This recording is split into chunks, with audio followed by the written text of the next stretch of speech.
Welcome back. I've got Doug Drysdale on the line. Doug, how are you today? Hey, I'm doing great, Michael. Thanks. How are you? Good to see you. Great to see you. Really, really looking forward to this conversation as we talked a little bit in the pre-show about this. So, why don't you share a little bit about you, your company, and then we're going to jump into a very important conversation around mental health. Yeah, happy to do that. And thanks for the opportunity to talk a little bit about what we're doing. Like my background, I spent 35 years building drug development companies of some form or other. In the first half, largely through kind of R&D licensing, partnerships, co-developments, those kind of things. And then later through larger transactions, lots of M&A. I've acquired 15, 17 companies, something like that. So building companies organically. But the most rewarding, I think, for the last sort of 16 years or so, I've been the CEO of four different pharma companies, different types of companies, from a generics company I co-founded, a spec pharma company, a CDMO, contract manufacturer, Cybin, now a biotech company. Two of those were startups and two of those were turnarounds. Two of them were public and two of them were private. So it's a real kind of mix of things. But definitely, I can say that the most rewarding has been the opportunity to grow teams and pull those teams together to deliver things like we're doing at Cybin. And I think that in all of my career in drug development, um, for the most part, it's inevitable that drug development is incremental. We make incremental steps. Science is incremental. We learn a little bit more. Each new product is a little bit better than the one before.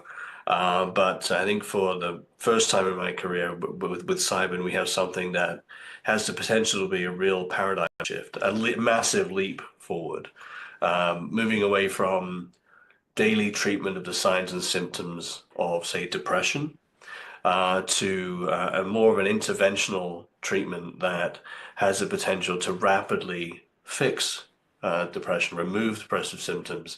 And after just a couple of doses, most patients are seeing benefits lasting at least a year so far in our studies. So a real paradigm shift in the treatment landscape, which is obviously kind of a once in a career type opportunity. Oh, absolutely. And as I shared with you during the pre-show, and I've shared this on interviews before. I don't know if I've mentioned it on my show though. I'll have to mention it. But I've dealt with burnout in my life and also clinical depression, and was on depression medication for about a year, and was able to successfully wean myself off of that through help with my physician and with therapy and whatnot. But that was a year of my life, and on average, you only get so many runs around the circle, and for me to have to deal with something like this over a year, and I know many people that suffer with depression. It's been a lifelong battle to see the results that you're seeing is I get excited about just thinking about it because I know what depression did to me. I know what it does to people. It robs them of themselves, and of course that always passes through to where they work, their families, their friends, relationships, every aspect of it. In society suffers from that. When people lose great people because they're depressed and they're not themselves and they're not able to contribute the way that they want to or used to, society suffers from that. So, that's why, it's so important for us to get you on the show, because I want to talk about, this. And obviously, I don't want to ignore the fact of your career, and a question that came to mind as you were walking us through what you've done all these years is, I don't want to guess that you've seen it all, but you've seen enough.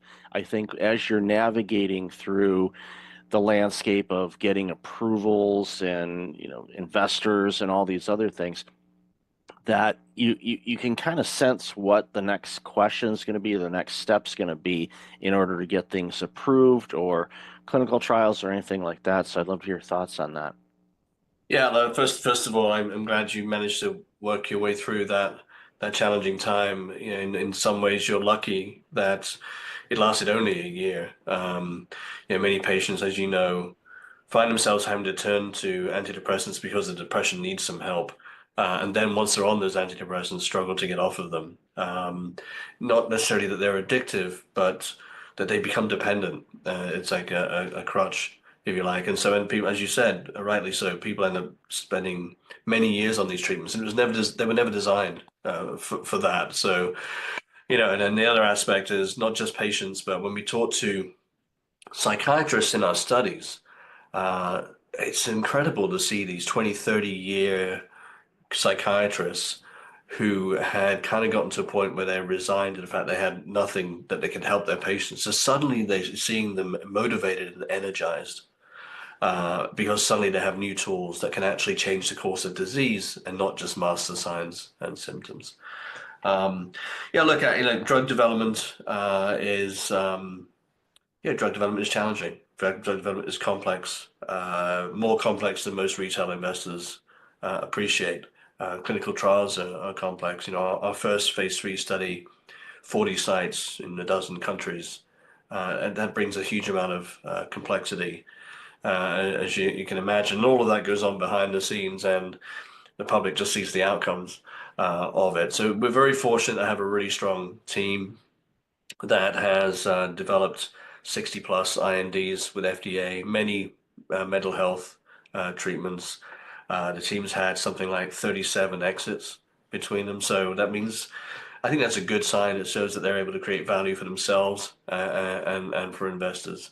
But more than anything, this is a cause that really motivates people. So I think pretty much everyone on the team is here because of a personal motivation, a friend, a family, a loved one that has dealt with one of these challenges.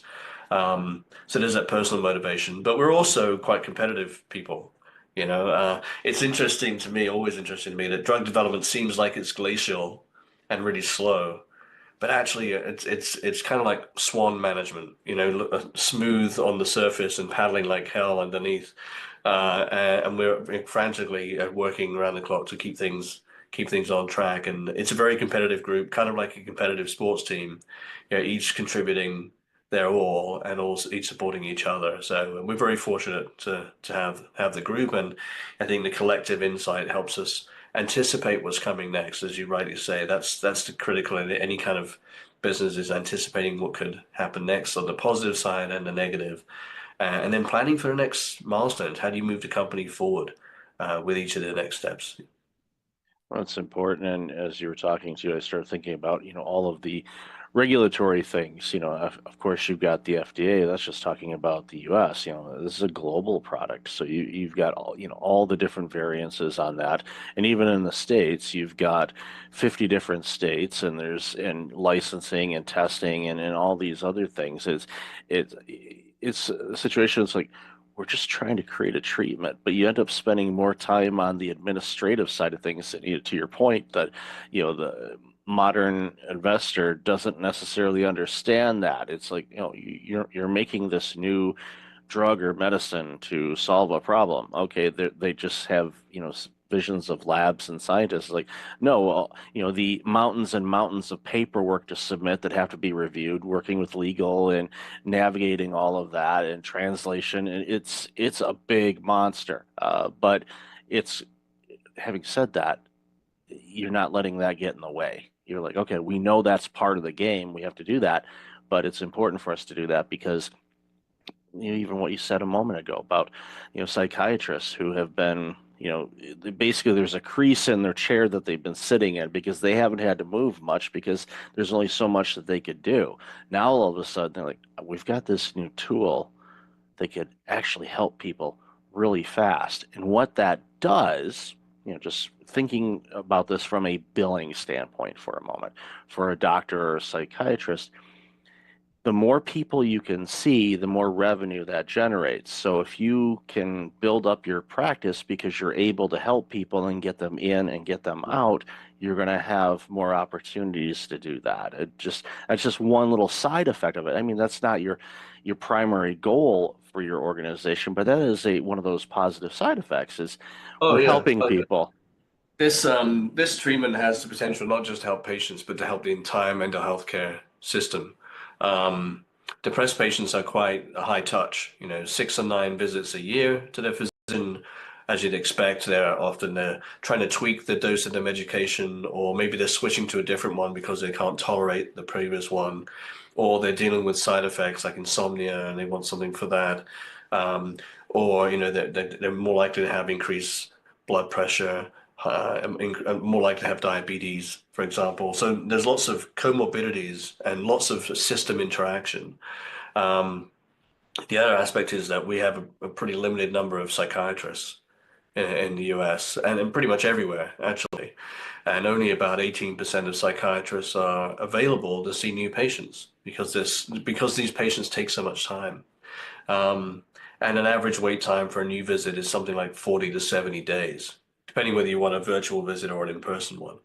So when you think about what we're trying to develop here is an opportunity to dose patients once or twice and then keep them out of the system for at least a year so far, we're seeing in the data. That means no going back for dose adjustments because patients aren't taking any daily meds. No going back for side effect tolerance because they're not taking daily meds. No going back for comorbidities because they're not taking daily meds.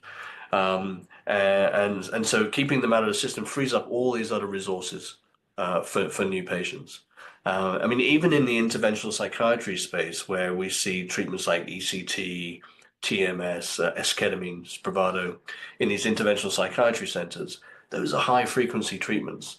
Esketamine dosed 26 times a year, so patients are coming in every 2 weeks. That's pretty tough on these centers that have very limited space. So if we can reduce 26 visits to two, these sites can see a lot more patients. We can deal with the problem a lot more efficiently. Agreed. And we know the stats of, people that are really struggling, just, case in point, I saw a stat the other day, it's, we're just at the time of this recording, we're just ending, the holiday season. So there's a lot of people that'll be getting their credit card bills in the next week or so. And there's financial stress, and the stress Mm. causes depression because they feel bad about overspending, or they feel bad that they can't, make the payments on time. And of course, that can get you down a rabbit hole of depression and anxiety and self-doubt and all of these things. And a lot of this, I mean, a lot of people, especially when I was going through it, you realize that, a lot of that is just, your brain and chemical challenges and whatever that's, adding fuel to the fire type of situation. And to be able to, take that and not quote unquote mask it with the pills that I was taking for a year, but to actually have something that can adjust things and correct it where, like you said, a visit or two, and all of a sudden I'm good for a year so far. Because it changes things. And again, it opens up the door because, again, I see so many people just in my daily walk of life where I could tell people are having a tough go of it. And I don't know necessarily what the reasons are. I do know that they're having a tough go of it. And I don't, my hope is that they'll be able to get the help that they need. But as you said, there's a long wait list to talk with a mental health specialist, even with the advent of remote therapies and whatnot. There's still a wait period. And then, of course, there's cost involved and all of that, where, you know, the work that your team is doing and the innovative work that it's been doing is creating an opportunity for people to get this help a lot faster, a lot healthier. You don't have to worry about, okay, well, we're giving you this, but now, your A1C levels are going through the roof, or, oh, congratulations, you're going to bust the heart, rate, and your watch is going to be yelling at you because your blood pressure is going through the roof. You won't have that. And I used to work in primary care as an executive, so I see the patients coming in, and I know the challenges they're having, and a lot of it is basically playing whack-a-mole. And that's tough on a doctor because they have to figure out, all right, what are all these different combinations of things?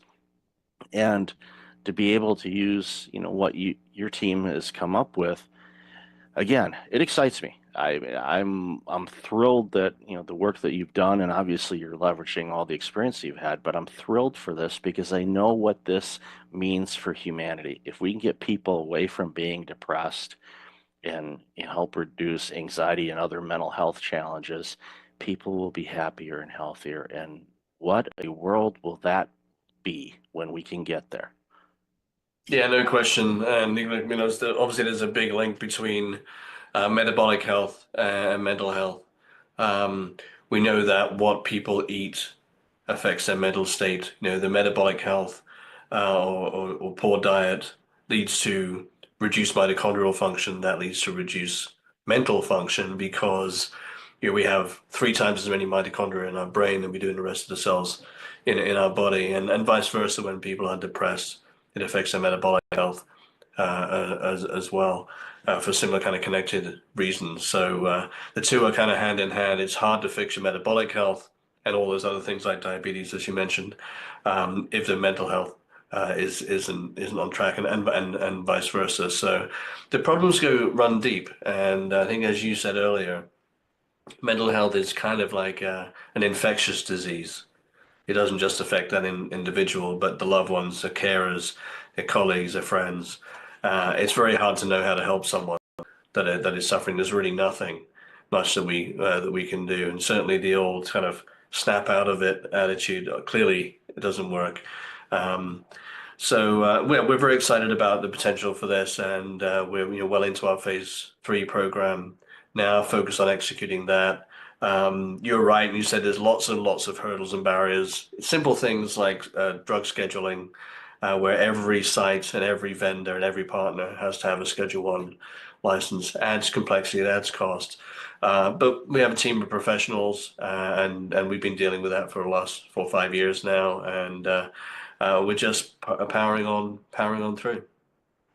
Yeah, that kind of leads into a question I was going to ask to towards wrap up is, you know, and I already kind of know the answer to this, but what's the long-term vision on this?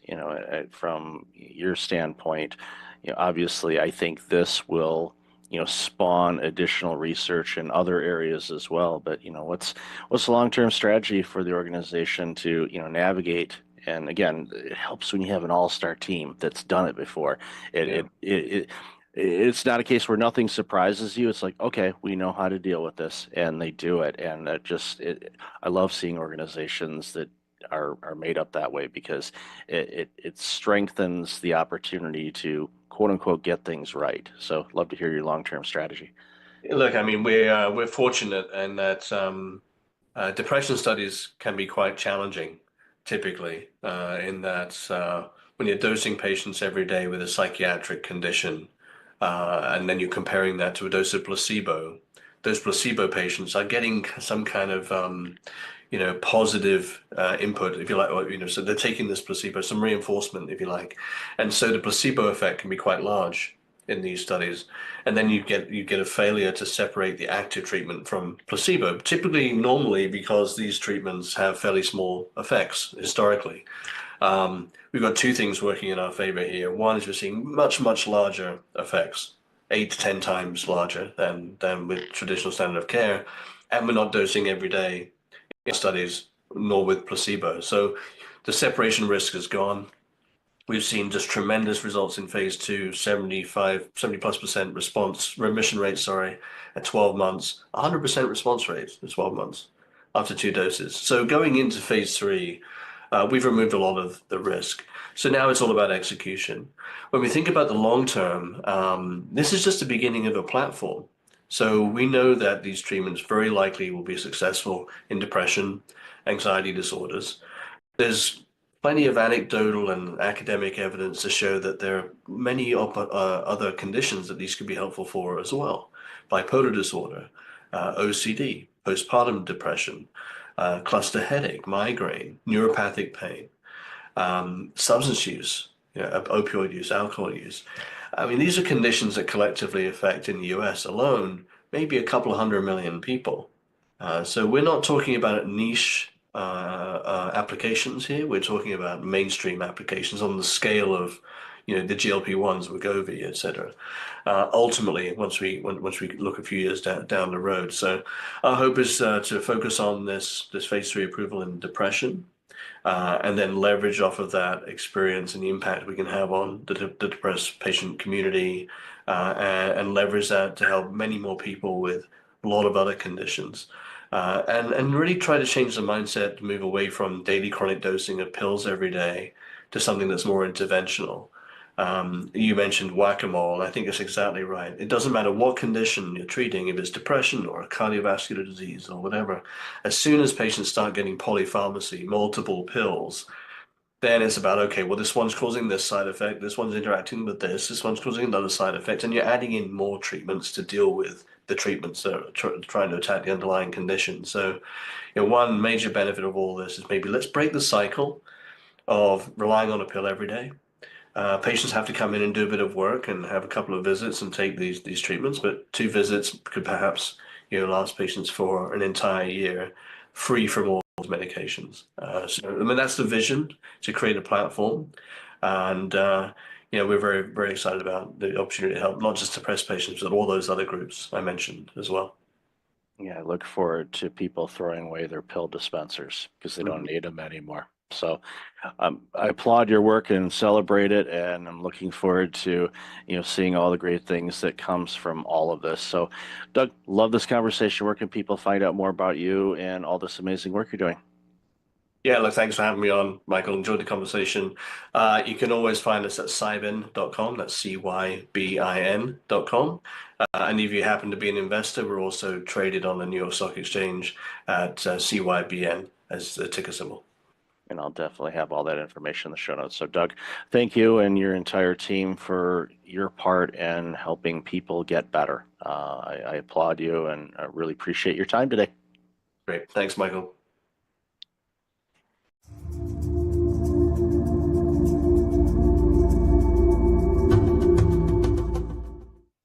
Welcome back. I've got Dr. Kimberly Harms on. Kimberly, how are you? I'm doing great, Michael. Thank you for having me. Really looking forward to this conversation. So, why don't you share a little bit about you, and then we're going to jump into this very important conversation. Well, I've been around the block a lot in life. I've been a commissioned officer in the United States Public Health Service. I'm a dentist, was a first woman president of the Minnesota Dental Association, and I was a national spokesperson for the American Dental Association. But I'm on the other side of that now. I had an injury in my hand, and so I'm not practicing anymore. So I turned to speaking. So I've been an international speaker. I've written a couple books. And now that I'm in the fourth quarter of my life and can look back, I've written a book called Are You Ready? How to Build a Legacy to Die For, because I want to focus on this part of my life and what's my purpose now. It's important work, and it's a subject that I find a lot of people are uncomfortable to approach. And, from a personal standpoint, my mother passed away earlier this year, and she did a pretty good job in setting things up as far as the after passing, with, where things are, how to do things, and all of that. The will was clearly laid out. Everything was nice and seamless and as easy as it could be from that aspect of it. Losing a loved one is never easy, and but it's one of those things where it was a reminder for my brother and myself to say, okay, let's pay that forward by doing the same thing, by getting everything kind of established, clear cut, and all of that. So when our time comes, when it's the end of the fourth quarter for us, then our surviving families and friends will have clear instructions how to do things and have it set up in such a way where they don't have to worry about that. They just, can focus on the grieving and the mourning and all of that. So if anybody takes anything away from what I'm saying, go get your will or your trust set up, get everything laid out. I know it's not a fun topic, but it's going to happen. And the it's a gift that you're giving to not only yourself but loved ones, because it's peace of mind for yourself knowing, okay, I don't have to worry about any of that. When I go, then I don't have to, worry about that before that transfer, before I, expire basically. So important work for sure. So, and I know in your story, in your bio, you've, had to face, some significant losses over your life. And I they teach us lessons, at least from my perspective. And once you, learn how to grieve, and again, that's even another subject. I think a lot of people, unfortunately, don't really know how to grieve. So I'd love to hear your thoughts on that. Well, I lost my mother to suicide when I was 17. And then I lost our son, who was this brilliant student at Columbia University, came home first semester on top of the world. He had been named to the dean's list in engineering. He was in the place. He'd been elected to student government. He was just on top of the world, so happy. And 2 weeks after his second semester started, he took his own life 45 minutes after a breakup with a girlfriend. So a failure. He wasn't used to failure, I think, and he had a young brain. He was also a jazz pianist, which is why he loved Columbia, because he could study engineering and play jazz piano. And our world was just torn apart. It just exploded. And I learned a very important lesson then. And that was a couple of weeks after coming out of my dental office. My husband was out there at practice with my husband, and he was talking to the cousin and very seriously. And then the cousin came over to me, and he was angry. I'm a grieving mother. I wasn't used to angry people coming at me. He was angry, and he was shaking his finger in my face. And I was taken aback, and he said, "Don't you ever let your remaining children feel that they are not enough. Don't you do that to them." And it caught me by surprise, because I realized that he had lost his brother at the same age that we had lost our son. And he felt that he lost his parents at the same time. He felt that the parents could no longer pay attention to their living children because they were so consumed with grief over the dead one. And I was headed in the same direction. It was such a, I didn't think I'd ever get out of that pit, and so it forced me with that confrontation to realize that my grief affects everyone around me, and especially my family.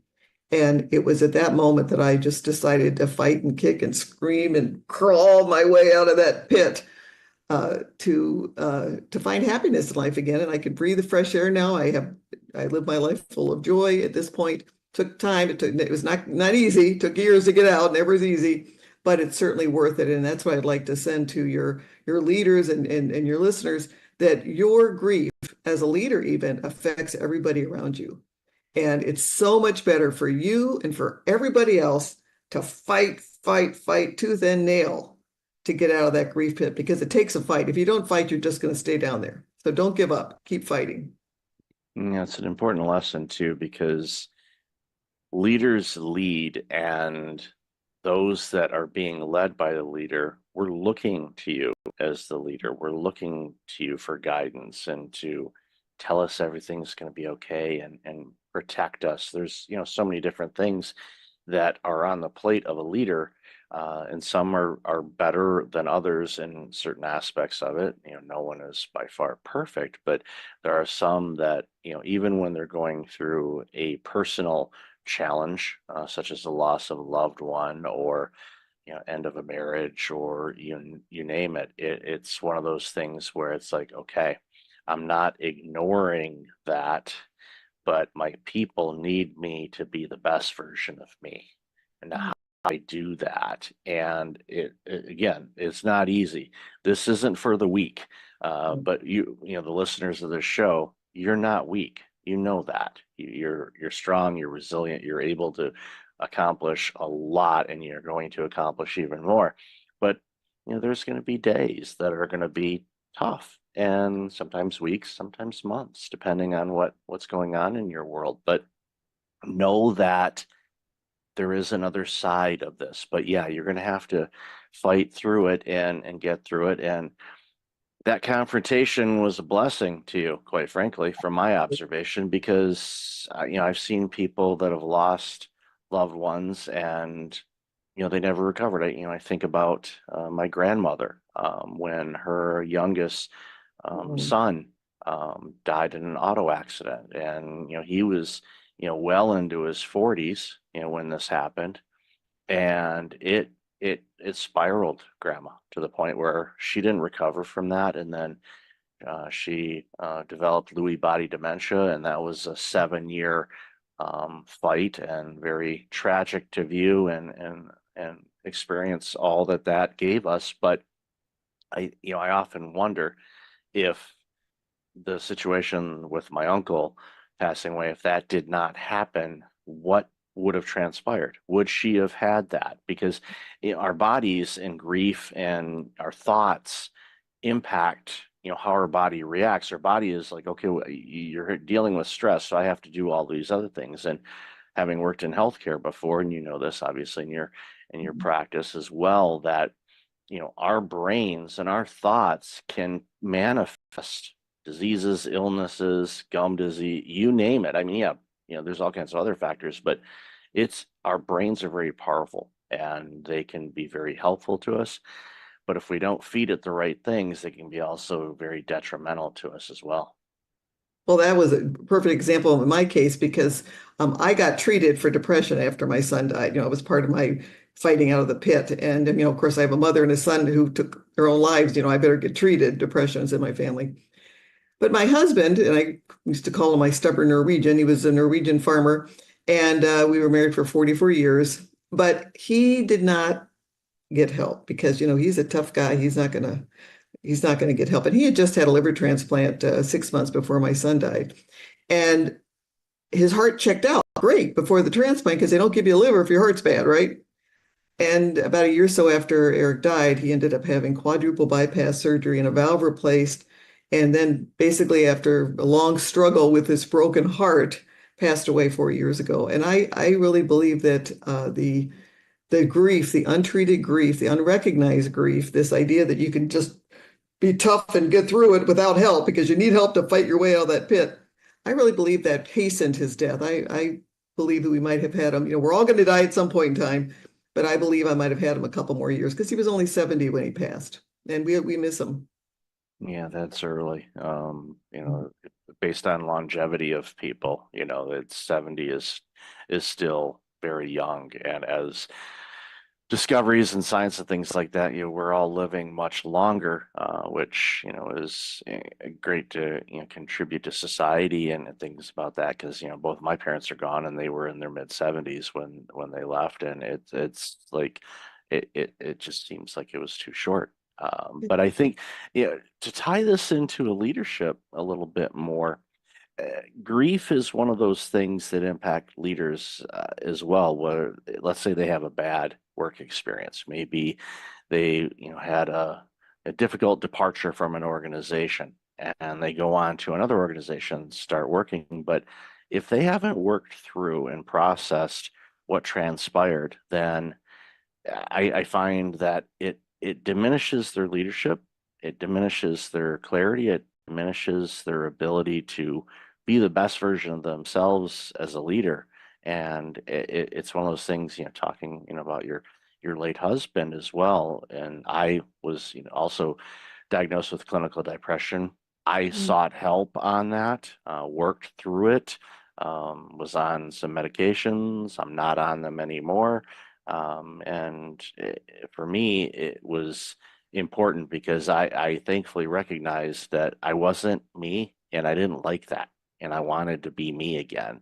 And so I needed to do the work, not just, taking medication and thinking, okay, magic pill, make the pain go away. No, it's like that's not how it works, people. I mean, short term, okay, but you have to work on some things. And again, it's not easy, but is it worth it? Oh my goodness, yes, it definitely is. So, your thoughts on leadership and dealing with unaddressed grief and the impact that has on themselves and organizations. Love to hear your thoughts on that. Well, I really think we need to lead through grief. And I think one of the best things you can do to develop a team that's tight and together. Today, everybody's struggling getting employees in, just because of the market. And one of the things that keeps a work team together is that common bond of respect. And when you're grieving, I would speak all over to dental organizations about this, but when you're grieving in the dental office, I recommended that we have a little huddle in the morning, usually where everyone just looks forward to the day and just admit, okay, Mary just lost her mother. She's a little on the edge right today. So let's watch out for her. Let's cover for her if something happens. We used to have signals if there was a problem. When my son died and we were trying to come back to work, we kind of had I call it a crying room upstairs where if I get triggered, because you're going back to work, you just lost your son, everybody knows who he was. They all loved him. They all would want to say something when they came in. So 30 times a day or so, I get, so sorry for your loss. And which is great. I mean, that's what you should be doing. But sometimes it was overwhelming. And I had like a little signal to my dental assistant and to the others where I could just like, excuse myself from the room for a second and go up into the crying room where we had Visine and then, tissue and kind of get myself makeup remover, get myself put back together, and then come down and someone was covering for me. So when you lead through grief and you've got like somebody's down, someone's on the injured list, you're grieving right now, let's surround them and help them get through their day. What the result is as a team that is bonding, a team, and the greatest predictor of happiness are strong personal relationships, right? So you've developed these strong relationships with your team and make your workplace a happier place. So I think one of the things you can do is when a grief situation occurs, lead through that, address it, bring your team together. And I think that the benefits are long lasting.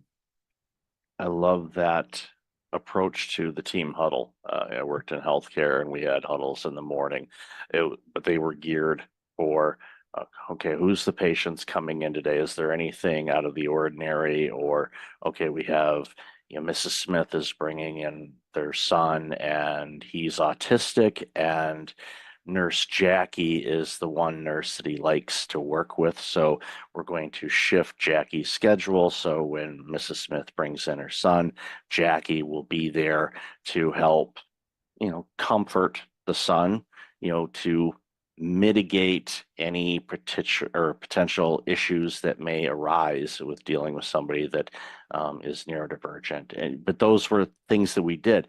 I love your approach on, okay, yeah, we prep everything up. Okay, Mrs. Jones is coming in. She's afraid of needles, and she doesn't like the drilling stuff. So maybe put some headphones on, whatever may help that patient navigate through the dental scaries. Don't be afraid of the dentist, people, by the way, just a side note, but I get why people have fear on it, but I've used dentists all my life. I'm not afraid of them. My mom actually worked for a dentist before I was born, so I'm kind of in the DNA.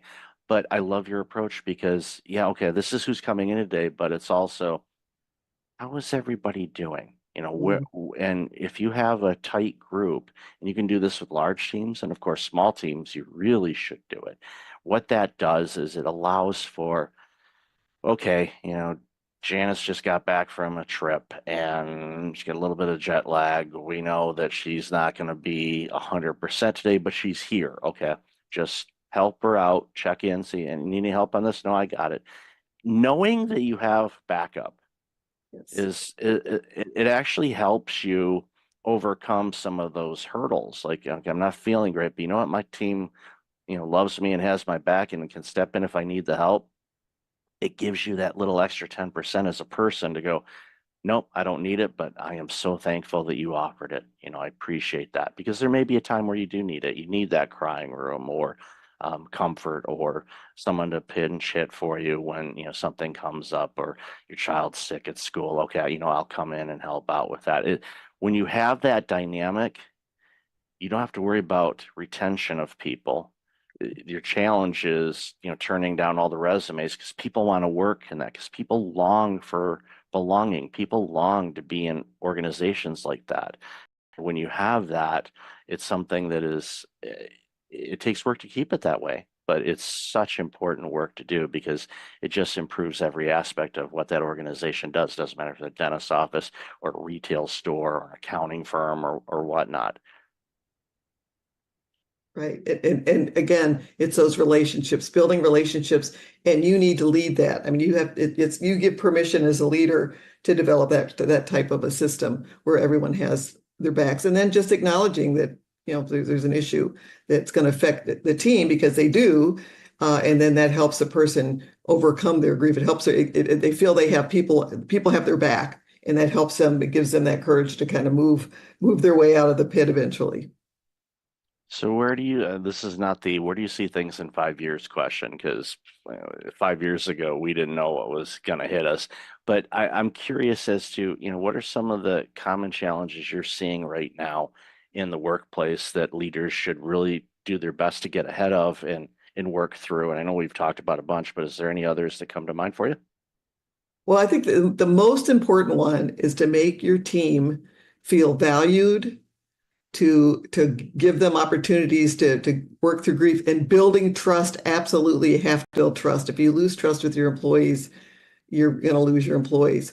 And I think that working on the emotional issues, I'm as dentists, we typically are not we're very clinical people. We like we work in millimeters. We aren't typically as a group people that focus on emotions. And what for any organization, when you work and you handle the emotional issues and take care of any emotional emergencies, and when you see people in your office that maybe aren't getting along, kind of intervene there and help them get along. And when you do that, what you find is by developing an emotionally safe place where people feel valued, people feel protected, you increase loyalty of the customers because they feel it. They want to come. If people are afraid to go to the dentist, but they loved our office because they'd come in and people are laughing and joking and helping each other out.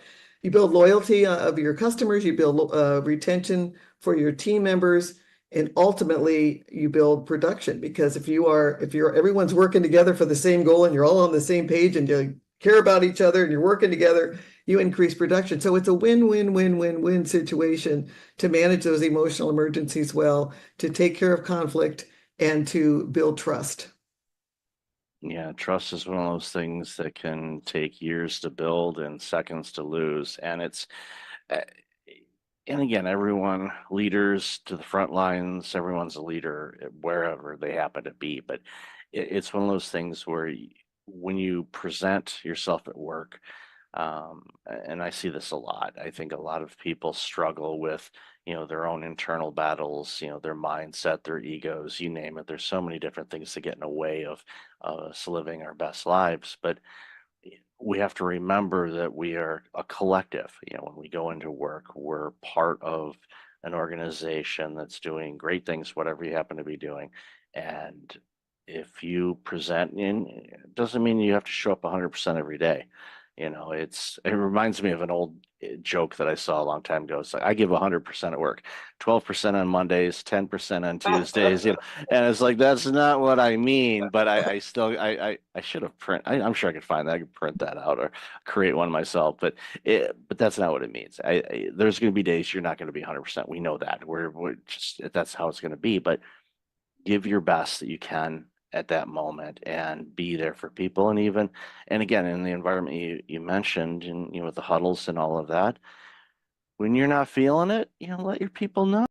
And I think that, quite frankly, it shows a little bit of courage and bravery on the individual, but it also shows that the organization is providing a psychologically safe environment for people to say, you know what, I'm just out of it today, and I apologize in advance. And then you just say, okay, what can I do to help? And then those people know, okay, I'm having a bad day, but tomorrow's going to be better. And knowing that you don't have the Sunday scaries, as people call it, or you don't have the, oh, I don't want to go to work kind of thing. Okay, yeah, none of us do. Okay, and some days we just don't want to work.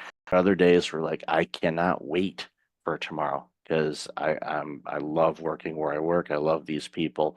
Can't wait to see them. I'm excited to share what I experienced when I went to whatever event on the weekend. It's like, there's going to be so many people that are going to love to do this. Everyone's going to do it.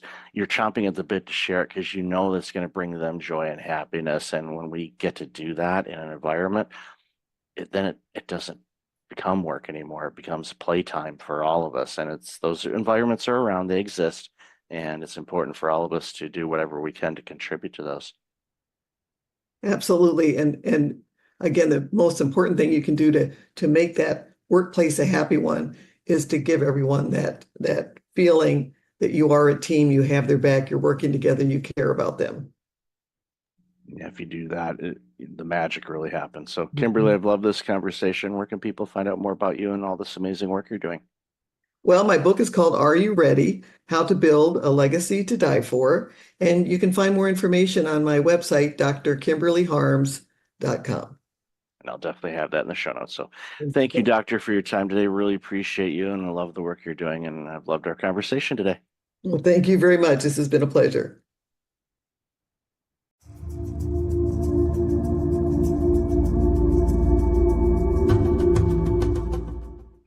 Welcome back. I got Neil Twa on the line. Neil, how are you today? I'm too blessed to be stressed. Thanks for having me on the show.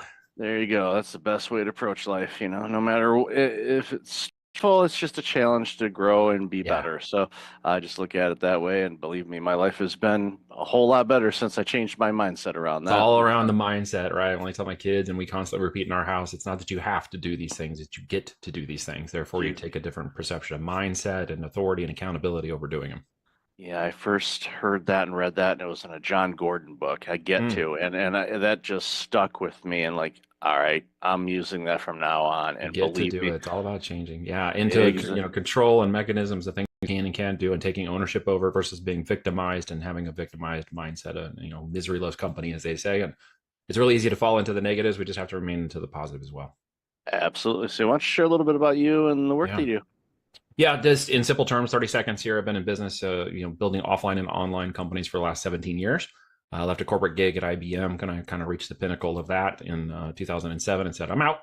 Burned the boats, not the bridges. So I had relationships and things that led to business later on, which is great. Built a management consulting company that led into a lead generation and online marketing company that led into the physical product world of building private label brands. That led me into Amazon, where we launched and made our first 7 figures in 2014 and one of our first brands.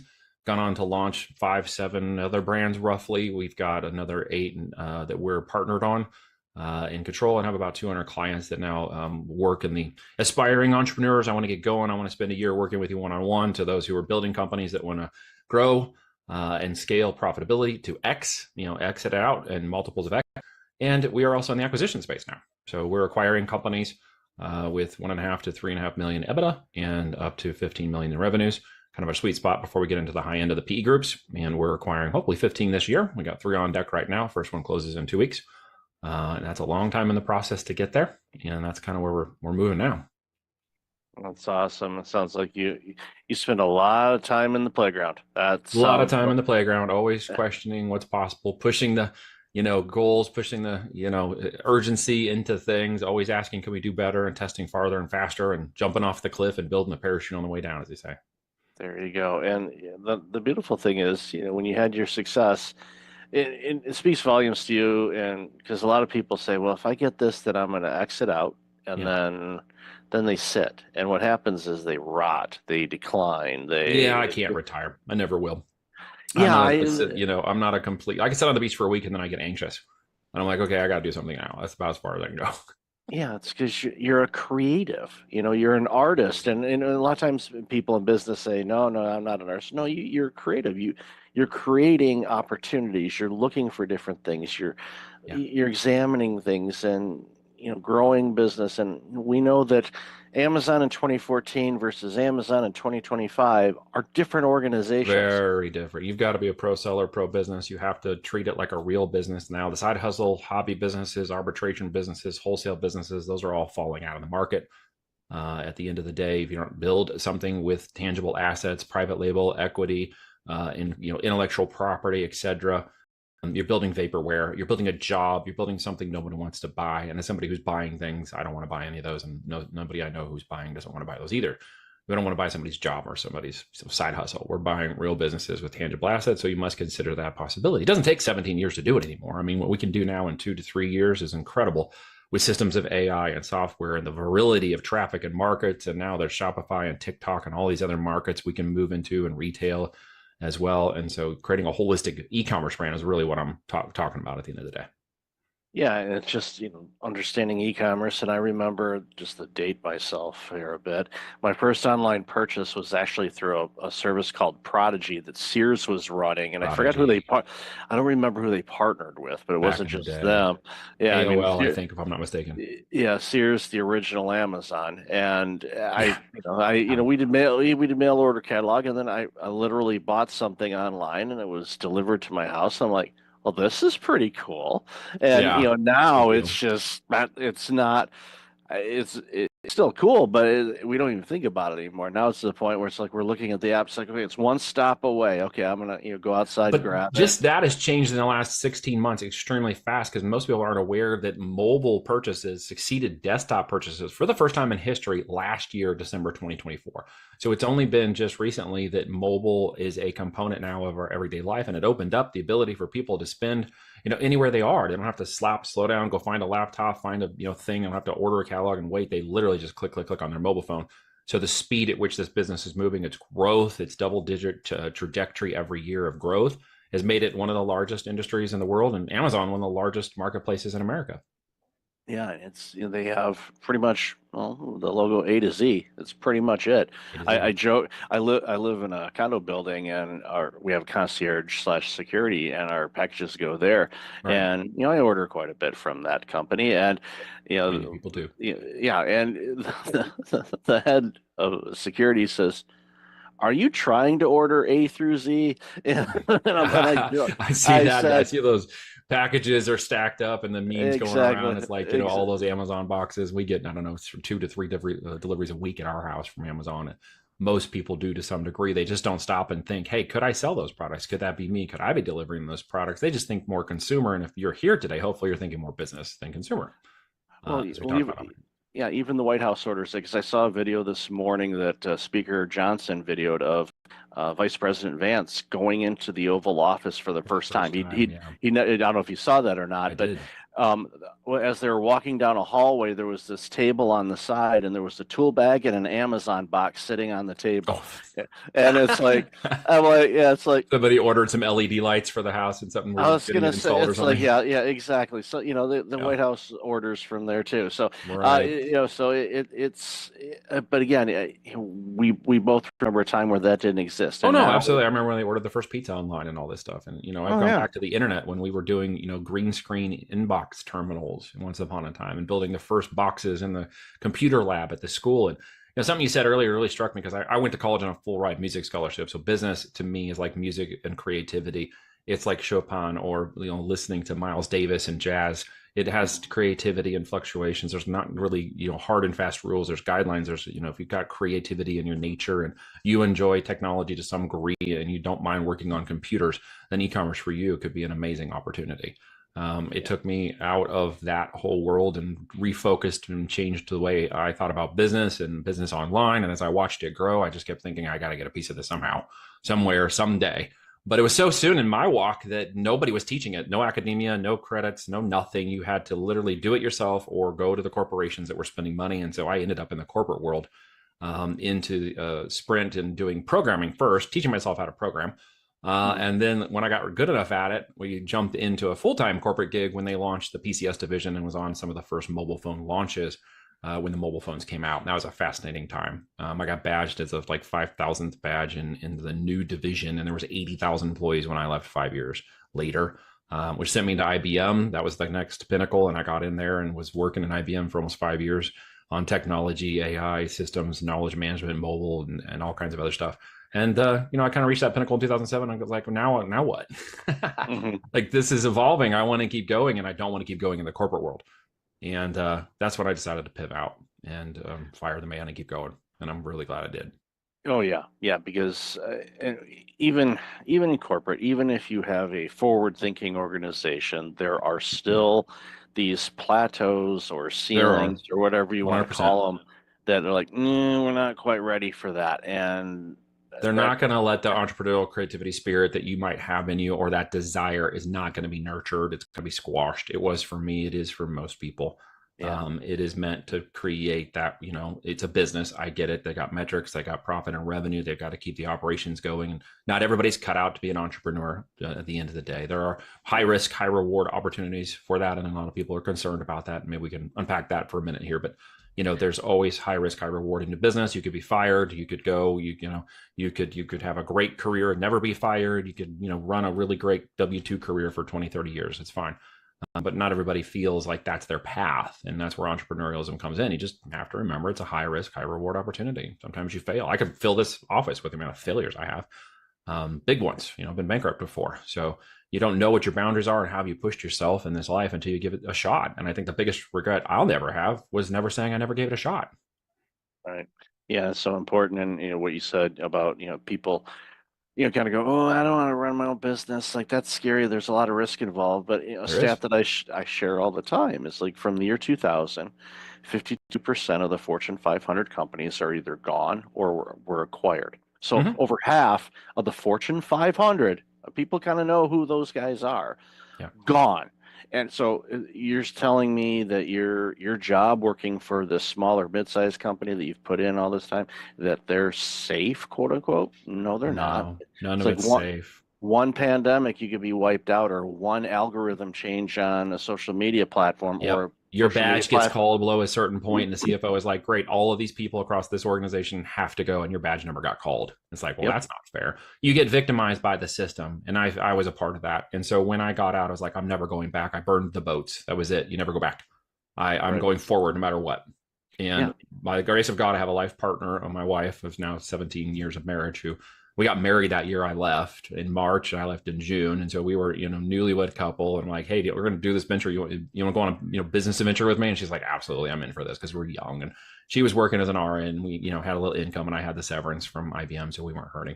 And then we got pregnant in that first year, which we wanted to do, but didn't expect it to happen that fast. And then by December of that same year, she had to go on full bed rest. So she had to stop working. So we went from high income, two people getting married, all life goals and everything. We're going to start this business. We're going to have this time. And all of a sudden it was like, whoa, everything changed. We got to pivot. We got to pivot. That house we built, the thing we moved into, that's, the one we customized and thought we were going to spend the next 10, 20 years in, we got to sell that.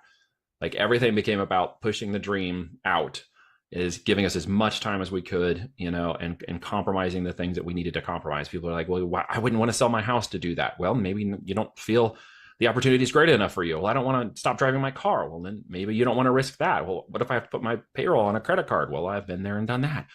The level of risk is going to be, down to the reward. It just is the same balance over and over again. I wanted the reward of what I've now called my 5 Fs. Okay. That is faith, family, friends, finances, and freedom. If I can't have those things in the life, I don't want it. And none of those things really resonated with that corporate career and that stat. And I knew that I had to go off and create it. And I wanted to be a part of my family. I wanted to drive purpose and value into my life and my family's life. Now I have 4 daughters. We homeschool them all. We live on 50 acres in the country. Our lifestyle by design has now been and created and done. It took us a long time to get here. And it could be done a little faster, with experience and the help of experience from other people. But I had to do a lot of it on my own, and I had to figure out a lot of it on my own, and had to, circumvent those sharks in the water from going from my hell island to heaven island. But, I'm in a place now where my lifestyle begets my business, and that becomes the business I have in my life, down to even I'm teaching an entrepreneurial group in our homeschool co-op starting this Friday for 15 weeks. And we're going to be doing an introduction to entrepreneurship and growth. Pick your product, pick your lane, pick your business opportunity, and let's start figuring this out. And there'll be kids 14 to 18-year-olds in range in there. And we're going to get them starting businesses in the next 15 weeks. Beautiful. I mean, all the things you just said in that 5 Fs are critical. And, you use that as a guidepost on anything. It's like, okay, how does the 5 Fs match up with this? If there's anything where it doesn't, and then out because it doesn't align. And yes, it may have taken you longer, but it's all about the journey. It is a journey. Yeah. Well, we're always in a rush, man. Everybody's such in a rush. It's like, well, can I do this in the next 12 months? Well, no. Well, what happens in the next 12? You're going to keep doing it. You're going to keep going. Yeah. Perseverance and tenacity are just part of the game, right? Yeah. 3 to 5 months, 3 to 5 minutes can happen in 3 to 5 minutes. There's a lot of hopium, a lot of fake scarcity, a lot of this, lottery mindset mentality. I refer to it as kicking over in our culture out of desperation. Yeah. And in many ways, I get it. I mean, when I, got over leveraged in a business and went too far down the line and ended up having to declare a business bankruptcy, I've got the screenshot that shows the $267 I had in my bank account. I still keep it there to humble myself and what we have and where we're going now and the kinds of things we're doing. And I don't take it lightly. I have a huge responsibility of stewardship and presentation over that. And I'm not going to compromise that just to gain a few dollars. I've been at the bottom and had to fight my way out of it. So I understand when people are like, well, I don't have all that money to get started. Okay, well, be resourceful, figure it out, do the work, maybe a little more sweat equity, got more time than money. Okay, get out there and figure out something you could do. Put some equity into it. Well, I don't know if it's going to work. Well, if there's a guarantee it's going to work, everybody be doing it. So first you got to get out there and start walking the freaking process. Well, what am I going to do when it's successful? There's always that fear of success that kicks in too. And a lot of times that one's unrecognized. Well, what happens if it's successful? What if I got to get more money? What if I have to hire employees? You'll cross those bridges when you come to them. The what if scenario for aspiring entrepreneurs who want to get going, they can build a list 15 miles long, and you have to kick that to the curb because guys like I I'm not going to take and have any patience with that thought process. You're going to have to go off on your own and do a little walkabout and get that figured out and come back to the table with a much stronger mindset. Absolutely. And the question I always ask people is like, okay, how bad do you want it? Because if Apparently you're not as coming up, bad as they want it. yeah, because if they're asking, well, what about, and it's all fear-based or 100%. All victim-based, fear and scarcity based, limiting mindset. yeah, Yep. Limiting it's belief like, systems. And yeah, I get it, dude. I grew up in a house where money, I jokingly say money in our house was a 4-letter word. Dad worked, man, 30, 40, 50 hours a week. He was a hard guy. He didn't graduate school, but went in and did a couple tours in Vietnam. He was a Navy veteran. He was, suck it up, buttercup. We got into the cars, we changed our oil, we did everything ourselves, as we had the time and the skill set and energy. So we learned, but we couldn't complain. And we certainly couldn't talk about money, although we had the things we needed. And there was food and I got clothes. Anything I wanted, I had to go figure out. So by the time I was 12, I'm out hustling in the lawns to make extra money so that I could even borrow his truck to go do things to pay for the gas. That was just part of the requirement. And didn't get my own car, of course, because we couldn't afford that. And so I just really learned the value of hard work and perseverance and dedication and tenacity. What I didn't understand was the time that I was trading for that money could be worth a lot more when I changed my mindset and perceived differently. And I actually had an uncle, and it turns out this was kind of a rich dad, poor dad scenario. I didn't understand that till much later on when I read the book. But my uncle was an entrepreneur, was a go-getter, was a guy who thought very differently. He started a boat company in San Diego and got to go down there and see his operation and talk to him and just started picking his brain and, asked him if I could call him more if I had questions. And for the better part of a decade, he was my mentor. He died in an ultralight aircraft accident in 2005. And that was one of the catalysts for my move out of IBM in 2007. It took me 2 more years to kind of refocus my brain and understand that this had to happen.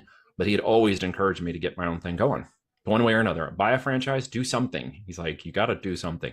Introduced me to a lot of wonderful people and really expanded my mind into the abundance thinking that I had been locked out of because I simply didn't have access to it. yeah. And going back to what you said a few moments ago, which I really want to commend you on, is the workshop that you're going to be doing with 14 to 18-year-olds, teaching them how to be an entrepreneur. That is so lacking. We think about it because the small business is the heart of our country, It is. and people, I vaguely remember some things in school, in high school anyway. I went to business college, so I was taught business, so that you got it there. But teaching that age where they're still able to learn and retain things a lot easier sparks ideas, because they always ask what you want to do when you grow up, and you're like 14 and you're like, it's going to change, right? Yeah. It's going to pivot. It's okay. Oh, yeah. Like I'm not running a lawn business. Yeah. I ran for a while a game server company called Killer Game Servers, and I had to handle zero density. And before Twitch and YouTube and all this stuff was cool, I was out running the gaming forums and tournaments, raising up a business and getting people to subscribe to a $24.95 a month service where we could do a Zoom style call without the just audio only. So while they were playing the games, they could multi-channel conversation. And it was really cool. And I was setting up thousands of people playing these games, just leading the game board and telling everybody that I was from killergameservers.com. And they went and checked it out. And I raised up, 10,000 people into that service and had 20 game servers running out of Texas. So there's so many ways to make money that I think people acquiesce the idea that it could happen for them when the bar is so low now. I mean, we didn't have the technology. When I was running mobile campaigns in 2008, 9, and 10, we had barely any interfaces to run the campaigns. Just the systems were not there. They were coming online. Companies were putting on, the advertising campaign dashboards and stuff, and we were running them on spreadsheets. So we didn't even have the campaign dashboards yet. It wasn't until like 2010 that the dashboards were actually coming online and we could actually start seeing it digitally and track it digitally, which was a game changer, of course, as well. You have all that in front of you right now. And see, people just, because there's so many things, I don't think they know what to do. And so I would encourage anybody who's thinking about the long term, which in my world is 3 to 5 years, by the way, for a business to growth, trajectory, scale, and exit, okay, it can happen in 3 to 5 years, and it can happen at large scale, okay, because the internet, the virality, the traffic. I mean, Amazon does over 8,000 units a minute, okay? The first $1 million sales hour just happened last July, 2024 on TikTok. And that took like 30 years for QVC to have the first $1 million hour. So this is moving at lightning and breakneck speed. If you have a product, a narrative, and a service, and you can get in front of people, you can make a lot of money today selling physical products and branding products. Owning the IP and the intellectual property creates the assets necessary for someone like me to look at that company and say, okay, I'm willing to pay this much for that company. I'm willing to see the value of that company for the last 12 months, and I see where we can change it and modify it and enhance it and grow it through our connection. So within 2 or 3 years, we can raise it up to another exit. And by the way, here's your check, here's your offer, here's your opportunity. Let's go do it together. But you've got to build that asset or no one wants to buy it. And that's where physical products are great, because you've got both the digital aspect of the digital real estate of Amazon and you have YouTube and Shopify and TikTok shops and all these other places. And it's a physical product. So I'm taking inventory that is put, capital into fiat capital into a physical inventory that's worth 10 times what we paid for it. And so I like that model because I'm a little old school in that way. And I don't have a purely digital model, because I can appreciate the idea of physical, inventory. And I really appreciate when people get it in their hands and they love it and they want to tell us how much they love that, because that kind of completes the whole circle, if you know what I mean. Really feels like a really great value, a physical value that they love and talk about and tell other people about those products, right? And we sell everything you can imagine, dude. All kinds of different products. Well, that's the thing. It's like, there's that, tangible thing, and you get the feedback from it, and you go, even the other day, I bought a sleep mask, Yeah. Okay. and, it was, from, I think, a very small business, and, they sent out a direct message, and I responded back. I took the time and I said, this mask is amazing. I'm buying another one. There you go. I have one in my travel bag and one at home, and it's like, it's great. I love this thing, and they're just ecstatic by it. It's like, so, but again, there's a physical product, and I tell people, it's like, if you're looking for a sleep mask, here's the one. I need to put that out, put an affiliate link or something on my site. It's like, go get this sleep mask. It's good. But recommendations and referrals are always great when it comes to that product base. People will trust that. That's why the affiliate side of marketing has grown so fast, so big lately, especially with this, like TikTok and stuff, is because people are, reviewing these products and giving you lots of insight into how they work and what they do. And I met a lady just yesterday whose son is making great money at 13 affiliating products on TikTok shop. Now he's too young to do it personally, and they don't want his face on there. So he actually makes videos where he doesn't even show his face. He just talks about the product and reviews the product, and he's making great money. She made like over 600,000 last year doing exactly the same thing, just recommending products, even though it's faceless, so they can be on there. And I'm like, dude, there's just so many ways to make money now. I personally like the physical product space. So if somebody's interested in that, that's, what the heck do I actually sell is their first question most people have. And I will tell you that there are millions of product opportunities to innovate and create and develop them. It's actually a little easier to do that, create and develop a product. We have it manufactured for us. It's created and manufactured for us. And then we sell the product. It's the three major components of a physical product business. Of course, there's more to that. And I don't mean to oversimplify it during the time we have here, but it is really building something of intrinsic value at the end of the day, not just vaporware. Building something, and they would say, well, it's already built. It's like, well, if that was the case, we'd still be driving around in Model Ts, and we're not. We might be, driving around in a Tesla, or a Model S, or we might be maybe a spaceship to Mars. I don't know. Everything's happening now, right? Yeah, I mean, it's the things that we've seen in our lifetime. When anybody says this is possible, I look at it. It's like, you know what? I remember having to get up to change the channel because my dad said put on channel 7. I was the remote in my house too. Exactly. Hey, can you change that table? Can you change that? We only had 5 channels anyway, so it didn't happen very often. It wasn't a case where it's like I would hate life now if it's like, okay, change it to channel 265. Yeah. No way, dude. It was like we didn't have cable, so it's like you get your 5 channels, and when the president came on, you're like, oh my gosh, the president's on every channel. We can't watch anything else. That's exactly. So I love this conversation. Where can people find out more about you and all this amazing work you're doing? Well, Voltage, you could just search for me anywhere, or you could look at my name, Neil Twa. Yes, it is TWA, and as you can see, I'm not a small Asian guy.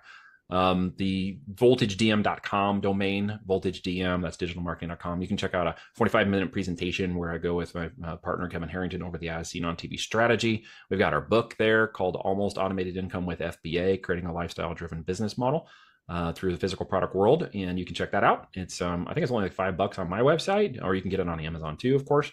And that talks about the different strategies of the 4 pillars of success within building an e-commerce company.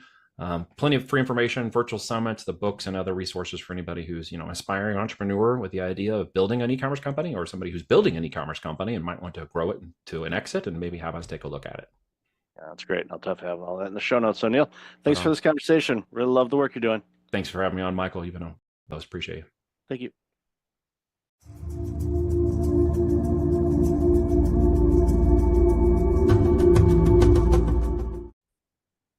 Welcome back. I've got Clifford Stephan online. Clifford, how are you? Great. How about yourself? Thanks so much I'm for having doing, me. oh, my pleasure. Really good topic that we're going to talk about today. Important one too. So why don't you share a little bit about you and then we'll jump into the conversation. Sure. Yeah. So I am 51-year-old male, grew up in the Bay Area, and I've had a human resources compensation consulting firm designing employee and executive pay plans for pre-IPO tech and private companies in the Bay Area for the last 20 years. And got a degree in nutritional science, pretty active in sports, kind of a health nut.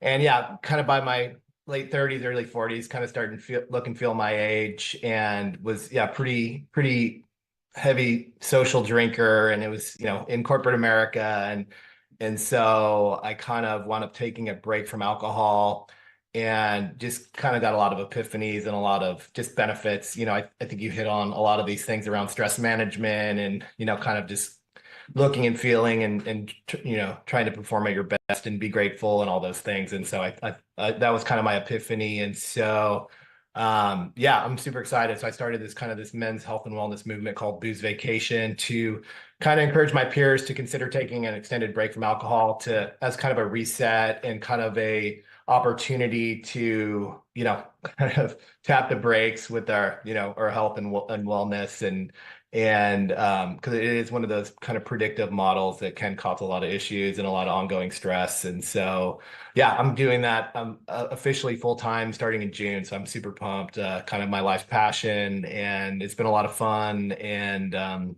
yeah, so that's what I'm kind of up to.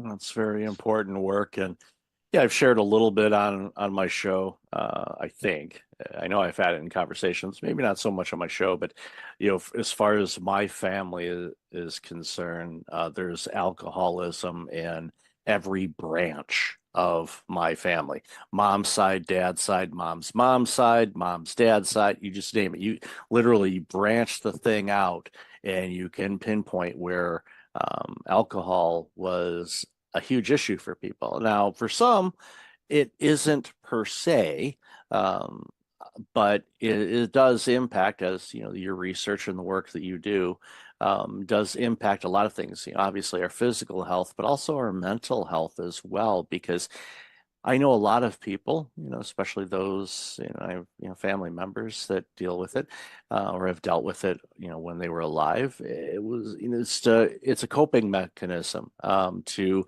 quote unquote get away from the stressors of life instead of dealing with the stressors of life. And it's kind of ironic in a way, because if you deal with the stressors in your life, head on without additives and whatnot, you can actually overcome those stressors where you don't need the, the vice basically to overcome your stressors. But it's one of those things where people don't quite grasp that for some reason.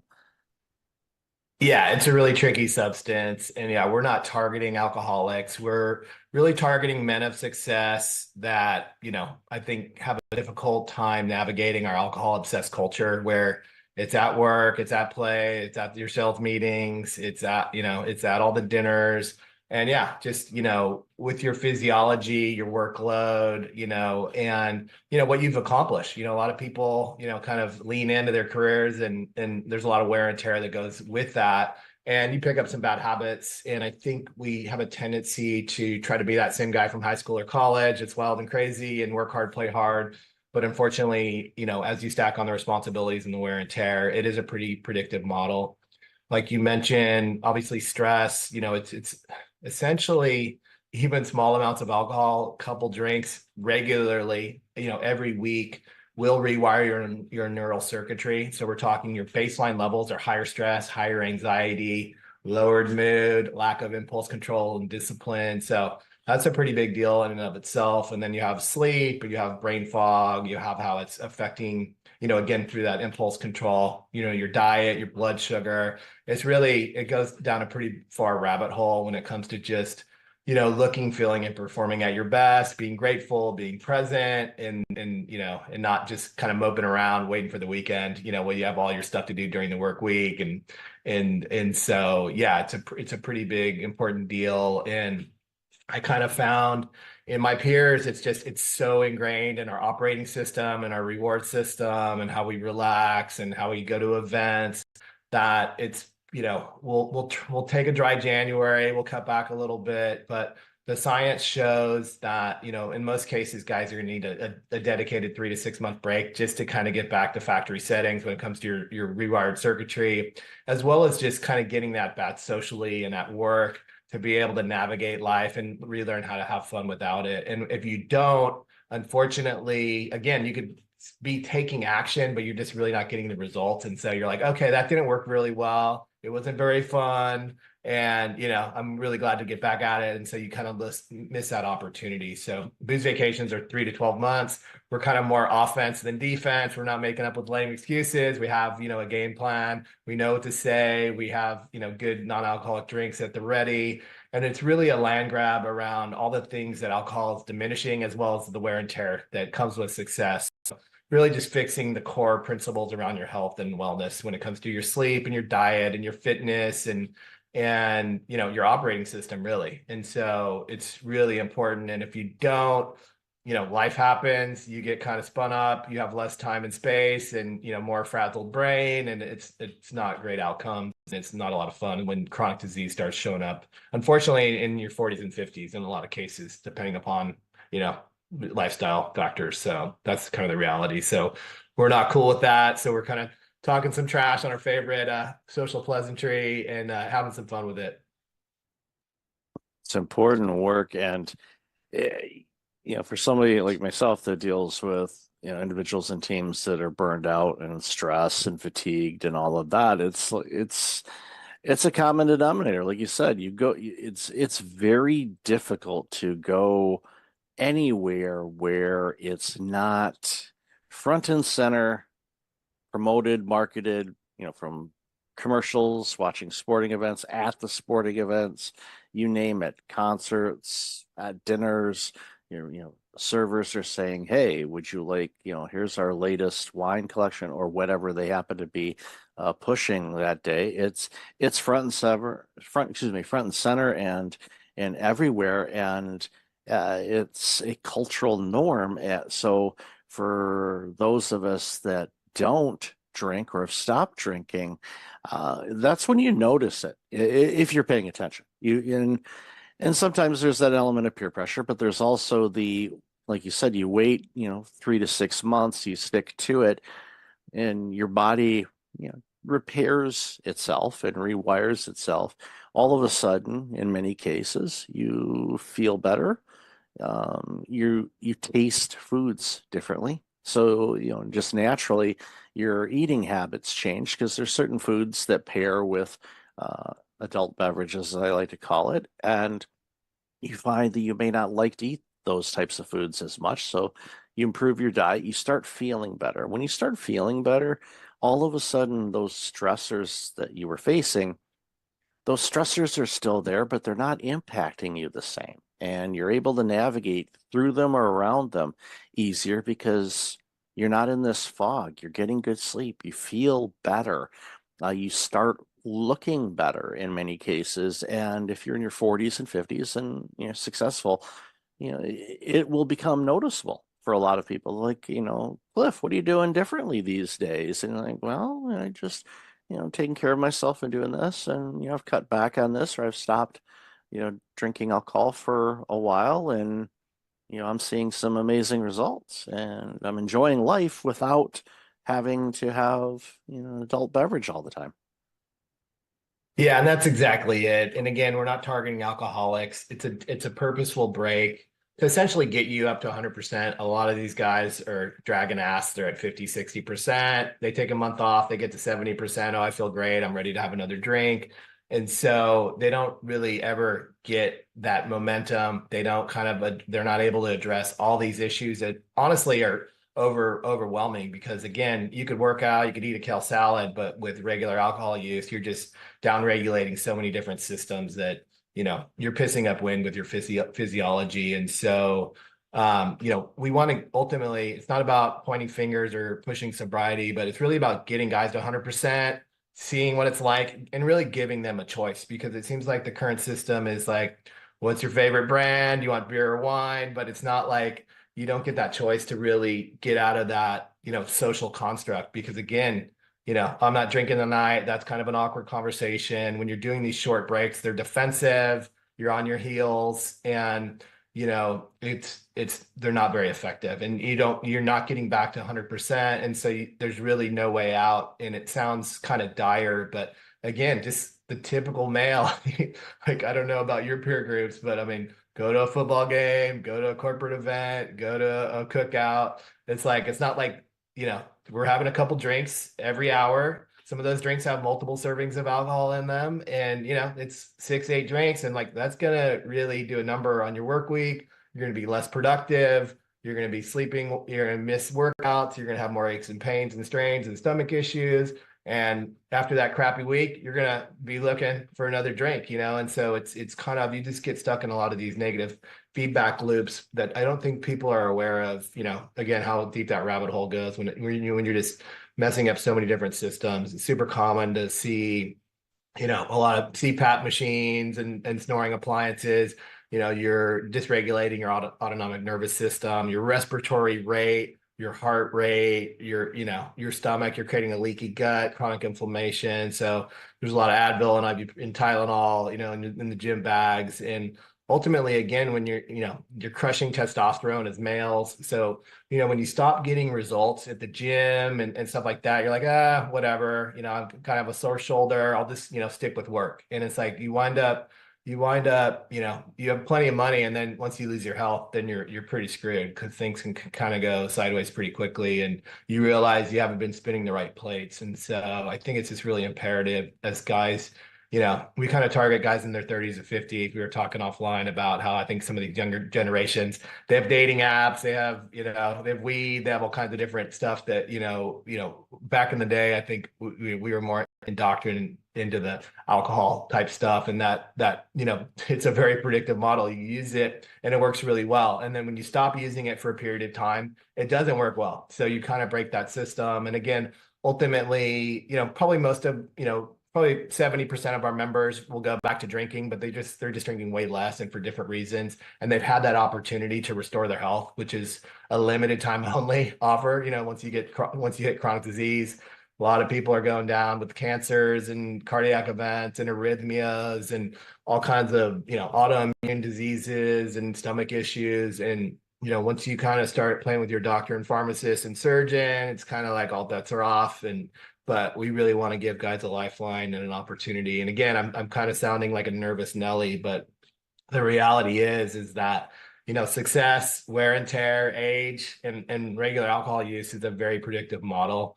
And it's not just the alcohol, but yeah, it just really erodes your diet and lifestyle. And like you were saying, it's like, yeah, it's really kicking your metabolic health in the groin. And there's a lot of sugar spikes with IPAs or just you're just craving a lot of junk and a lot of processed food. You're eating after dinner. That's dysregulating your sleep. It's spiking blood. It's just kind of sitting in your gut. It's just a lot of negative things that you get stuck in, and it becomes normal, and it's not, it really tanks your quality of life that, now, because you're more stressed, you're not as grateful, you're not performing and looking as well. And then later on, when these chronic disease states start showing up, it's not a lot of fun. And this is for guys that don't really have a drinking problem, they're just kind of a normal guy. And so that's kind of the scary part.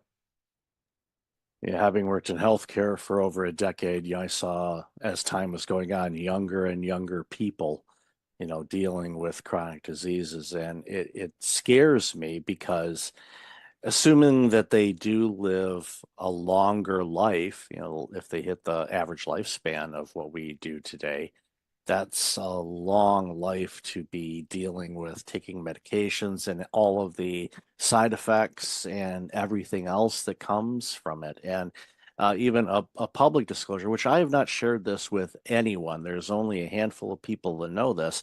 Next month, at the time of this recording, we're recording in the middle of April. Next month, I will have been dry for 1 year. I have not had any alcohol in almost a year. And the things you've talked about, I noticed, right away. But then as time went on, I just noticed just improvements without necessarily making any other adjustments.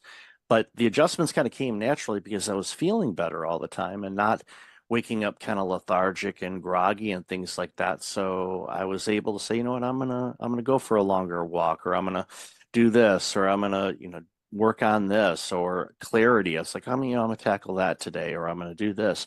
I just found it easier to do it. And it was, a choice of saying, you know what, I'm gonna take a little of a pause on this. And it got to the point where, pardon the pun, I got addicted to feeling better. And I was like, okay, well, I'm gonna stay dry. And I've got family and friends that drink, and I shared with them. I said, look, I'm not going to be that reformed smoker to you and say you shouldn't. I mean, I'll point them to this interview and say, hey, watch and listen to this. But, for me, it's like you're going to do what you want to do, and that's you. I'm not going to tell you not to do this or not to do that. But for me, I know everything that you mentioned is absolutely true. What I've experienced over this last 11 plus months is just feeling better, more clarity, digestive system's better, blood sugars and all that kind of stuff. Blood work comes back clean. I just feel and perform better, which has allowed me to do different things and take on additional things that I probably wouldn't have had the necessarily capability or discipline or motivation to want to try.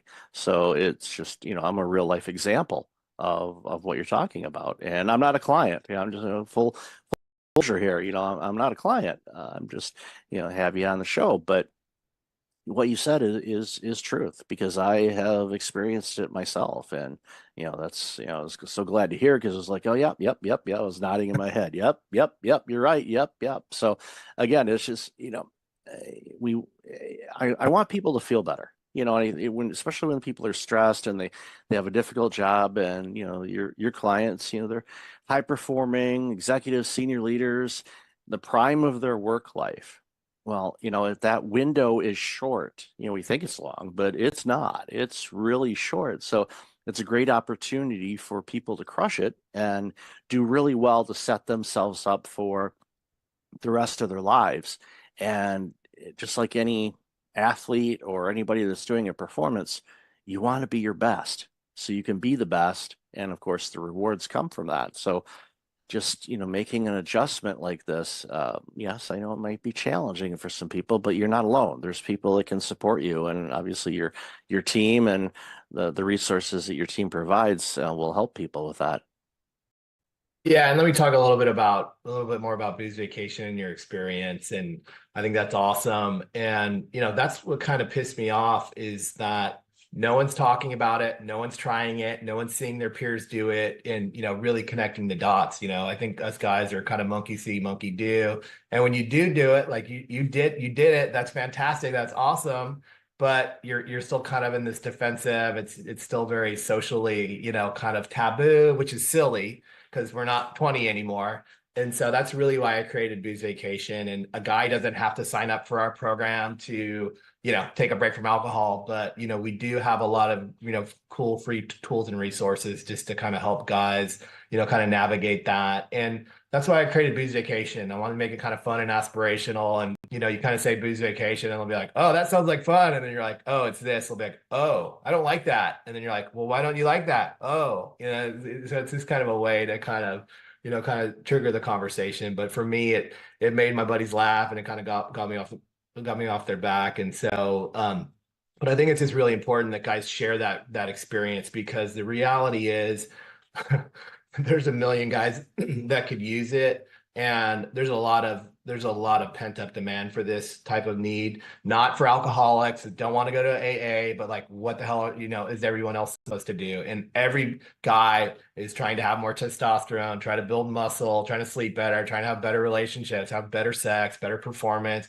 be more grateful, have better digestion and health. It's like all this stuff, like, again, I don't care what you're doing, what protocols you're doing, because I did it. That was me. Like, I drank for 30 years. I had a degree in nutritional science. I had the time, money, and resources to do it. And guess what? Like, I had to throw in the towel. I had a CPAP machine. I had bad blood work. I looked and felt like crap. And so I finally threw in the towel, and all these interventions worked great. They were just out of sequence. And so I think it's just really important that, so that's kind of why I created, Booze Vacation. So it's not, you're not making any lifetime declarations. You're just like, hey, I'm on vacation right now. And, maybe I'll have a drink later, but right now I'm on vacation and I'm loving it. And it's really kind of, it's kind of, playing offense. Hey, I lost some weight. I'm looking great, and it's not like people can't tell that, and I think, again, in our society, I think people just think that parties are about the alcohol. No, they're about the people. And when you're looking and feeling better and, and you're more at ease and you're less anxious, you could actually learn how to have fun without it. And so it's just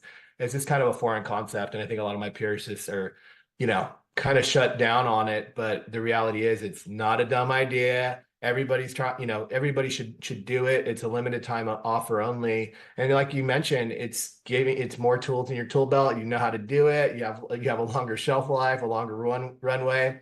You might, say, hey, I still want to drink, or, I might, kind of mix and match and do other things, but it's giving you that option that you don't currently have. And no self-respecting man is going to want the big bag of predictive problems that they're signing up for with regular alcohol use, whether it's a CPAP machine, whether it's erectile dysfunction, it's rusting and clogging your cardiovascular system. I could go on and on what it does, but again, there's so many direct and indirect effects to all your organs and functions and systems in your body that it's just a matter of if, not, when, not if. And so that's kind of what we're up against. And so that's why it's so important to us. And yeah, we have a ton of free tools and resources, and then we're going to have like more of a mastermind group and more kind of paid stuff. But at the end of the day, anybody can do it. You're not an alcoholic. But I think the critical piece, one tip I'll tell people is the most critical piece is like, don't try to cut back. Don't take this 1 month stuff.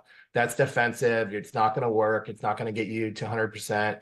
You really need to, the hardest part about taking a break is not the taking a break. It's the deciding to take a break, and then just make sure you take it, get 3-6 months, and ideally even longer. And it is kind of dose dependent. If you've been drinking for, 20 plus years, 3 months probably isn't long enough, but just start with more of a dedicated break to give yourself that runway and that opportunity to really heal, and then take that extra time, money, and energy like you did to work on all these other things. And so that's where it's at. So it's not about sitting around, moping around, waiting for the clock, but it's really about getting after it and using all that extra time, money, and energy to really, stack as many wins as possible. So you're going to want to keep them, and that's going to change how you drink long term, no matter how you choose. Yeah, it's amazing advice, and I'm really thrilled to have had you on the show and talk about this, because I know what it's like to feel better, and I want people to feel better and perform better, because when leaders perform better, guess what? Those companies perform better, which means their employees perform better, which means society gets better products and services. So I'm selfish in this. It makes things better for all of us. So it's a win-win for everybody. So Clifford, I've loved this conversation. Where can people find out more about you and all this amazing work you're doing? Yeah, check us out at boozevacation.com. We got a bunch of tools and resources for free, and a bunch of other stuff, a community that we're working on. So yeah, totally appreciate it and agree. I think, yeah, just kind of, being present, being grateful, being engaged, and, being real, because like I said, I think alcohol can kind of dumb us down and have us in these lowered states, and we're just more us when we're, at full capacity. So I agree. And that really helps teams as well. Agreed. And I'll have all that information in the show notes. So Clifford, then again, thank you so much for your time and this very, very important conversation. Appreciate it. Hey, thank you so much. Take care.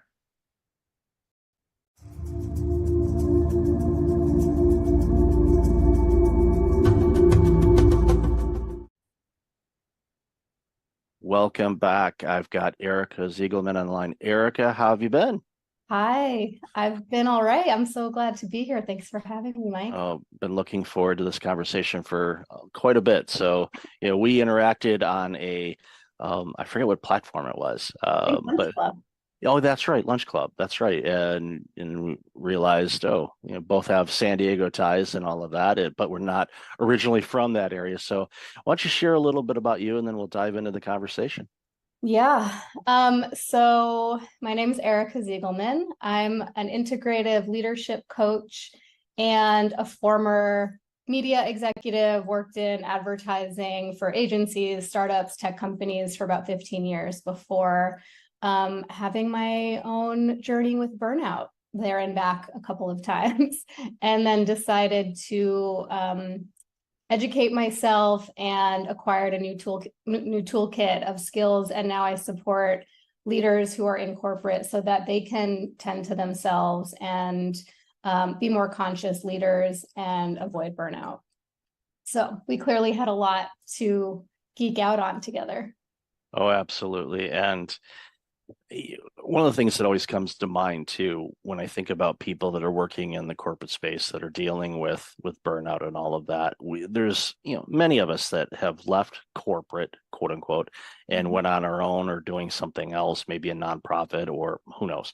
But the key thing to remember is we can't have everybody leave corporate because of burnout, because then there won't be any corporate. Exactly. So we have to approach this from a different vantage point, with the goal, of course, is to make those important people in every layer of the corporate entities healthy and productive, and actually reaping the benefits of their work and enjoying what they do again. And there's a lot of people that do, and it's not we don't want to paint this picture where 100% of people are burned out. We're not there yet, and I certainly hope we never do get there. But depending on the industry and depending on the role, the numbers are higher than other areas, and it's alarming because you know what burnout tastes like. I know what it tastes like. It's not fun. I don't like seeing people go through it. I don't want them to go through it. I know you don't either. So it's that's why it's so important for the work that we're doing, is to show people there's a way out of this, and you can still stay in the type of role that you're in right now. Maybe not at that company, maybe you will stay at that company, hard to say, but at least you got to have the tools and figure out why you're burning out, what you're doing, what are the external factors that are contributing to it, and sort through it that way, and ultimately hopefully end up being wiser and healthier and just a better employee and a better person after doing all the work. Yeah, couldn't agree more. And I think with my personal experience and my journey, I had to go through my own personal healing and like really acknowledging what was happening. It took someone else to tell me like these feelings that you're having and this pure fatigue and exhaustion, all these things are symptoms of burnout. And I didn't even realize. So it was like my own aha moment and then my own journey. And then at this time, I was still in corporate, managing client services function at a very large tech company. And I realized I had an opportunity from within to shift how I was showing up and to give permission and model for my team, how to work and take care of myself in a different way that was more sustainable. And I started to notice the ripple effect of that. And ultimately, I decided to remove myself from the corporate environment, but I reach back in now from, with an outside perspective to help educate and uplift and transform those leaders so that they can have a ripple effect. And that's really where I see the impact. When we start with the leaders, they are modeling it for the generations, the rising leaders that will follow them. And we can have that be a toxic model, or we can have it be a healthy, sustainable model. We just need to teach them and guide them how. And that's the key thing, is just teaching them, because the way that they learned was probably a combination of the leaders or executives that they've worked with in the past, and they kind of borrowed some habits, some good, some maybe not so good, and that's just how they do it, and they can't approach things in a different way. And having somebody like yourself that has obviously the corporate background, they'll listen to you because you've been in the trenches. You know what it's like, and you can say, yeah, there's this and this, and here's a different way to approach it. And if you do this, then you will get better performance out of yourself, and you'll get better performance out of your team because they're mimicking you. And that's the thing that a lot of executives don't really notice, is that their team is behaving the way that their executive is. So if they're working 18-hour days, sending emails, 11 p.m. on a Saturday night and doing all this work, your employees are thinking, well, that's what's expected of me. And many executives would say, if you ask them, do you expect your employees to work at Saturday night at 11 o'clock on a non-urgent matter? And they'd say no. So, well, you're sending them emails, and Right. they think that you need to respond that. Now, they're out, they might be at the club or out to dinner or a concert or something like that. And all of a sudden they get this Slack message of need to update this presentation. And all of a sudden that's the only thing that's on that employee's mind right now. To be completely removed from wherever they're at. And it's like, I always tell people, it's as hard as it is, like, just put your phone on do not disturb. I know it does have an off button. I found that on my iBinky not too long ago. I'm like, this thing turns off? Wow, I didn't know that. I knew it'd die if it ran out of battery, but you could actually choose to shut this thing off. Wow. That must have been a new feature. I don't remember that before, but I'm kidding. But most people won't. Exactly. And the percentage of time, depends on the industry and the field that you're in. If you're in healthcare, this might be very different than you work in media, but it's very rarely a true emergency, right? A true business emergency that needs to be attended to in that minute. But like you said, it hijacks your attention.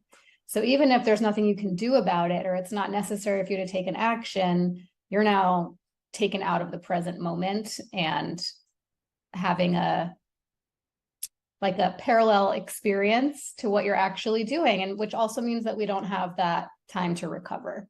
So I think staying in that constant state of vigilance and like always waiting for that next Slack to come in or email to come in, or urgent request from your boss or your client, like keeps us in this elevated, activated state with adrenaline and cortisol constantly running. And then when you have time off, you can't really unplug. We're like addicted to that. So I know I'm preaching to the choir, but that's what happens. And if leaders aren't aware that they're contributing to that, that's a huge opportunity to inform them and to shift these behaviors from the top down. Yeah, I'll give you an example of that. I called it, I actually published an article not too long ago on my blog about addiction to email, basically. And what I purposely did, not with your email, but with most of the emails that I get, I set up a separate email account if it's a newsletter or it's a lead magnet or something like that. So I have everything driven to that email address. That way it kind of keeps my business email account relatively clean, other than just business inquiries and client work and things like that. So the other day I went to log in at the other email, and there were 60 new emails that came in that morning. And I thought, okay, this is way too much. It's like, and I'm not saying that those emails, I signed up for them. They weren't just like spam, they showed up. No, these are separate emails that I had signed up for with all great content. But the problem is, if you spend all your time looking at those 60 emails and all the messages, and again, all of them were rock solid good, it takes you away from what you should be working on. Pick 2 or 3 things that are your most important things to do that's going to move your business, your career, whatever, forward.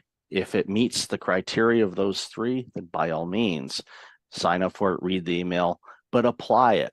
Do something with it, make a note of it or apply it. Otherwise, you're basically reading the newspaper.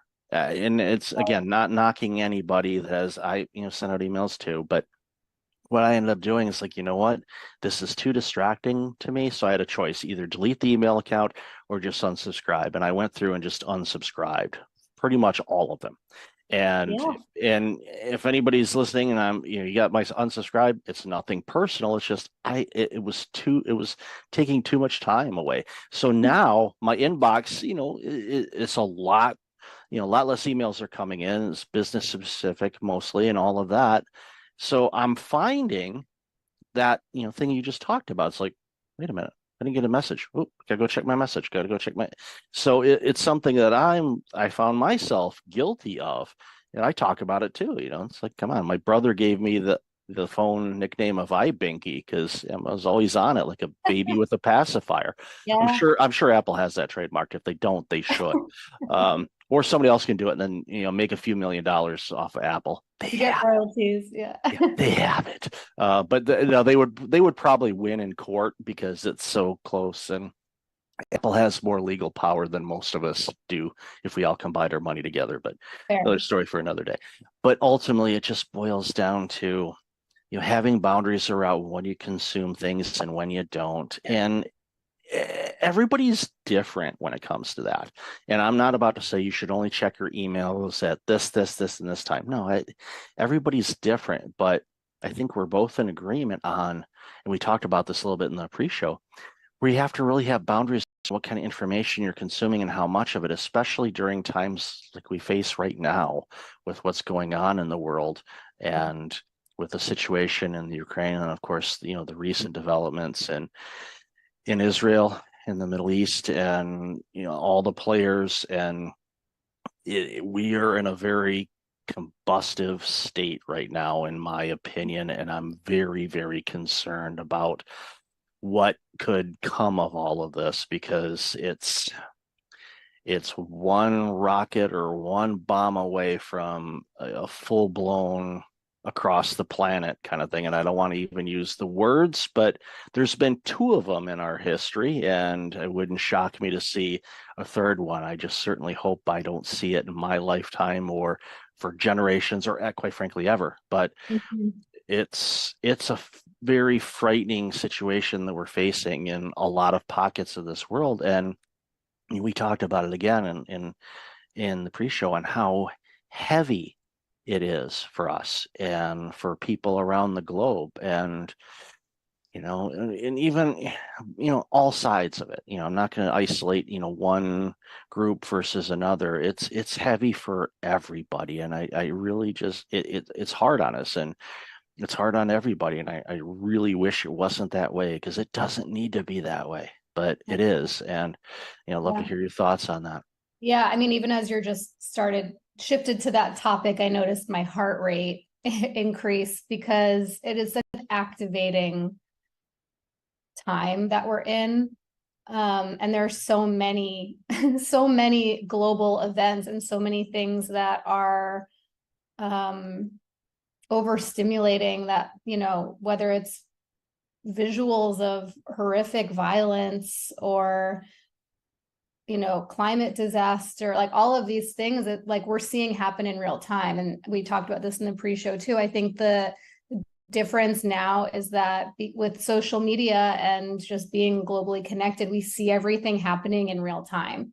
And it's so much for our systems to take in. And when we're already carrying chronic stress from our work and from our family obligations and financial stress and all of these things just piled on, it's so imperative that we are defining our own boundaries with how much we're willing to take in, and then how we are proactively giving ourselves space to rest and recover.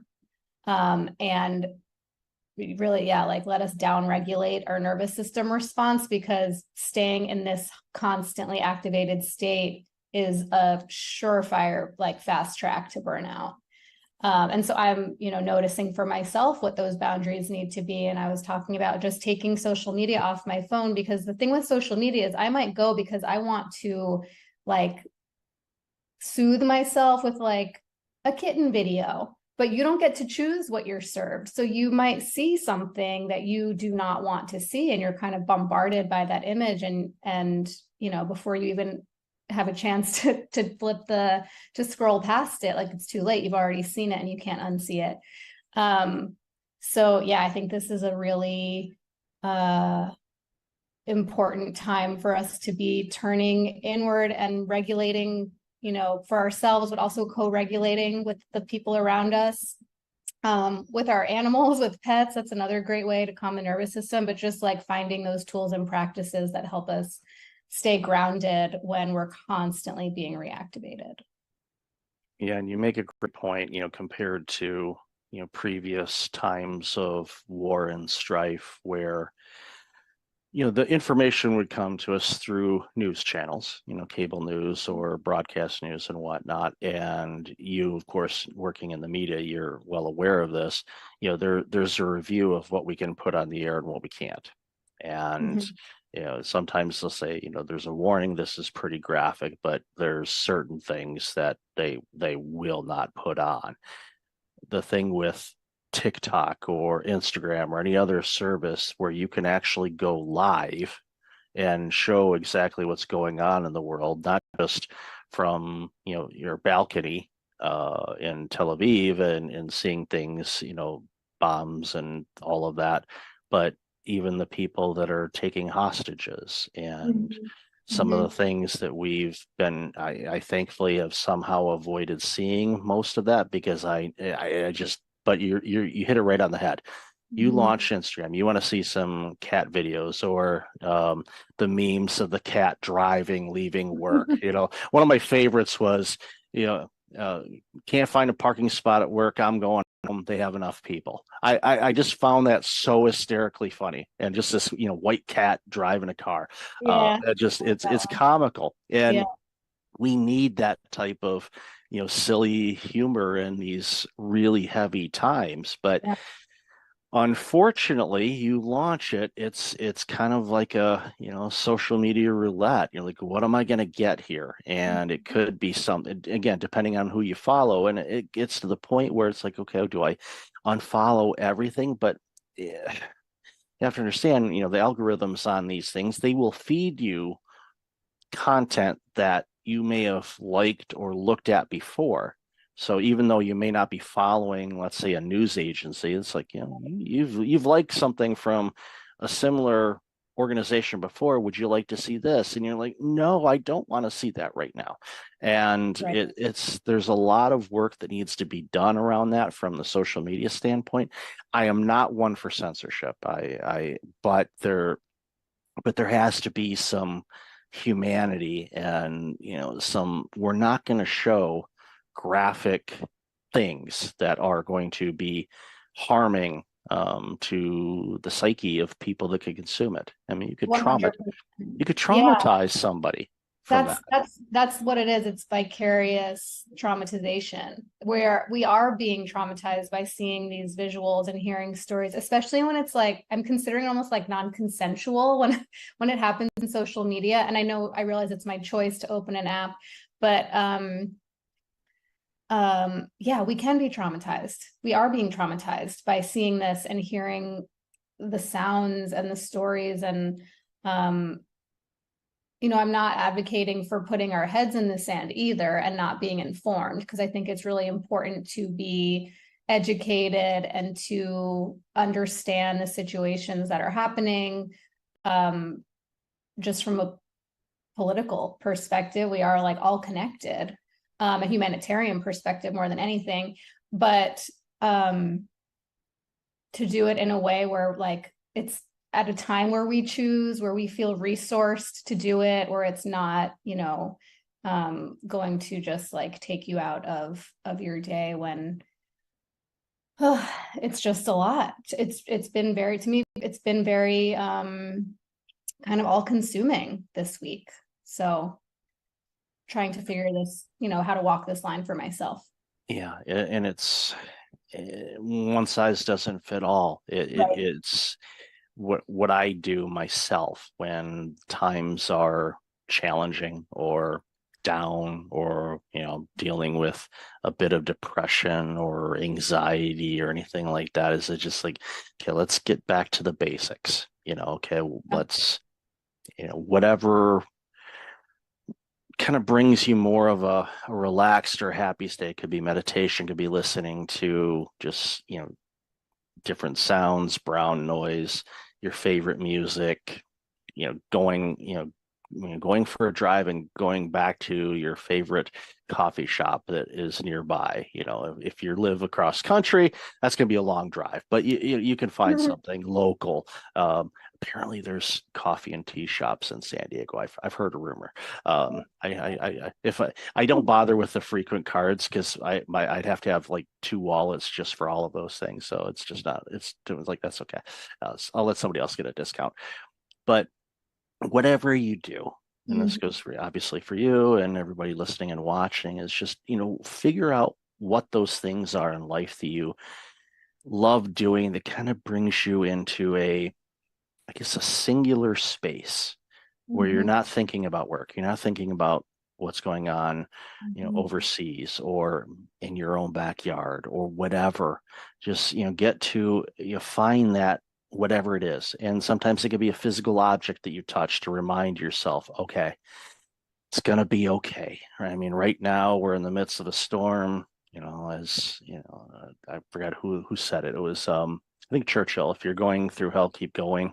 A lot of people have said that, don't stop, just keep going, through it, get through the storm and you'll be fine. In situations like what we're seeing right now, there's so many of us that feel powerless, but I think I want to flip the switch on that and saying, if you take care of yourself and you protect your energy and you protect your well-being and you get to a happy, loving state of yourself, making sure that you truly love yourself and you're taking care of yourself the best that you can, that emits an energy that people recognize, and hopefully they will pick up on it and they will do the same thing. So we can get to more of a harmonious state, because we are one planet. Yes, there's these borders that were man-made, and a variety of other factors involved. I don't want to simplify things. It's complex, especially, since, some of these battles and things like that have been going on for a very, very long time. And it's to the point where I often say, do they even remember what they're fighting about? It's, again, that's a simplification of the dynamics of everything that's going on over in Israel and Palestine, the Gaza Strip, and all of that. But it shouldn't require harming people. It should. Let's talk about it. Let's figure out, because come on, people shouldn't be dying about this, but they are. And it's tough. But again, going back to, what we talked about originally, these type of things, can cause prolonged stress, which prolonged stress turns into burnout. So you have to be really careful about this. And I love what you said. Don't put your head in the sand, but you have to have some regulation and some boundaries around what you consume and how much you consume. I think back to my parents. They, my dad passed a few years ago, but they'd put on the news, at 3 o'clock, 4 o'clock, and that thing would run until 7 o'clock. So they were constantly getting gaslit with all the negativity that's going on in the world. Didn't matter which flavor of the news they were watching. It's got, unfortunately, there's a lot of negative things that the news agencies highlight because that's what gets ratings, unfortunately. Yeah, fear. Yeah, it's a lot of fear. And I mean, rightly justified right now, but I wanted to just go back to something that you said about like finding those resourcing activities, meditation or being out in nature or taking a walk or talking to a friend. I think it's really important that we identify where these sources of safety are that really calm our systems, that help us come back to a sense of connection to ourselves, but also, I think most importantly, to other people. It's really important that we're checking in with each other, with our friends, our family, our loved ones, our colleagues, because everyone's experiencing this time in a different way, but it's pretty hard to not be affected by it. And so I think, just being really mindful of like, we're having our own personal experiences, but the people around us are as well. And so we have an opportunity to, as we've been talking about, like set an example of how to stay connected and how to stay present and how to take care of ourselves and each other. And that can look differently for everyone, but it's really whatever makes you feel safe and calm and connected, I would say, are like really the three main things. And that applies to working in corporate as well. Yes. Yeah. We talked about a lot of, real life, real heavy stuff here, but it's kind of going back to what I said a moment ago. It's like sometimes you just go back to the basics, start at okay, let's start clean slate. Don't throw everything out, but just like, okay, we're gonna go in a different room that isn't used. Okay, let's kind of map this out. Let's start here and add the things we need to. It's kind of like the junk drawer in a way. And it's probably not a great analogy, but we all have those, where there's a box or a drawer that's just filled with, I'll save this for later kind of thing. And you look at it and it's just like, what in the world? I don't even know what this thing is. But eventually it's good to kind of clear that out, start with a fresh slate, and you find things, I've been looking for that, or I don't need that anymore. And then a week later you realize, oh yeah, you did. But you can order it online anymore. Life is easier now when it comes to things like that. Yeah, well, they'll sell you that little handle for your bread maker. What's that? We don't need this. Oops, yeah. Guess we can't make bread now. But at the end of the day, it's just a reminder for all of us we have to take care of ourselves before we can take care of anybody else. And when we do that, and we find, and it takes time, because especially when, and this, when people are burned out, they've kind of forgotten how to take care of themselves. And getting back to the basics of like, okay, what does taking care of yourself look like? Describe that and give them the permission to do that again. Let's just start one little step at a time. And when you do that, and it becomes a habit, and it's, it sticks around, then you start seeing other areas of your life improve. And then from there, all of a sudden you're like, wow, you know what? Yeah, the stress from work is still there, but it's not impacting me the same way anymore. And I'm clearer now on what I need to do and what I don't. And it turns around leaders, which turns around teams, which turns around groups and companies. And it's so simple to do, but it's really hard for people to do. And I think that's where we come in and we say, look, you can do this. You just got to approach it, a little bit differently than you have in the past. And you'll see big returns just by getting real crystal clear on what you want to do and what you don't. Exactly. So well said. I think, I've found that often the people who experience burnout are the ones who consider themselves to be helpers and to have really big hearts and to want to make sure that everyone else is taken care of, right? So as a leader, you put your team first, you put the business first, you put your clients first, and then you put your family and your friends first. And but before you know it, we have finite time, energy, and resources, and we ourselves are at the bottom of the list, and then we run out of juice to serve anybody else.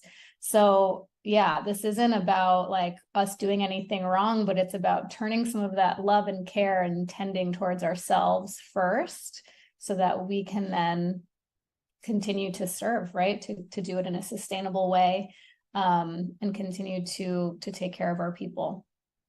You identify as a reformed people pleaser. Yeah, same. There's a book, you're probably familiar with it. If not, definitely pick it up. It's called Disease to Please. It was by Harriet Breaker. It came out in 2000, I believe. And every couple years, it's my holiday present to myself to read that book again. It's got 21 days of exercises in it. It identifies all types of people pleasing. I thought I was a certain type of people pleaser, but after reading the book, I realized I was something else. And it was an aha moment for me when I finished that book, and it alarmed me and it also gave me insights as to why, one of the components why I burned out, because I was putting everybody else before me. I was like, I wouldn't delegate because they got too much work to do. I'll just go ahead and do it. And yeah. So if you don't take care of yourself first, you're not going to take care of anybody. So, and when you do take care of people, they're getting a much better version of you. And that's one of those hurdles that a lot of people have to get over. Once they figure that out, they go, wow, I'm actually the best I can be. So I can be the best when I do give. So it's I think it's also modeling how to take care of ourselves. Like when we sometimes we think, oh, I need to I need to demonstrate to my team how to work hard and how to deliver results. And of course, that's important, but there's one of the most impactful things that I saw an old manager of mine do, and this was probably 12 years into my career and was the first time I saw a manager take all of her paid time off during the year. Didn't roll over days. She used all of her time. She went to every one of her kids' recitals and school conferences, and she showed up for her personal life in a way I had never seen modeled before. And then it gave me permission to use my paid time off, and to recharge. That's why we have it. But I hadn't seen it before because I had only had the example of managers who are like, oh, I work through my vacations and I only take 2 weekends off a year. And like, there was some badge of honor in that. And I had to see it modeled in my own leader to realize like, oh, wow, that empowers me to do the same. And when I do it, it empowers my team to do the same. And this is how we prevent burnout. So, yeah.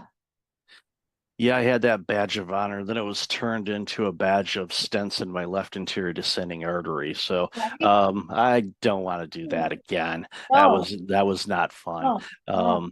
But at the end of the day, it's important for us to take care of ourselves, because when we do that, we're actually taking care of others as well. So, Erica, I've loved this conversation. We could talk for hours, you know that.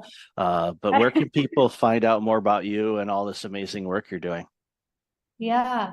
Well, you can follow me on LinkedIn or Instagram once I go back on there. I am on LinkedIn regularly at Erica Ziegelman, or my website, ericaziegelman.com. I would love to connect with any listeners or viewers of the show. I offer one-on-one coaching and group coaching and work with corporate teams on conscious leadership, burnout prevention, all the topics we talked about. And yeah, it's been such a pleasure, and love, being able to share our experience and empower others with this knowledge. No, thank you. And I'll definitely have all that information in the show notes. So, Erica, always good to talk with you. Thank you so much for your time today. Really appreciate it. Likewise. Thank you so much.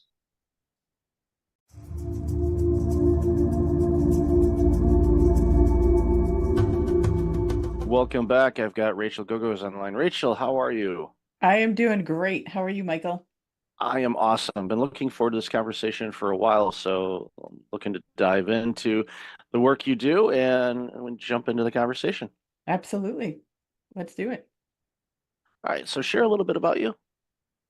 So I am the founder and owner of a brand agency. We, for the last decade or so, have specialized in personal branding. We also work with a lot of business brands, and we do a lot of the tactical things behind the scenes that help one build their online presence.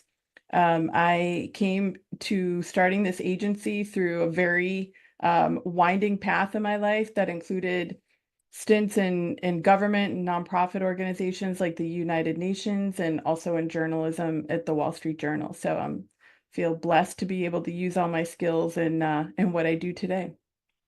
Heard of those organizations. I am a subscriber to one of them anyway. I don't know if the UN has any type of publication. I'm sure they do. Yeah, Some they type have a of lot. of course they have a pretty good vantage point of what's going on in the world. So, Mhm. but yeah, in the Wall Street Journal, of course, we know what they do. But it's important. I always love talking with people, because no one has a direct path to what they are doing now. Everything was from twists and turns and opportunities and choices, sometimes moving forward, sometimes maybe taking a step or two back. And it's one of those things, and even in my career, what I've done over my life, I look at the tools that I picked up along the way, and some of them were when I worked in accounting, some of them were in IT, some of them nonprofit, some of them consulting, some of them doing audits. When my original career as a public accountant, auditing all kinds of different organizations, which I never thought would be beneficial to me in the work that I do today, but it is, because when you speak with organizations regarding workplace culture or burnout prevention or whatever the case might be, I have at least somewhat of an understanding of the nuances of what that organization, as far as the type of organization it is, might be running into. And when I bring it up sometimes in conversations, people look at it and they say, did you ever work in this field before? Mhm. No.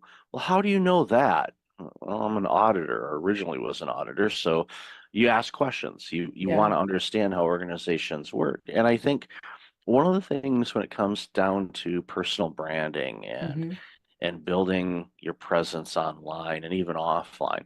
And yes, there is an offline world. I know Yes. for many of us, we forget that, but it's there's still out there.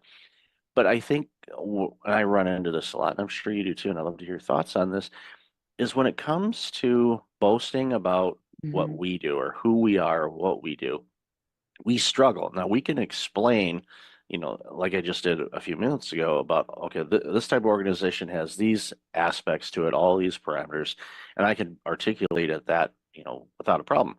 But then you ask me, okay, what do I do? We kind of get that, second grade stage fright kind of thing. Mhm. So, Mhm. love to hear your thoughts on that. Mhm. So think the question, what do you do? Often, really, for people, they answer why they do what they do versus the what they do. I mean, I think the immediate reaction is I'm a pharmaceutical rep or whatever the thing is. But I think the more important answer actually is the why somebody does what they do, because then you really start to get to the heart of a person and the soul of a person, and it's a much more memorable conversation. That's one thing. The other part I want to address here is this boasting piece, right? And many times when I talk to people about personal branding, they immediately go to that thought, right? Oh, I don't not comfortable boasting about myself or bragging about myself or whatever that might be. And that's actually not what personal branding is. So I'd love to share that personal branding is really about, we all come to different relationships with a reputation already in hand, right? So part of a personal brand is our existing reputation, which if someone doesn't know someone, right, they can easily Google them and get a sense of somebody's reputation very quickly nowadays. And the other part of personal branding is the personality, like the real essence of the person. What makes them tick? What are their values? What is their mission in life? What is their drive in life? What are the things they're really convicted about, really passionate about? Those are all elements of a personal brand. So if you think about it, if you start to share some of those things, it's not really boasting. It's just kind of dropping the kimono a little bit, and letting people in and just letting people know who you are. I think it can be a little bit awkward doing that online because sometimes you feel like you're talking into a black hole, but there's certain ways one can write content so it doesn't sound like that, right? And try to also increase engagement and conversation and posts as you're informing people a little bit more about yourself or educating them on the work that you do in a way that can be helpful to people too. Like articles that I write or keynotes or posts, anything like Mhm. that. What I tend to do when I can, and I'm thinking about it, is as if I'm having a conversation with somebody. And of course, there's writing styles, and you can make it conversational, or you can Right. follow guidelines and all that. Because ironically, I found out the other day, my sixth grade teacher, Mrs. Nicholas, who was just as stern as they came Mhm. with English and proper Mhm. things and all that stuff, and even to the point in my writing I use an app called Grammarly, which a lot of Oh people yeah. probably use. Mhm. So my nickname for that app is Mrs. Nicholas. And I one day I thought, what, I wonder, you know when she may have passed away or anything. So that was sixth grade, that was not yesterday. Right. So I thought, okay, when did she pass away? She hasn't. Oh, And amazing. I'm like, one, that's awesome. Two, it's like yeah, she would be. I think she would be quite pleased and not surprised in the work that I'm doing. Yes. I'm there's days I'm still shocked at that I do what I do. Like, Uh-huh. wow, but I can connect the dots. I can see how I'm doing what Yes. I'm doing, but there are days where I have to kind of pause for a moment and go, all right, why is this such an awesome experience now? Because I, again, never would have done it before. And I think Mhm. the storytelling of branding Mhm. is important because people connect to stories. That's why people love watching television shows or going to the movies or watching movies. I mean, everybody paying for the 400 streaming services that we all have now. Yeah. People love stories. So when you are talking about what you do, Mhm. there's if you can somehow bring those people in, like you mentioned, Mhm. and share the story of why you do what you do. And, Mhm. yes, okay, compensation, money, we all get that, but Sure. there's a reason for why you do. There's something that resonates within you that you chose this path instead of doing something completely different. And I think the more people that do that, the more connected people start feeling, and the whole know, like, and trust factor comes Yes. into play because you can look at, a website or you can read a bio and you Mhm. can go, wow, it's as if I know this person. And if Mhm. you have that, then you're like, okay, let's proceed further Yeah. and work with them on something if that's what you're looking for. Yeah. No, you hit the nail on the head when you said connecting the dots, right? That's so important to put, particularly on an about page or, on your LinkedIn profile as well. Because if we just put a list of every place we've worked, kind of like a resume, we're not actually connecting the dots of how it's relevant to what we're doing today. So the more we can do that, and again, weave in part of the story, which is what people remember, and weave in those interesting points that are differentiators for you, whether personal or professional.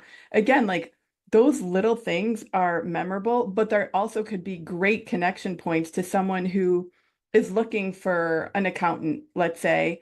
But you also mentioned that you love to bake bread, right?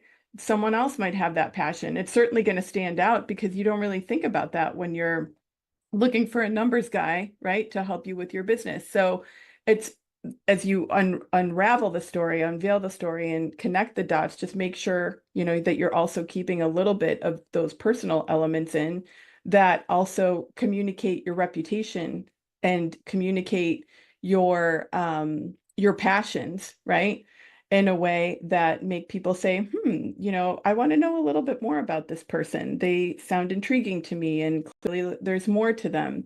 So, the more you can convey that online, I think the better. And I think video too, just to kind of take a little tangent into that, besides podcasting and putting audio content out there, even short video snippets, again, because it's like a fully dimensional connection, right? Versus somebody just reading static words. And it's always amazing to me what people resonate with and something that they read about another person online or see about another, right, within a video or something to that.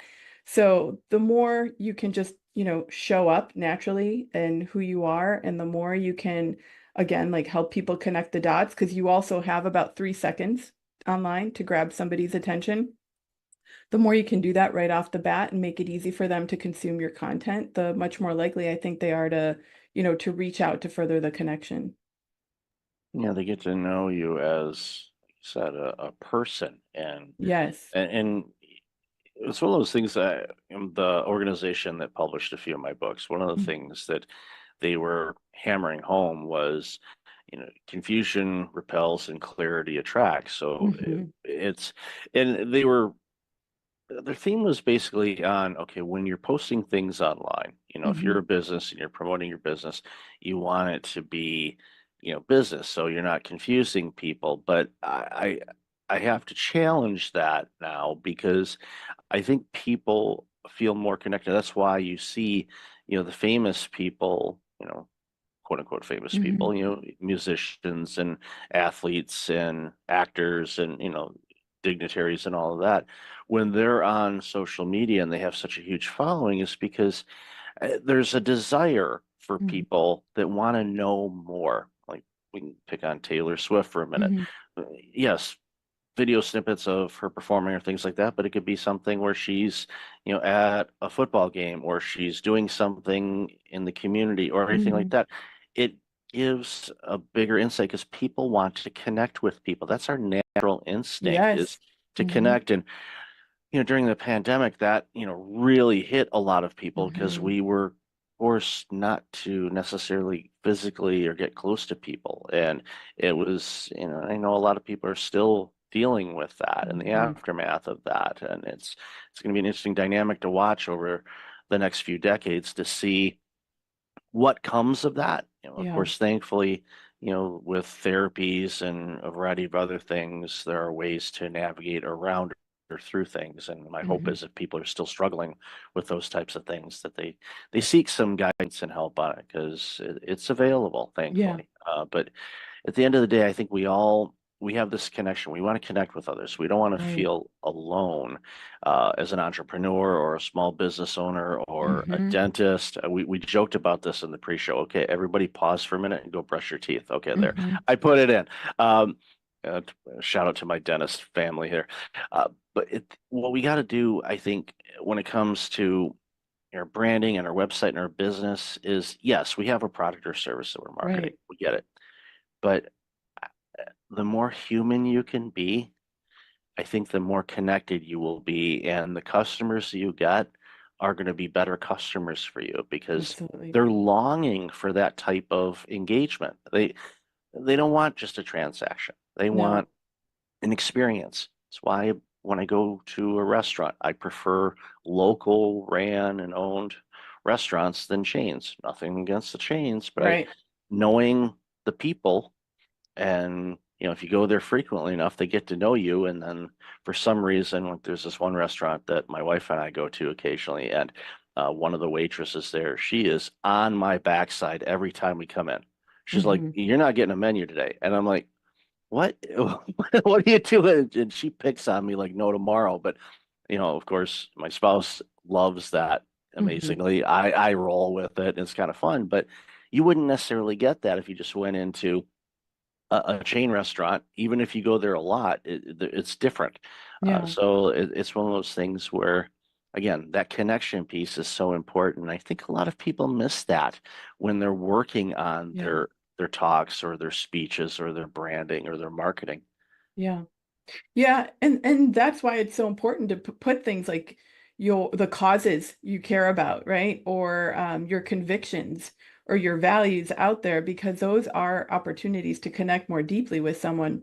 And I read a stat, actually the study came out a couple years ago, but it's that 3/4 of Americans are actually more likely to trust someone with an established personal brand.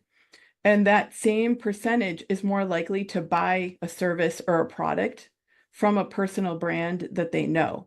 And that applies to big companies too, right? When you have a sense of what that company or the founder of that company stands for, just like you were saying about supporting certain restaurants, right? Because they're local versus the chain. But we also do that when we're thinking about like major purchases. If we know that a company is supporting, I don't know, say a local shelter or whatever else it might be, right? We're more likely to support them. So, um, again, the more we can help people connect with us and just really truly show up as ourselves, I think the more likely we also are to grow our businesses, and convert people, as I like to say, from browsers to buyers. You bring up a good point, and I think again, it's something that just came to me right now. When we start thinking about what we value and what we find important, like the restaurant analogy, or you gave a Yes. great example of, supporting a local small charity Hmm. versus a large national or Hmm. international one. Again, nothing wrong with any of them, Yes. but it you connect to that and you go, okay, why is that important to me?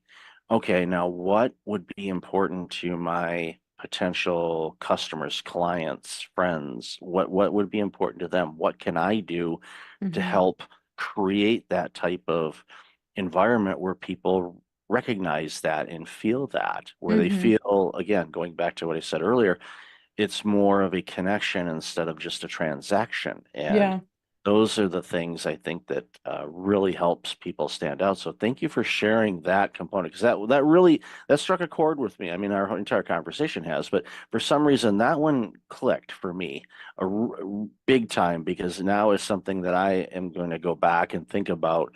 Again, the work that I'm doing. It's like, how is this benefiting people? You know, Right. it's Yeah. what is there something here? Am I doing it for an ego stroke, or am I doing it to provide benefit and value to Of somebody where it course. can help them Yeah. get to where they want to go? Right. And one more thing about that too, the values and sharing more and expressing more. I think it needs to really come from the core, from a real true place. It's great to think about what's important to your customers, especially if you're a local business, right? You really want local to survive and thrive in every industry. And that I think a lot of companies have been suffering since 2020. But back to the piece of thinking about aligning with others around those values, I think it's okay to be polarizing.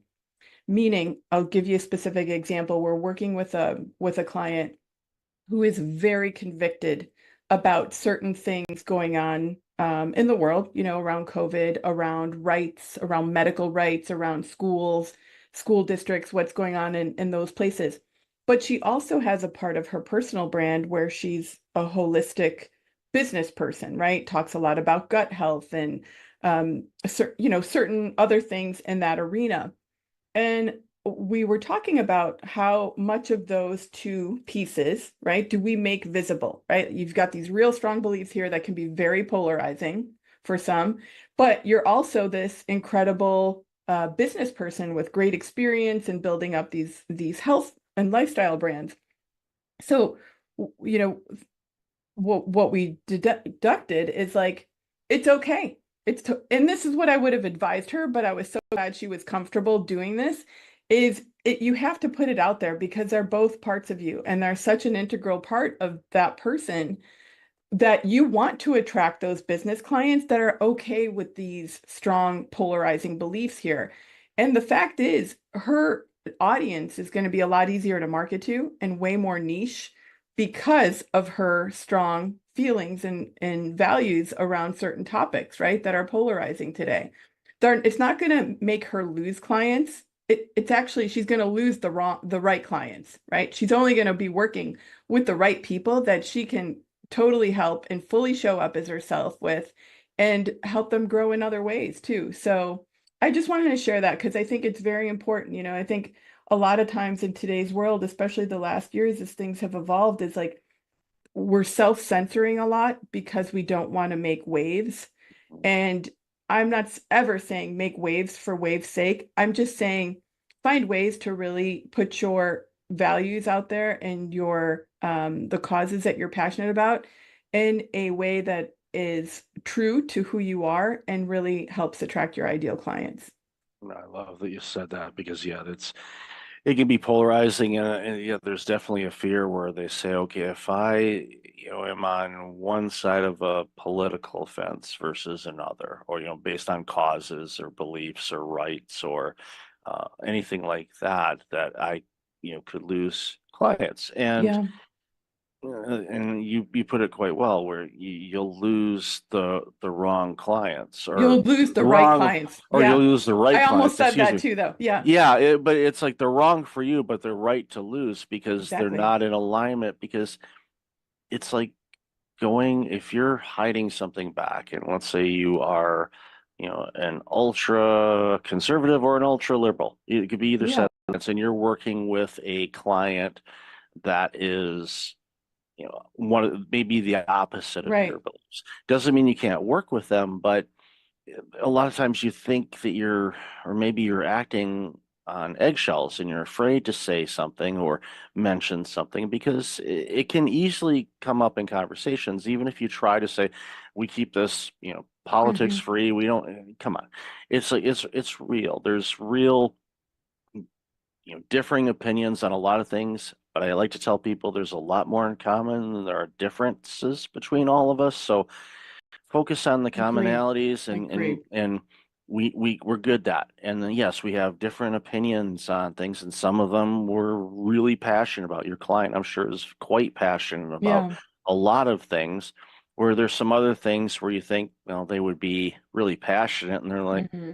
meh, I'm Right. good. I'm good with either. And it, but again, that goes back to what we've talked about is Hmm. it's, pardon the pun here, but it's wearing a mask. You want to Hmm. be you. people can read if you're being genuine, or they can read if you were putting on a facade or a So true. mask Yeah. on something. And you don't want to do that, because if you're putting that on and they read that, they're like, oh, they're hiding something. All of a sudden, that element of doubt comes in, like, okay, they're hiding this. What else would they be hiding? Now, Mhm. that could go for relationships, or that could be going through, work Right. type of relationships, customer client type situation. So be yourself. But and I love the way that you put it too, is if you have a belief on whatever Mhm. issue it happens to be, and that is in the wheelhouse of the work that you do, like gut health or Yes. anti-vax versus vaccines or anti-medication versus holistic care, what Mhm. share that, but share it in a way with compassion and love and Exactly. understanding, instead of saying, I'm right, you're wrong. Well, who's right and who's wrong, and who determines who's right or who's wrong? Exactly. It could vary. There used to be ads of physicians that were promoting the benefits of smoking. Mm. Yeah, good luck getting that ad out now. It's not going to happen. Right. The things change, information changes. We revolve, or some people say we Mhm. regress too. It's like, Mhm. well, it's this human thing is not easy. We're Yeah. still trying to figure it out. I don't think we ever will, but that's part of the challenge of life. It Exactly. gives us some creativity and opportunity to be fun. But I think it boils down to, and what we've talked about a lot this morning, is just, I think the more you can be you, I think the Mhm. better you're gonna be, because then you don't have to pretend. You Yeah. just you show up every day being you. Yeah. And that goes a long way, and it comes through in your messaging, your branding, everything that you do. Yeah. Yeah. And I think what happens, Michael, to people over time is they kind of lose who they really are, right? It's like we're in different work environments or different relationships. And bef after many years or months, you're kind of going along with whatever the thing is. And you kind of lose track of what really makes you tick and what is really driving you. And I love to just share with people, take some time every now and then, like have a coffee date with yourself and really just kind of set your own GPS and figure out, where do you want to be in 5 years and how are you going to get there? And that's not just like numbers driven goals, but it's really like take a look at the people you're surrounding yourself with, take a look at the environments that you're in. Where do you want to make changes? And I think the more proactive and thoughtful and intentional we could be about the life that we're living, the easier it is for us to build our personal brand, because we're just taking a little time every now and again, reconnect with who we truly are. It's an exercise that I do at least a couple of times a year. Oh, that's great. And it's That's rare, by the way. Yeah, I know. I found that out there. I was like, what do you mean you haven't done that? And it's Mhm. literally and Ram Tran, advisor, leadership individual, served on presidential commissions. I saw him speak at a conference several years ago. Mhm. And it's an exercise that he does. He Really? does it, but he does a deep dive at least twice a year, where his theme of what he does is, first he starts off, he's like, okay, I'm going to list all the things that I'm doing right Mhm. now, and I'm going to decide what I am no longer going to do. And he just like chops it off. It might be something successful. So Right. we'll be wild here, and we'll say, okay, in December I decide I'm shutting the podcast down. No, I'm Right. not. Mhm. But that would be the extreme of it. But there's some things like, okay, I'm not going to do that anymore. I'm going to focus on this. And a lot of it has to do, and this is something that I know a lot of people have a really hard time with, is that looking within. Mhm. And they start beating themselves up. I should have done that. They start shooting all over Yeah. themselves. Yep. Stop that, people, please. Approach it. And this is something I learned years ago, and I originally did it when I was a kid, and then Mm. you lose it as an adult. But approach things with childlike curiosity, Mhm. and wonder why. What do I want to do? What would I like to do? There's Mhm. something that I've been wanting to do that I've been putting off for a long time. Why don't we let's schedule that? Let's start focusing on that. Is there something I want to do differently? What am I feeling when and this is something, once you get better in tune with yourself, you write down, okay, I'm going to work on this in Q1 of Mhm. 2025.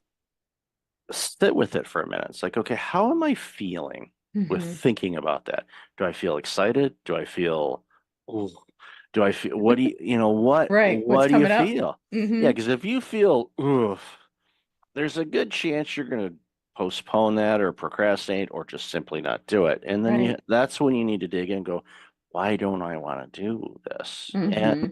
just might not be in alignment. It might be something that, well, I saw this on a social media post or somebody Right. said that I need to do this and Gary V's doing this. Nothing Hmm. against Gary. He's a great dude. He's been very successful.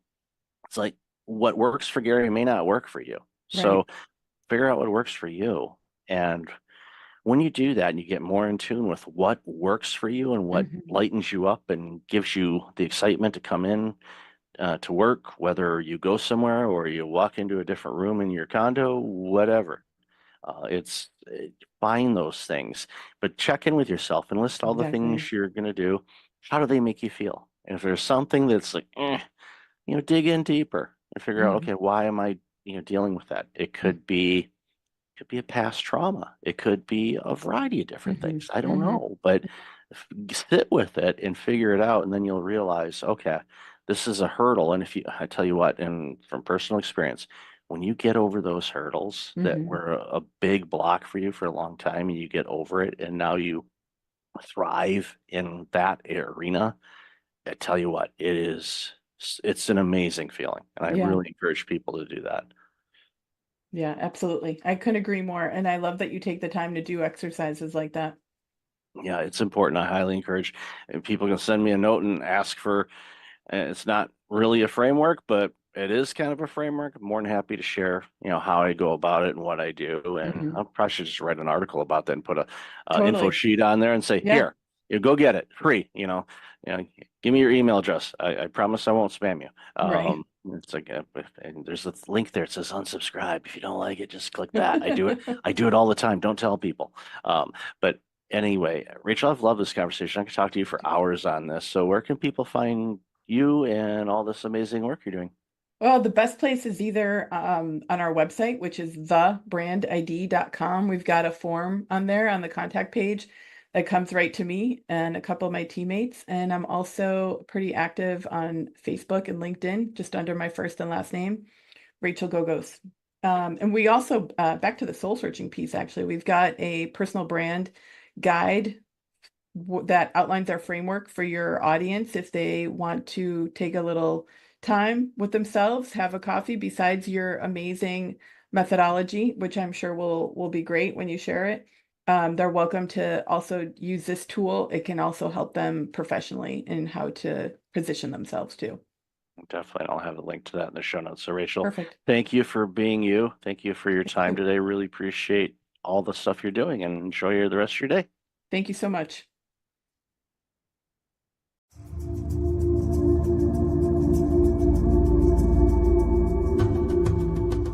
Welcome back. I've got Felina Hermans on the line. Felina, how are you? I'm good. How are you? I am awesome. I've been looking forward to this conversation for quite a bit because the work you do is very, very important for our future. So, why don't you share a little bit about you and the work you do, and then we'll jump into the conversation. Yeah, so my name is Feline Hermans. I have two jobs. Half of my job is being a university professor, where I research how to teach programming to kids. That's like my main area of expertise. And the other half of my job is that I'm actually a school teacher myself. So I teach grade 7, which is 12 and 13-year-olds. And I try to teach them a little bit of programming every week. So I have practical experience and also my academic work concerns that age group. And those two worlds ebb and flow quite a bit, Yes. where you're like, okay, you probably have to remember, okay, where am I? Okay, now I got to do this. But it's so important, as we talked a bit in the pre-show.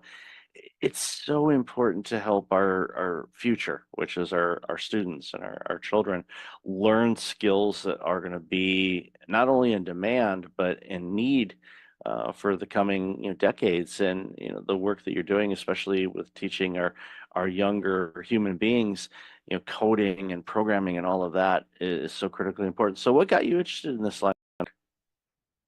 Yeah, so that's a funny story, actually. My original research in academia was not about kids at all. I was actually working on professional programmers, specifically end user programmers, so people using spreadsheets and stuff like that. But then I thought, is this the most interesting thing I can do? I'm not sure if I want to do this anymore. I really did it for quite a long time. And I wasn't sure in general if academia was the place where I wanted to be. So I started this part-time gig as a school teacher, teaching the same age group, just because I thought this is something I can do with my programming skills as well, which is going to be helpful for society. And then I figured out there were so many interesting questions. I thought, well, but how do we teach 12-year-olds, right? Because they're a bit too old for the really kid stuff. Like there's this really, really wonderful programming language, Scratch, that people might have heard of, that comes out of MIT. And that's really cool. You have this like Lego blocks that you can use to program. But then 12-year-olds, 13-year-olds is like, well, that looks like a toy. That's for kids. We don't want that, teachers. We want to have a real programming language that I can make some money out of, because money making is very much also a driver for some kids. Like, well, Scratch doesn't look like this is going to get me a job, right? I want to do Python or JavaScript, what all the professionals are doing. So then we switched from doing Scratch to doing Python. And then the kids were excited about that, but then they were also struggling because there's so much syntax and everything is in English. And you probably hear that English is not my first language. So the kids I'm teaching, I don't teach them in English, I teach them in Dutch, but error messages in Python are in English and the code is in English. So I thought, okay, there's a lot of motivation for them to do the grown-up stuff, but it's just a little bit too hard. And then one Christmas break about 5 years ago, I thought, okay, what if I make a very tiny, simple Python in Dutch, and I can use that in my teaching? And that tiny project that I just really envisioned as a prototype turned into a really big open source project that is now used worldwide. We support 56 different languages. And it also turned into a very interesting research area, because designing a programming language that works in a lot of different languages and designing a programming language that's just easier and gradually grows with kids, technically, no one has ever built that type of thing for this age group before. So there were technical challenges, academic challenges, and it also just got a massive user base that I wasn't anticipating. I'm so glad you had that thought during the holidays to create something, because as somebody that's a native born English speaking individual, we take it for granted. And Python and the other programming languages, whether it's Unity for games or JavaScript or things like that, it's okay, great, it's in English, but it's limiting the creativity from the world. And that's one of the things that I've celebrated throughout my life, is when you hear about innovation and things that are coming from different parts of the globe that historically haven't been able to participate in creating things for the masses. I celebrate that because it gives us so much more robust products, services, skills, programs, you name it. And the fact that you took this idea and it's hitting so many languages, that just opens up the world for so many people that it creates, again, I'm thrilled by this. And part-time I help out an organization that does Python coding, and they have kids from age 5 to 17 that do coding and programming. Awesome. So familiar with Scratch, familiar with the Lego robotics, the Spike builds and We Do and all of those things. And it's great to see. But when we have the 12, 13, 14-year-olds, they're looking at Scratch and going, no, I'm not doing that. I want something else. And they get into it and then they realize, okay, wow, this is a bigger thing to chew off than I thought. But as with everything and the way that the courses are designed, and I know it's the same thing that you do with Eddie, is you build it in such a way where they're learning the skills that build onto the skills. So as they're getting deeper into learning the languages, the coding and programming languages, those skills that they picked up, maybe a couple months ago carry forward. They know how to do it now. And it's just a natural progression for them to get better and better. And even to the point when they're problem solving. And in case of point, I'll give a real life example. There's a college aged individual that is actually doing, one of the coaches that helps out, but he's also in college to learn programming and things like that. And he brought in some programming. His code was broken, and for the life of him, he could not find it. So I can't find this. And I asked him, and this goes back to my spreadsheet days when I was originally an accountant. It's like sometimes you just got to step away from it and look at different things. Read a book or go outside and stare at the clouds. Don't stare at the sun, kids. Just a reminder. Even if you have the solar glasses, don't stare at the sun. But you step away from it and you get back to it. And usually, more times than not, it's as if someone took a yellow highlighter and highlighted the broken code. Oh, there it is. It's just you step away from it. But it was funny to see a coach that's coaching on it was really frustrated by his own code because he couldn't figure out where the error was. And again, that goes back to the teachings that you do. And and I want to obviously hear your thoughts on this, but I don't want to diminish your school teacher component of things because that helps with all the work that you're doing. Because again, those worlds kind of mesh together, and I think those skills as a school teacher really help you out in this organization that you had launched and the open source things and all that. So definitely want to give the platform back to you to share some of your thoughts on this. Yeah, absolutely. Because even after all those years, I'm still teaching 7th grade using my own product, right? And there's no better way to improve the thing you're working on is to work with it. So I was just, we have this meeting with other open source contributors every week. And I was just telling them the other day, like, you need to work on this part because I will use it as a teacher. And next week, I have my different cap on and I will say, this is not clear and this is not clear. You have to improve this because as a teacher, these and these and these things are really annoying for me. So it's really very nice to combine using the product with building and designing the product. And it's also, as you were saying, the things that kids are learning are not just about programming. It's also about being like more resilient to stress or frustration or unclarity. They also create these big programs like, teacher, it is broken. How? Why? It's like, I don't know, right? And sometimes I'm lying, sometimes I see it straight away, but sometimes I also don't see it. I'm like, I don't know this 100-line program that you created last week, what it's supposed to do. I don't know, but here's a debugger, right? So we can step through the program and then it will tell you at least what it's thinking it should be doing. Or here's some techniques, you comment out this code, you look at the values of variables. So we give them these techniques, and these aren't heady techniques. They are programming techniques. And maybe there are even techniques that go a little bit beyond programming. We're like, okay, what is this supposed to do? Why isn't doing that? Just taking a step back and doing some analysis work. And it's really very, very fun and valuable to have kids then come back 10 minutes later say, teacher, I know what's wrong. Like, awesome, right? I didn't do any work. I just told you to use these techniques and then you figured it out. That's very, very cool.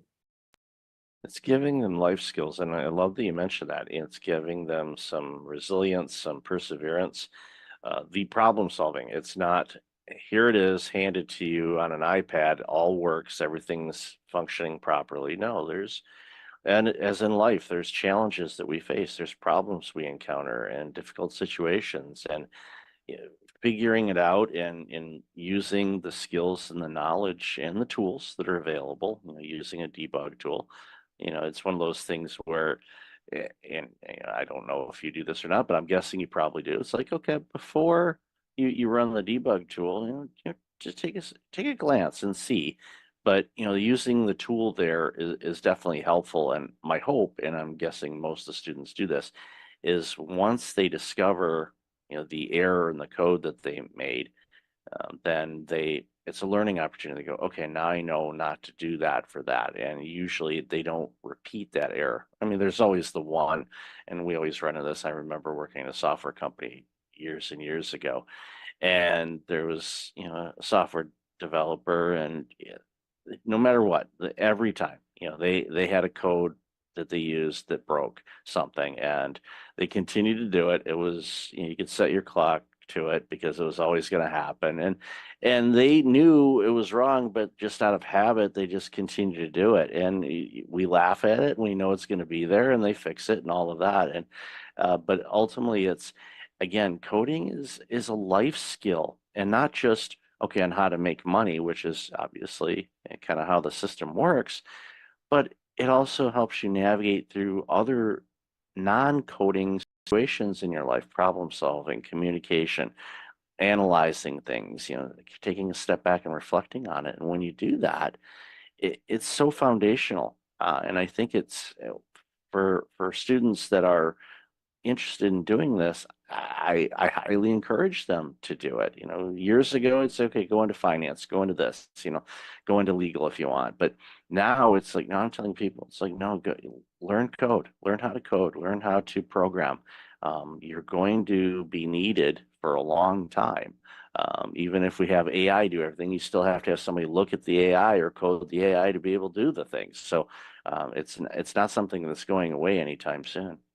No, and it's also an awareness about what technology is, right? What I'm seeing with young people, but actually also with adults that don't know any programming, is that they think that technology, software, the internet is just something that exists like oxygen in the air, right? But once you've done a little bit of programming yourself, you're like, hey, wait a minute, someone created this website with a goal, right? Get to scrolling Instagram and they're like, wait a minute, someone created Instagram and then they created it in such a way to keep me addicted. Like this is the goal. It's not an accident that I want to keep scrolling. It's actually something that someone programmed in. So that awareness that all technology is human made and that decisions went into the internet and Instagram and Facebook and WhatsApp and whatever, that too is something that they're learning from a programming class that isn't necessarily, oh, now I know how to program. It's also, aha, everything on the internet is programmed by someone, which also I think is a very, very valuable lesson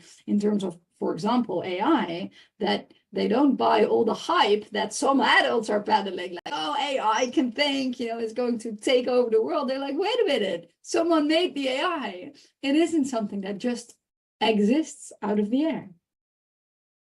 It's important to remember that. And some people say, are you afraid of AI taking over the world? It's like, well, if it can do my work without me having to do the work and I can relax, I'm okay with that, I guess. But as long as I continue to get to create, that's what's important. But Yeah. it's as with everything. And we remember when the internet first was launched to the public and all that, oh, this is going to take care of this and eliminate these jobs. And no, it ended up creating a lot more jobs. And I think AI is going to do the same thing because it's going to open up some creativity for opportunities to do different things and free up people to create other things that they can't because especially in the administrative side of things, where it's like, okay, research or building up websites or things like that, but again, it boils down to this. It's like, yeah, if you give it a simple instruction, it's going to give you a simple output.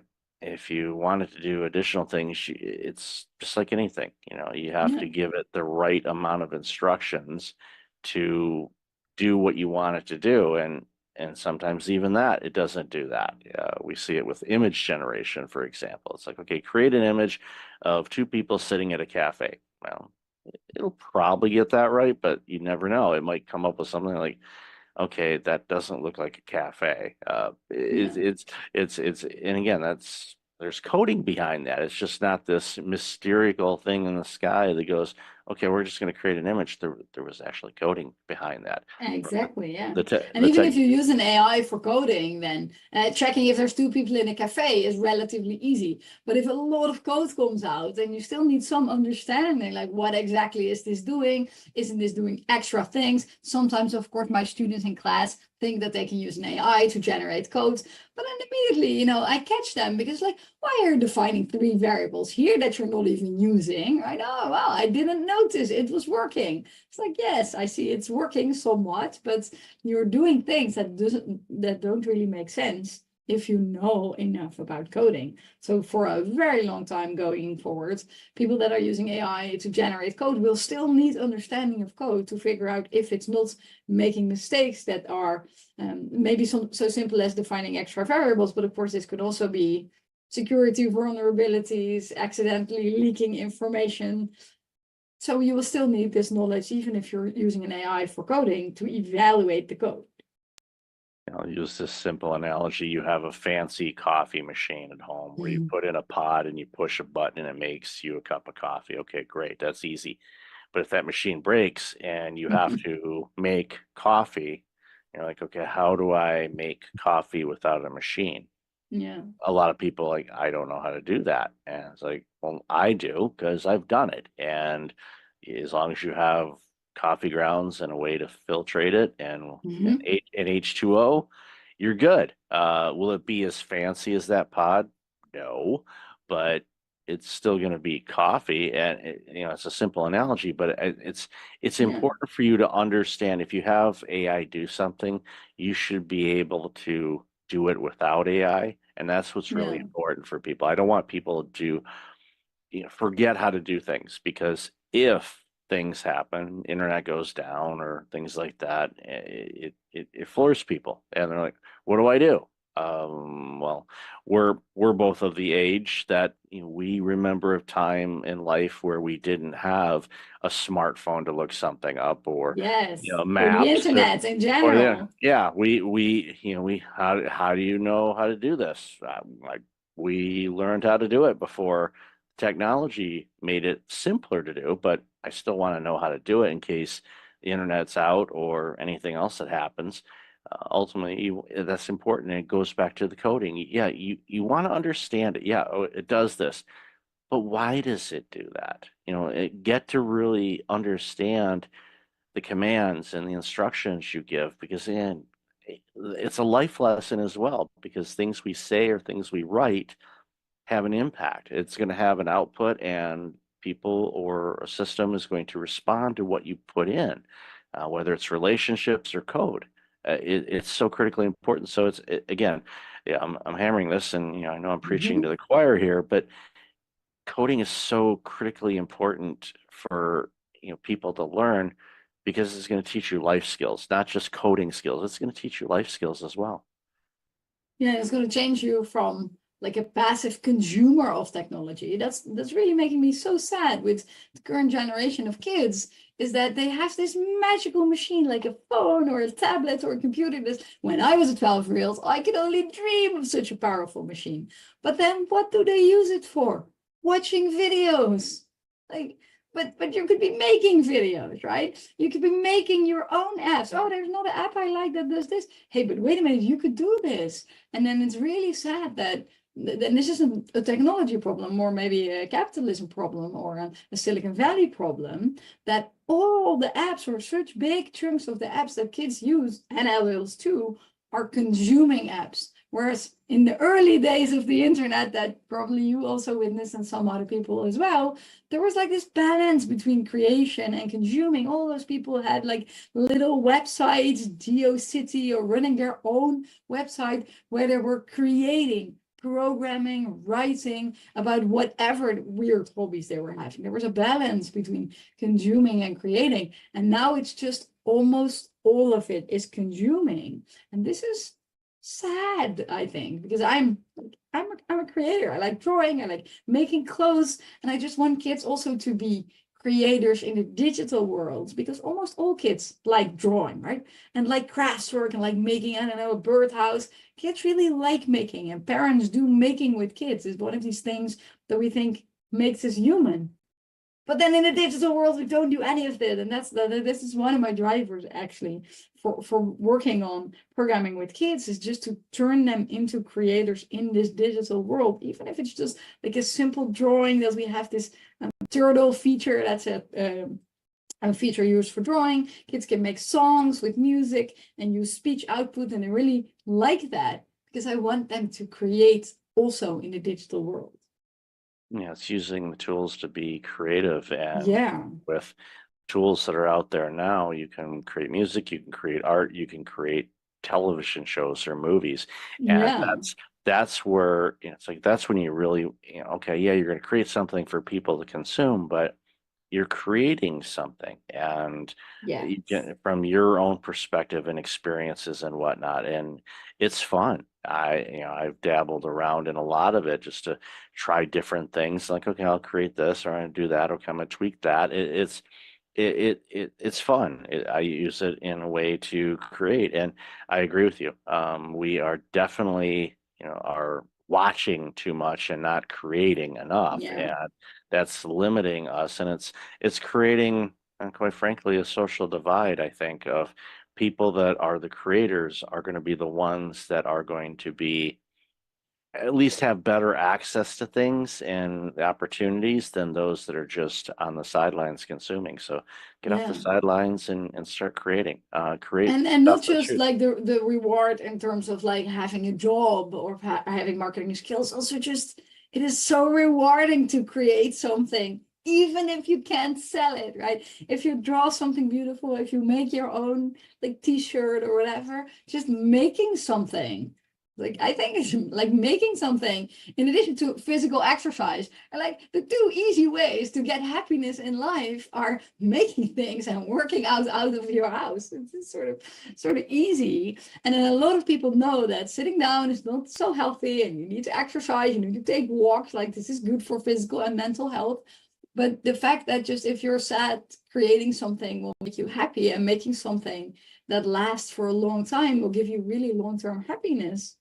That's not something we talk about so much, and maybe we should. Yeah, we should do it a lot more. And I'm using a standing desk right now because I don't Oh, like that's sitting. very good. I don't like sitting down. As much as I used to. Well, my original career was accounting, and we sat down all the time. So Yeah. that's like, no, stand up. Teacher, you're an educator. You're standing a lot. So Yes, I am. Yes. you picked the right career for that. So, Feline, I love this conversation. Where can people find out more about you, your organization, and all this amazing work you're doing? Yeah, if people want to check out Hedy, the easiest URL is www.hedy.org. If you're thinking of joining Hedy, either as a translator, a teacher, or a programmer, the easiest URL is hedy.org/join, where we have introductory material for those three groups, target audiences. And if people want to know more about me, my website is feline.com, FELIENNE.com, where you can follow my blog and stuff that I'm doing as well, my research. I'll definitely have that in the show notes. So, Felina, thank you so much for your time today. Really appreciate you, and congratulations on this very important work you're doing. Awesome. Thanks for having me.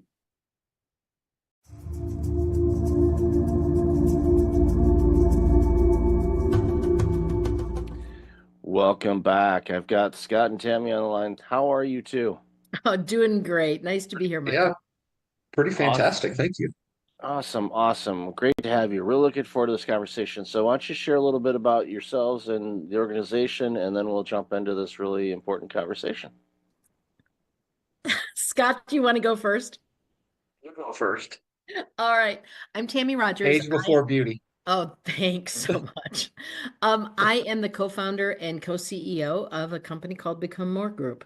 And what we really do is we help individuals, teams, and organizations start here and say, where do you want to go? How do you want to get there? And we work with them to kind of step in, become more in any way that really makes sense to them.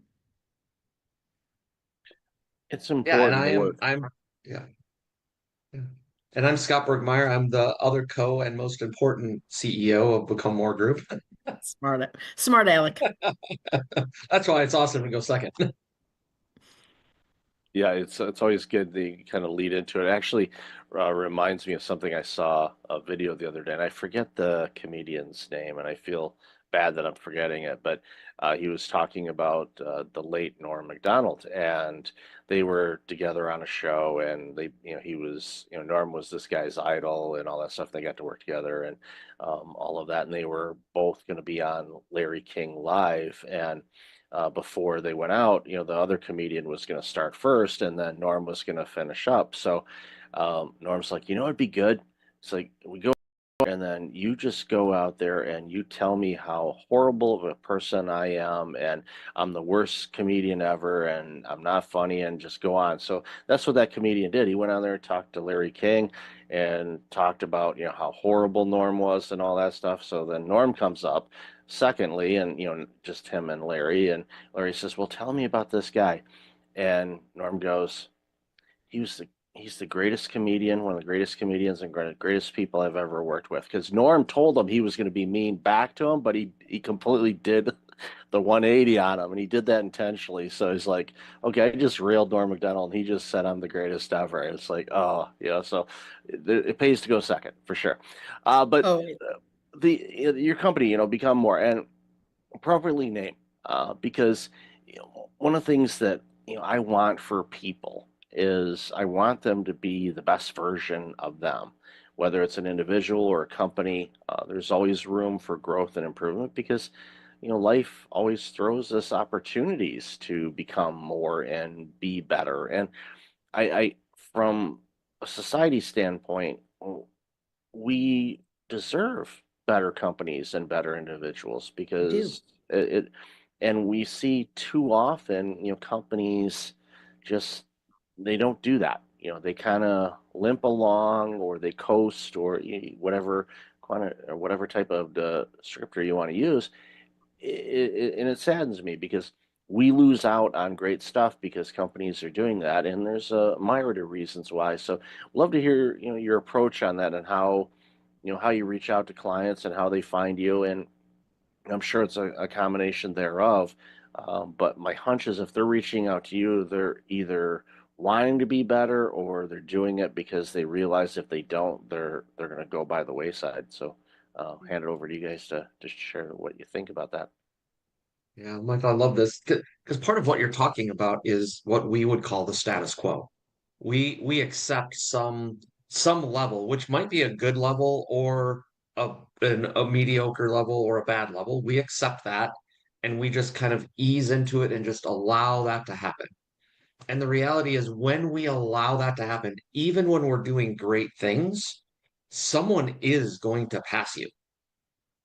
And so if you're not always looking at how can we evolve, mature, move forward, at some point, even if you're currently making dust, you will be eating dust at some point. It's true. And the side of that, if you think about it, is people traditionally shift off of the status quo because they are inspired or because they're in dire trouble, right? Inspiration or desperation. And when you're desperate, there is this piece where it's like you'll do almost anything.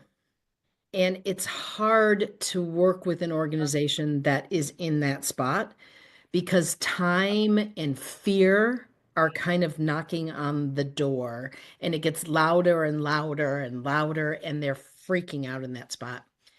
Inspiration is a much better place to be. And yet many of us don't make those changes because we're inspired. Many of us make those changes until we can, we wait until we can hear that knock on the door.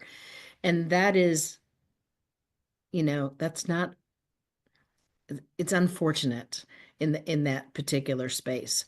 So one of the things that we actually work with people on is we talk with them and say, all right, we can talk about pain. What's the stuff that's not working for your organization? But let's also talk about gain. What is it that you want to be? What is that? If you could dream for a little bit, what would that look like? And what would be the things that you would like to see and experience, and the way that you would like to interact with customers, and the way that your staff interacts with one another, and the products that you would want to bring out, or the production, and how would that flow? And when we ask them about dreaming, and sometimes I can't use that word, it depends on the CEO and whether that word is comfortable for them or not. But when they can like vision out or dream into that future, that's a way that we get people to be inspired instead of waiting for that time period where something's knocking on the door and they have to do something.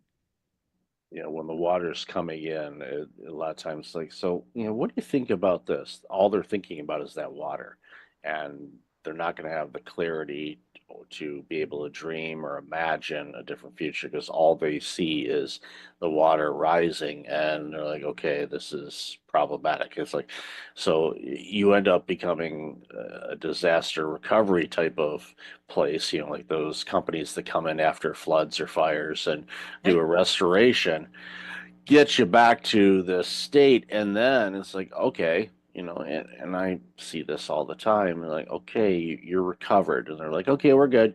No, you're not. You're back to where you were before that happened.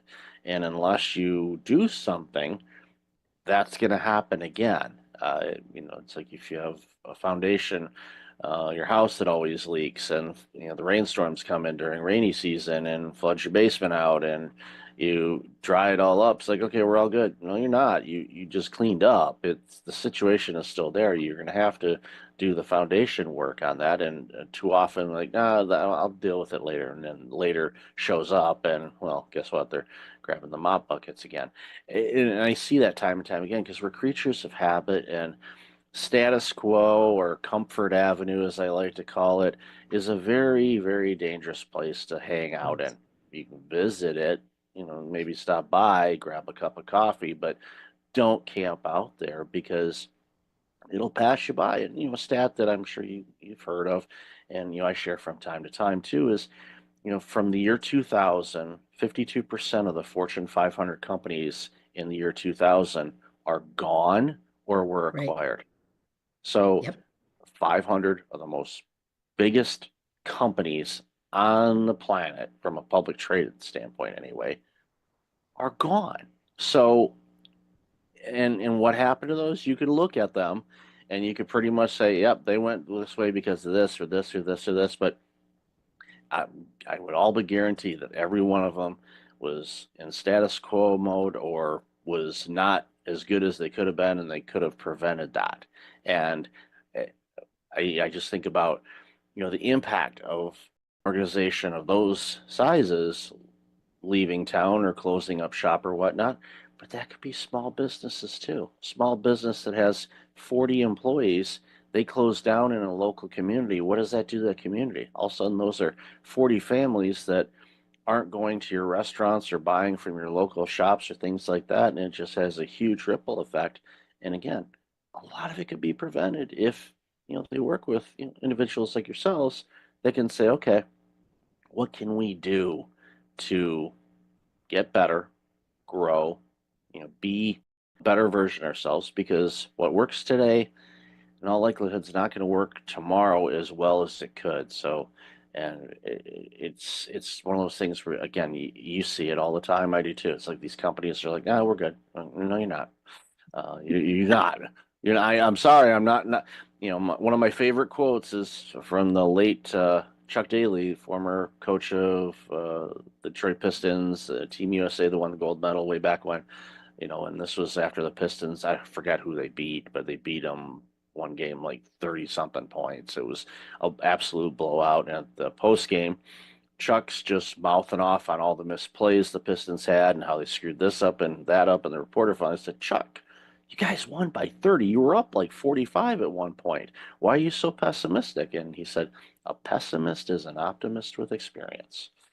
And he knew that the players that were screwing up and missing plays, that could come back and bite them down the road. He didn't want to see it. And you guys see it all the time, in companies. It's like you're doing some things that's going to bite you down the road. We have something we incorporate in our organization, but it's something we bring to every other organization that we talk to as well. And it's called the growth questions. Yeah. So it's really looking at it and say, what worked? What didn't work? What are we going to go do differently? And the more frequent you're asking yourself those questions, the more you will grow. And Michael, as you were sharing, it made me think about, there is this,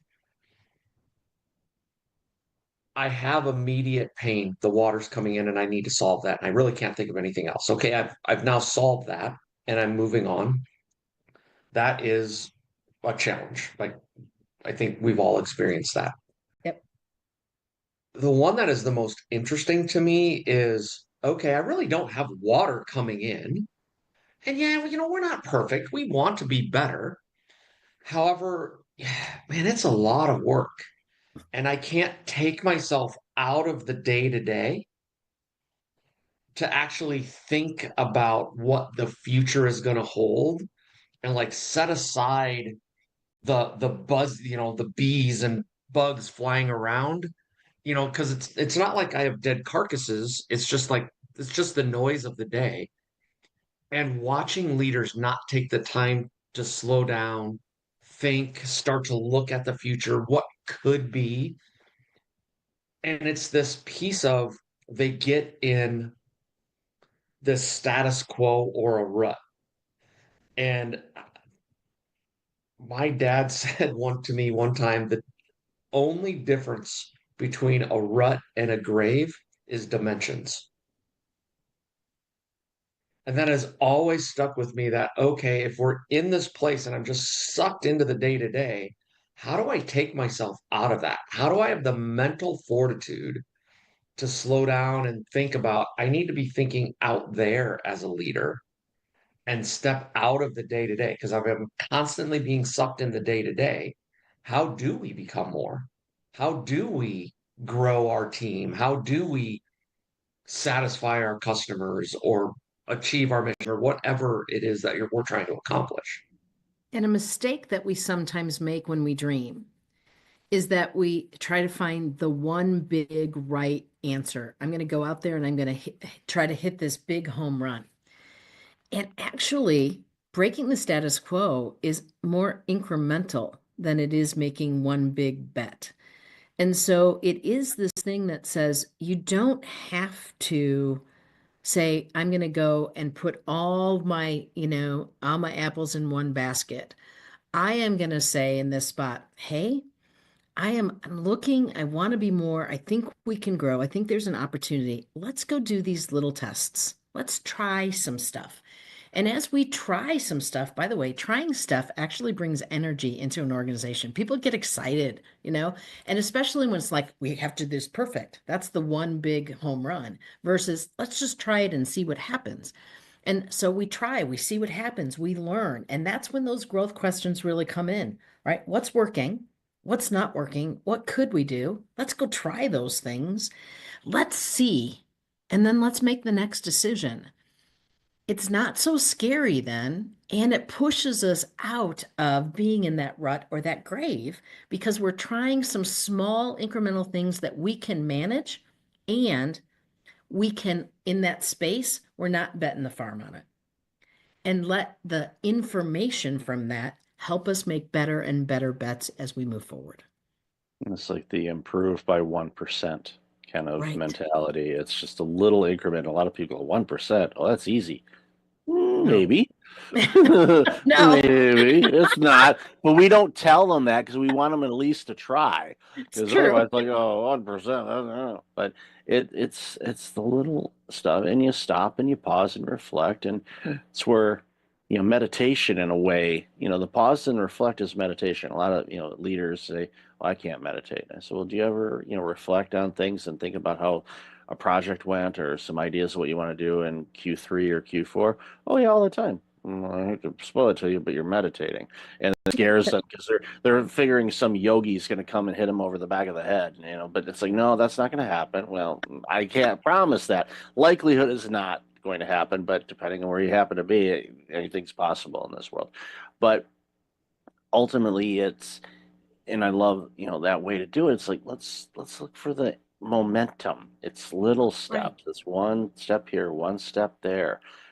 Using the baseball analogy, it's like you have a really successful inning. Yeah, you could be hitting a bunch of home runs. That's fine, but base hit after base hit after base hit, it's like body jabs. It just wears them down, and then the pitcher ends up leaving one right over the middle of the plate, and then it's about 520 feet out in right field, and it's like, oh, okay, now we've had a 7-run inning here, and you've just beaten them down. But it's just those little incremental things that add up, and it's pausing and reflecting too. I worked for a company. It's alarming how many years ago it was. But it was one of the first companies ever. Well, it was 20. Oh my gosh. When was that? Yeah, 26 years ago. Yikes. That's yeah. Lifetime. You tell me about it. Yeah, there's like a lifetime, and that lifetime could have started having a family lifetime. That's how long ago it was. But it was, a company, Fortune 500 organization, and it was a division, and we were in asset management, and we went out and did asset management work for other Fortune 500 companies. And at the end of every project, we would have a project debrief meeting, which is not out of the norm, but we always brought in a handful of other project managers and team members from other projects to sit in on the meeting that had nothing to do with the project. They never opened up a single spreadsheet or look at a presentation slide. They had no knowledge about it other than when they walked in the room. And we'd go through and all of that, and those people that were outside would offer some insights and things that they did that helped streamline some things and lessons learned. So basically, it was like a team meeting where everybody kind of contributed. Well, what we ended up doing by doing that is, after implementing that new procedure, within about 6 months, we were able to increase the number of clients that we took on by 20%, and we didn't hire any additional advisors. Needless to say, and I'm not going to mention the company, but headquarters in Germany were really pleased about efficiency. Not that Germans are all about efficiency or anything like that. I know it might be a breaking news alert there. Didn't mean to shock people on that. But they were thrilled, and they're like, "What did you do?" They're trying to figure out, can we mimic this? And again, that was an example. Okay, there's something we learned. Could that be applied in other arenas that we work on to find the ability to do more without overloading people and with the same amount of people? And it was one of those things where I was obviously much younger then, didn't pay much attention to it, but upon reflecting, looking back, thinking about ideas, it's like, that was great. So anywhere that I was a leader, didn't matter what role I was in, I did that. I would bring in some outsiders and say, okay, what's your thoughts on this? What do you see? And it just improved things. And it was a simple thing to implement. A lot of people thought I was crazy at first. Like, well, they weren't on the project. Why are they here? Like, you'll see, just work with me on this. And then they realized, and then all of a sudden they wanted to be part of other meetings, probably because they didn't want to work and they just want to sit in the meeting. But oh yeah, because people love meetings, Michael. Yeah. My brother, and this was years ago too, worked for an auto sector company, and you'll get this, they actually had a meeting to determine why they had so many meetings. Of course. And they didn't come up with a solution. So because it was an ineffective meeting. There you go. Yeah. Is there an agenda? Could this be an email? Do I need to be there? Yeah. Yeah. I do like that methodology that you're talking about, outside eyes. I mean, it's great, especially if you have enough internal staff to be able to have an outside perspective. That's phenomenal. If you don't, that's what you kind of need consultants about, right? Because an outside perspective says, I don't have any skin in the game. Here's just something to think about and consider. It's not like you did this wrong and you did this wrong. It's not like an audit. It's this thing that says, here's something that you might want to consider. Here's something that we've done. This is what our experience says. And that's how you get better incrementally, but you do it very quickly. And so that's what's really interesting about that. That is growth, very specific, a growth plan to help us see what we can do differently and not just get stuck in, well, this is the way we do it. Well, it worked last time, we'll do it this time. And having the outside in, whether that's a consultant or whether that's someone from the next department over, right? Ideally, like, they have the ability to ask the quote dumb questions that we just make the assumptions on.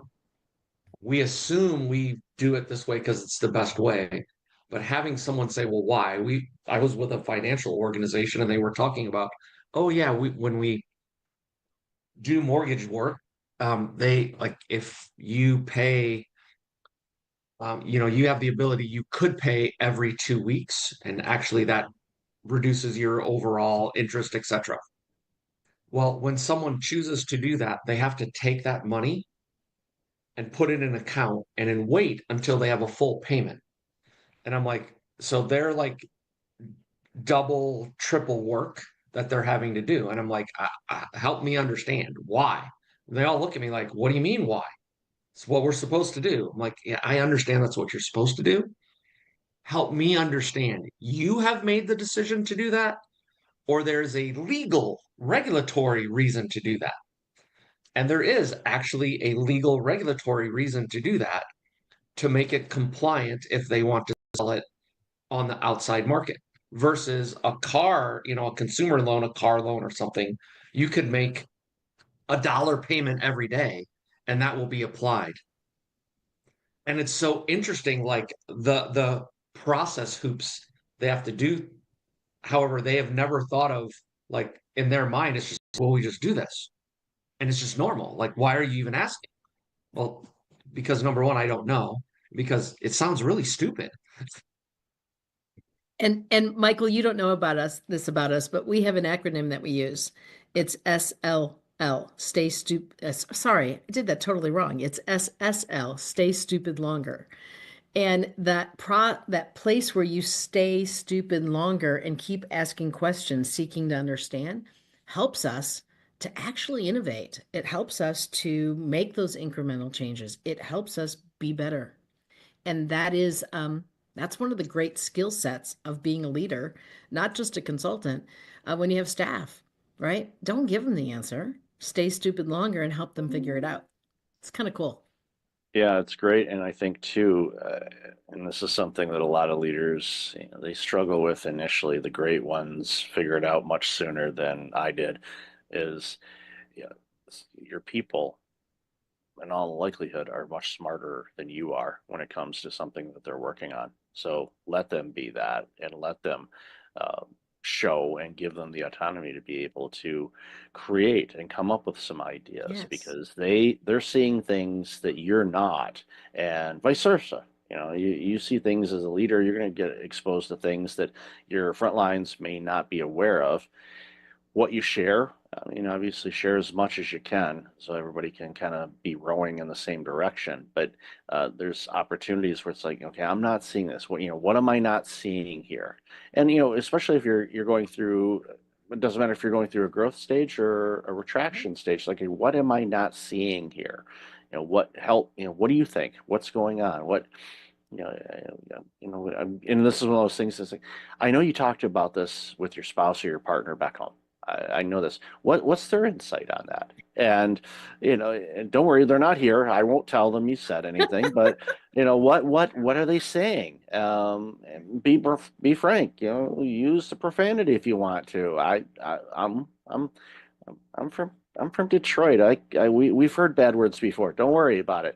So what do you need? And it again, it's more perspectives can, sometimes it can open up that particular sliver of an idea that can spawn off into, something absolutely amazing, or turn the tide to make things, even better for everybody involved. So before we wrap up, a question that came to mind, while we were talking is, here we are in Q1 of 2025, and in the last few years, I'm sure have been, what's the word, interesting, I guess, for your clients, and because it's been interesting for all of us.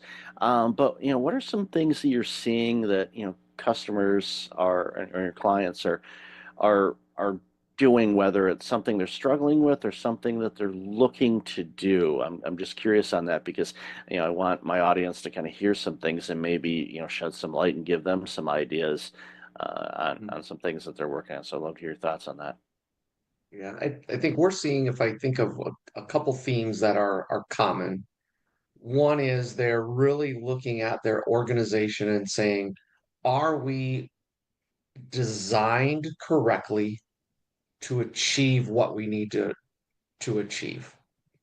And that could be anything from reporting structure to our processes, like our processes clear and well defined, so we know where are we getting the most value, for our customers and for the organization. I think that's one. I'm still seeing many leaders say, how do I grow the next set of leaders, the next set of folks that we need to lead? And I think then the third thing is, how am I building a relationship with my team so that they understand me, I understand them, like because it allows me to grow and coach and get those better outcomes. So to me, those are the three three kind of buckets of things that I'm seeing organization kind of double down on right now. I think there's also this piece in the relationship side of this where it is really understanding that if we don't build a culture where people have the ability to contribute, we are not getting the best and the brightest to work for us. Once we have someone working for us, they're not giving what they are capable of giving. And when they actually, quietly quit is the kind of the term that people have been talking about for years. We're paying them, but they don't even feel satisfied, right? And in that spot, if they're not satisfied and bringing their best and like being excited about how they can contribute, then that organization doesn't grow. So this thing about relationship and culture and getting out of the way of our folks so that they can be brilliant instead of me taking all of that on and being egotistical as that leader, that piece, we're having a lot of those conversations as well. And that really does fit with that leadership piece, and it does fit with that growing piece. I think we kind of felt like we had to stick with the status quo with the last few years and the things that have happened. And what we're finding is that that's not satisfying and it's not healthy. And so those are the areas that we're seeing people really talk about to get themselves out of it. It gives me a lot of hope that those are the things that people are seeking guidance on, because it shows it at minimum an openness Right. to maybe be a little bit more vulnerable and learn a little bit more about the emotional side of things of work, and creating opportunities for people to be their best and be Right. creative. And we know there's multiple generations that are in the workforce now, and Gen Alpha is well on its way next. So you've got the baby boomers who are going to be here for the next 300 years. That's a joke. I'm Gen X, so that's a joke. I'm a boomer. I'm gonna be Yeah, here yeah. forever. You guys will not let go. Let go. No, I'm I'm kidding. sorry. I'm kidding. No, We'll let go when you all figure it out. Oh, in your face, well, Michael. well played. Well played. Because we won't. No, I think, a completely different tangent. I think a big, obviously there's, a variety of different reasons why, but I think from I baby boomers actually enjoy work. It's sickening, and it's true. I am a perfect example of that, Michael. They, Sorry. well, it's in many cases, you're an artist, but your paintbrush is not necessarily a paintbrush. You're an Right. artist, and I see that with every generation. Every generation is creative in their own way, and ideally is, and if Jonathan Shepard's listening to this, so shout out to him, because he does a lot of legal work and works with different generations on different things. It's when you take all of those skills and you put it together and you let it mesh and form into this ecosystem, that's when you see some absolutely superb organizations. And I know It's a that's, beautiful thing. oh, it's literally, you take it back and go, you want to, in a way you want to bottle it up, you want to go, and it's like, oh wow, how does this work? It's like, because it works. And I know that's a very simplistic answer, but there's a lot of ingredients to it. But it's by design that it does that. So I've loved this Amazing. conversation. We could talk for hours on this. So where can people find about you guys, and would you like them to check out? Yeah, easy, three places. Easy. One is our website, becomemoregp.com. Or if you're like, hey, I want something specific, you can email us at becomemoregp.com. Or if you want to hear some more of our rants and raves, you can listen to our podcast, The Leadership Line, on your favorite podcast thingy. There you go. Thingy. Yes, thingy. Yes, I'll definitely have the links to all those thingies in the show notes. So really appreciate you, Scott and Tammy. Thank you so much for being awesome people and the amazing work you're doing that makes the world a better place. So really appreciate your time today. Thank you, All right, thanks, Michael. Michael.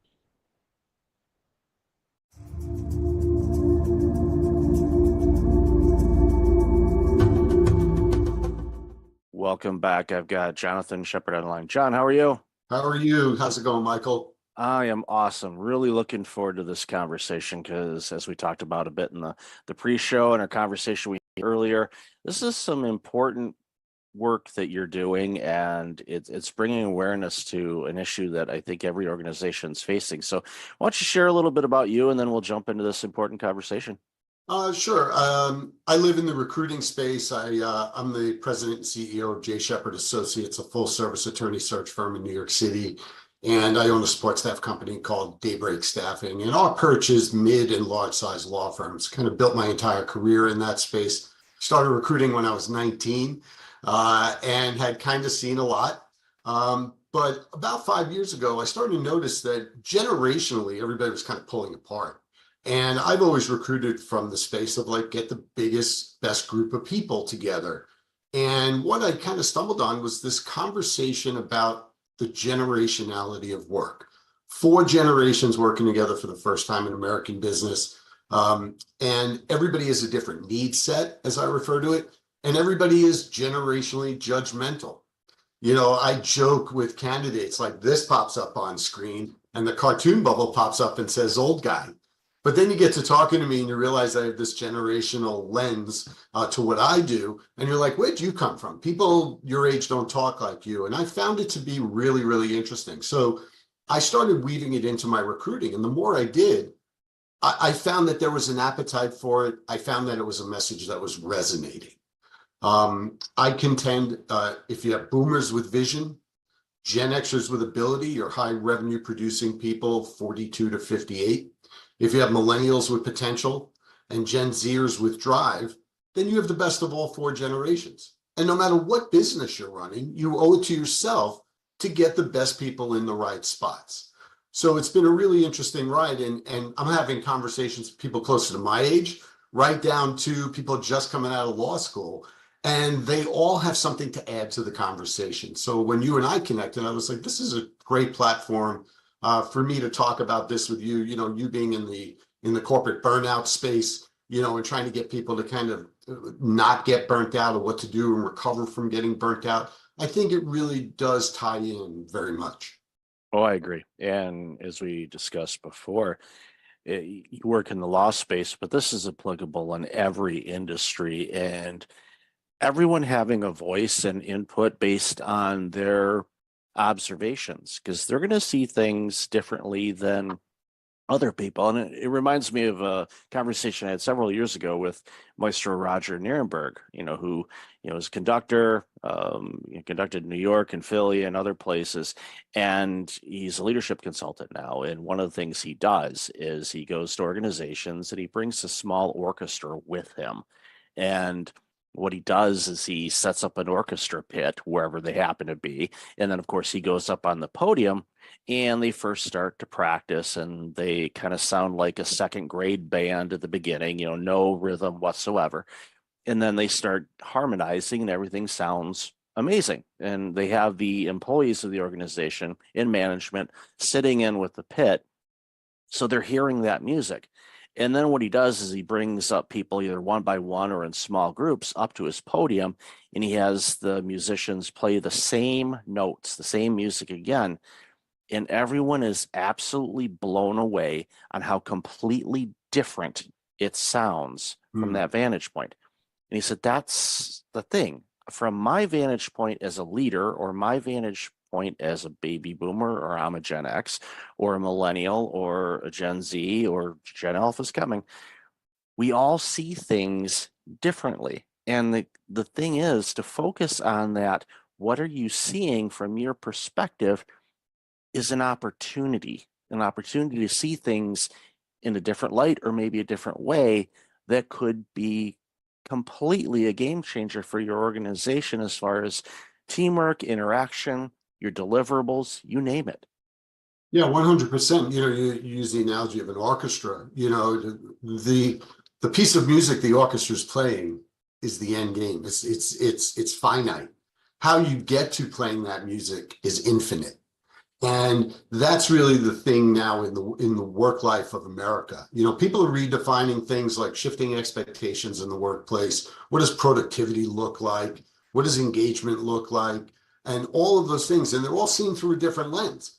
And what I've been trying to tell people is, if you communicate effectively and you respect the opinions of everyone, their view of looking at the musical piece, then you're going to bring things to the table to make your business stronger. Just like the playing of the notes is one thing, but really the fulfillment of the piece of music is really the bigger thing. And that's what I'm finding now in corporate America. And, you know, my perch, again, you know, it's the law firm space. So there is a hierarchy there in law firms between partners and associates. But at the end of the day, you can learn a lot from everyone. And if you're open to that, you're not going to take every policy and everything like that from somebody who's only been in the workplace 2 or 3 years, but you may take a piece of that policy and apply it and win over the entire workforce. And I think that is now post-pandemic where firms find themselves and they don't really know the way forward. Why? Because you have 2.5 generations or 2.25 generations on the younger side who are basically saying, yeah, I know we're a successful firm. I know we've been around a long time. Everybody's made a lot of money, the boomers and the older Gen Xers, but we don't want to do it that way. We want to have a different experience. We want to do interesting work with good people at a fair wage, at a company or a firm that we believe in. And then we want to go home and we want to have a life. And we don't want to be defined by what we did for a living, unlike the baby boomer generation, who was very much defined by their occupation. And now the push-pull of that is that there are other options out there for people in the workplace, because there are progressive companies out there that are embracing everyone and not saying, well, we did it this way. I mean, you and I are old enough to have parents that said, wait till you have kids, right? And, you know, and at the end of the day, it's really now about the kids telling the old uns what to do. So it's a really interesting time in that regard as well, because it's a time of opportunity, like you said. Yeah, great. And you know, it was a post, I don't know if it was a podcast interview I did or an article where, you know, coming from a Gen X standpoint, it was basically an olive branch to millennials and Gen Z and to the baby boomers as well. It's like, look, we all have gifts to bring to the table that's going to make this world better. Let us all figure those things out together, share our experiences, and it makes such a big difference. And, you know, I think back early in my career, I originally was in public accounting, so I worked for a CPA firm, similar kind of hierarchy situation to legal, where you've got your partners and you've got your associates. And, you know, I would learn from everybody, from the senior most partner that had probably 40 years on me to a recent partner who was maybe 10 or 15 years older than me.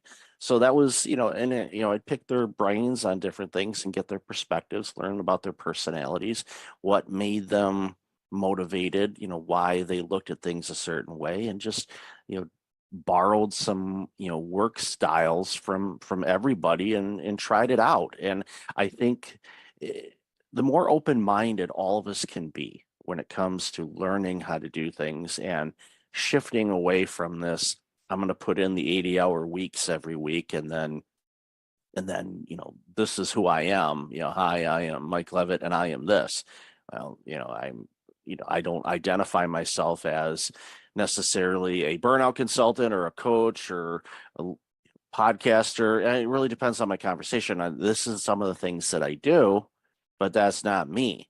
Other generations, as you said, they, you know, identified themselves with who they were in a workplace, which I think is, you know, one of the, I don't want to call it sad, but it is kind of sad in a way, is when the baby boomers have started to retire, it's an identity crisis for some. And I've had conversations with them. They're like, I don't know who I am. I'm like, you're Bob. That's who you are. And it's very limiting, right? You know, why would you want to be one-dimensional? Right? Why would you, you know, you're a father, you're an uncle, you're a brother, you're a, you know, softball player on the weekends, you're, you know, any of those things. But what I find is that people are so in their comfort zone and so unaware and maybe even a little afraid to just try to come out of that zone a little bit to extend themselves. You know, the firms that I do business with in the mid and large size space, the ones that are trying to find the way forward are the firms that lateral partners and associates want to go to. They may be stumbling with a policy or an initiative, but they're out there trying. And it's the firms that are out there trying because they're going to listen to people a little bit more of all generations. And it's not really a commercial for, oh, you have to get with the times and, you know, the younger generations are coming up and everything like that. It's not about that. It's about you're running a business. And if you needed a better computer system, for example, you can go out and buy it. If you needed higher caliber performers in your business, you should owe it to yourself to find them, regardless of where they are in their career. I did a roundtable of managing partners last summer, a breakfast question Q&A, and one of the managing partners stood up and he said, John, let's cut through all the BS about recruiting and people and all this. What are the top 2 things you look for when you look for people for law firms? And I said, that's easy. Number 1, subject matter expertise. They got to know what they're doing, no matter where they are in their career. And that's true in the law firm space and outside the law firm space. Number 2, good human being. Because if they're good human beings with subject matter expertise, you're a smart guy, you're running a law firm, you should be able to use those people most effectively. And he said to me, you know, those are kind of words to live by, but hard to put into practice. And I thought that was interesting. Yeah, and I can see where you're from, and I think about, you know, my experiences in hiring when I worked in healthcare and hiring, you know, people that may, excluding clinicians, again, they have to be a subject matter expert. They have to have their licenses. They're going to be working with needles and medicine and things like that. You want them licensed, please. But as far as clerical administration side of things, you know, I looked for, are they trainable and coachable? Are they good with people? Are they a good person? Will they be able to withstand the variety of demands coming from a variety of different personalities? Factoring into that, one, you're going to have some grumpy physicians. They exist. You're also going to have some really grumpy patients, because typically when people are going to the doctor's office, they're not well. They're not feeling good. So they may not be putting their best foot forward when they're interacting with people because they just don't feel good. Yeah. So you have to be able to navigate through all of that, do your best not to take it personally, understand the big picture of all of it, and give the best customer service, quite frankly, as you can to all the stakeholders involved. Yeah. And I remember hiring, and I've shared this story before, I hired a receptionist for one of my clinics, and she didn't have any healthcare experience, but she worked for one of the major cell phone companies in their retail department. And the doctors, the board, everybody is asking me, are you out of your mind? They don't have any healthcare experience. And I said, neither did I when I started this organization, and now I'm running yours. So who's the idiot now? And you know, so basically they went, okay. I said, she's trainable. She's going to pick it up quick. Number 2, she's great with people. So long story short, she is now running a clinic herself, a healthcare clinic, when she started in a cell phone company, and now she's running a clinic. Why? Because we gave her the opportunity. We created the environment where she could thrive. She did. She took advantage of it and made it, you know, her career. Yeah. And that was an opportunity I gave because I saw the person. I'm like, you can train people on things, you know, that's not a problem. It's like, how are they with people in all these different aspects of things that get thrown at us on a daily basis? And it's a fine line to walk. You know, it is a fine line to walk. You know, and one of the biggest complaints I hear from younger workers across all industries is there's nobody there to coach and train me up. And, you know, you and I had the conversation when we spoke at first about my stepson is a mechanical engineering guy. He's 29. And he was working for his first job out of school. And he said, they just kind of threw me into a job that I'm not qualified for. and I'm like managing a $2 million budget. And I ask them like, is this correct? Like, you just need to show it to me once. And they were like, well, kind of figure it out. And I told them, I hear the same complaints from young attorneys whose law firms want them to come sit in the office 5 days a week, but the partners that they're reporting to aren't there.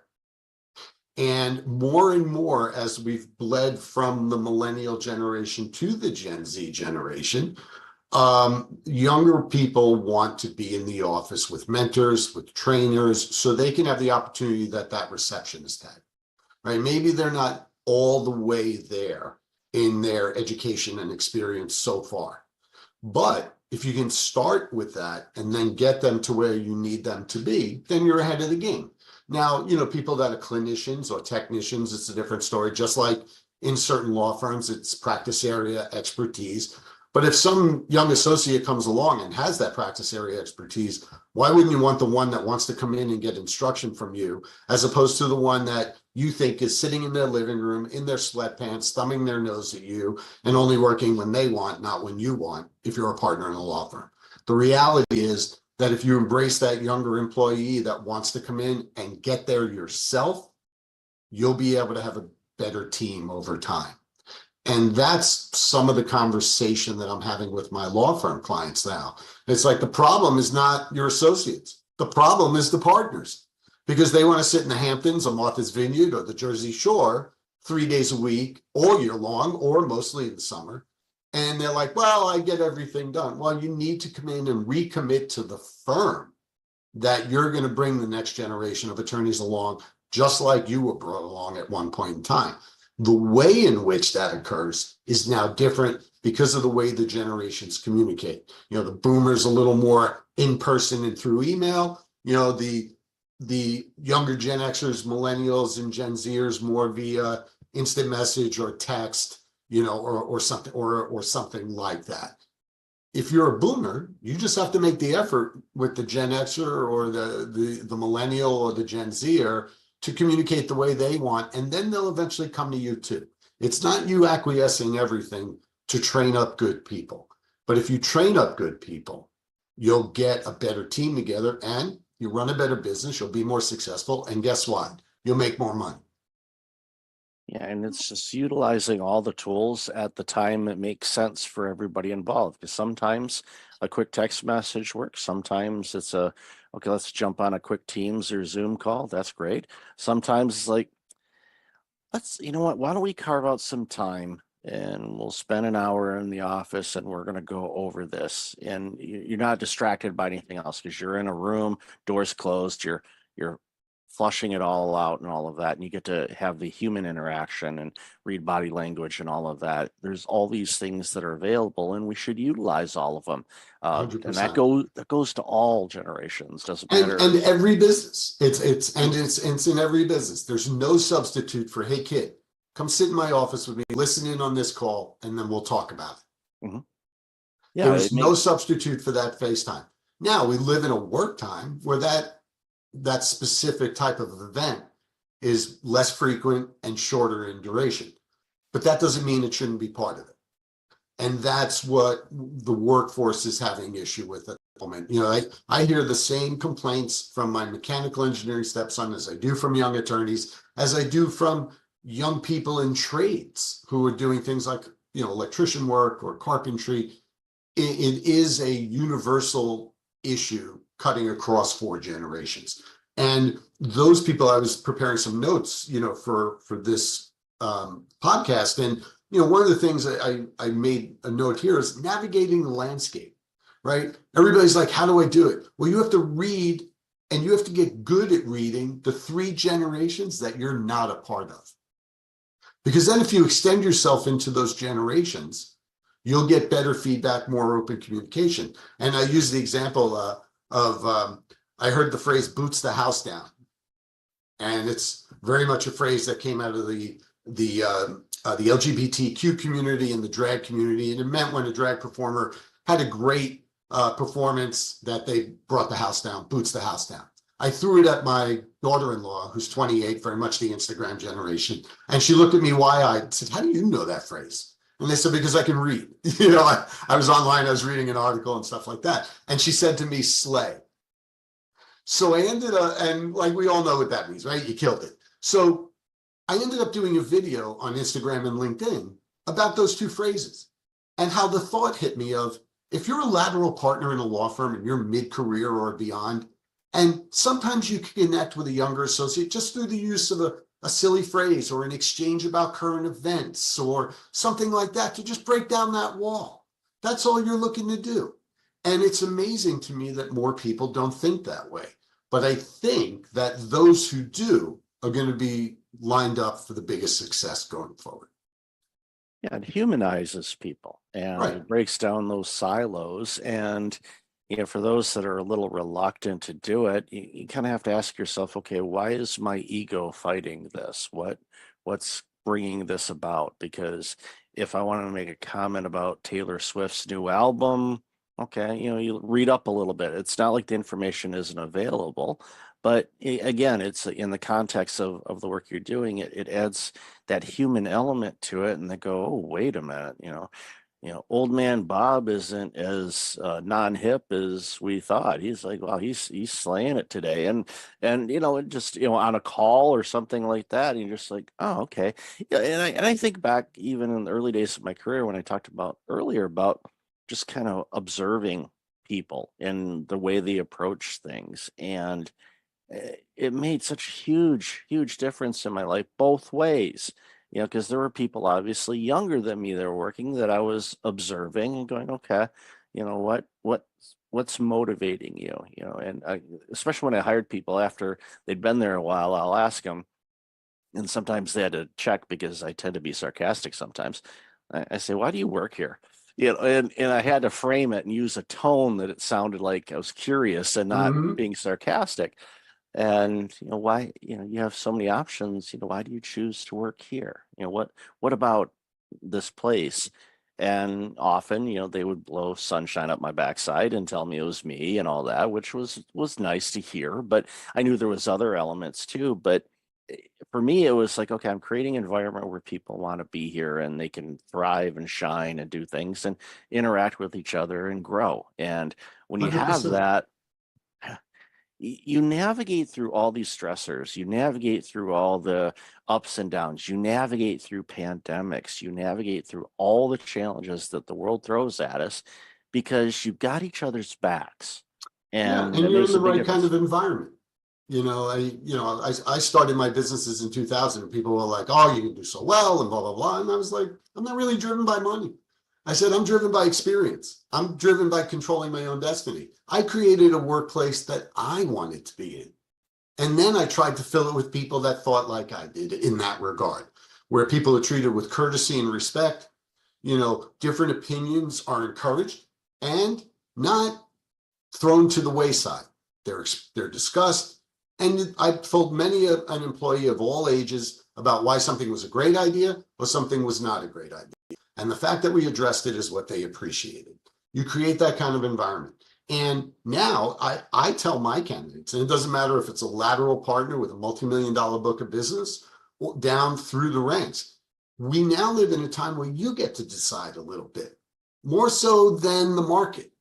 If you have a book of business and you're a lateral partner and you're mid-career and you're missing your kids growing up and you want to change that, you can make a move. If you're a younger associate who's not getting the kind of training and mentoring you want, you can make a move. You owe to yourself, and you talk about including people in the workplace and like, why do you like working here? And questions like that.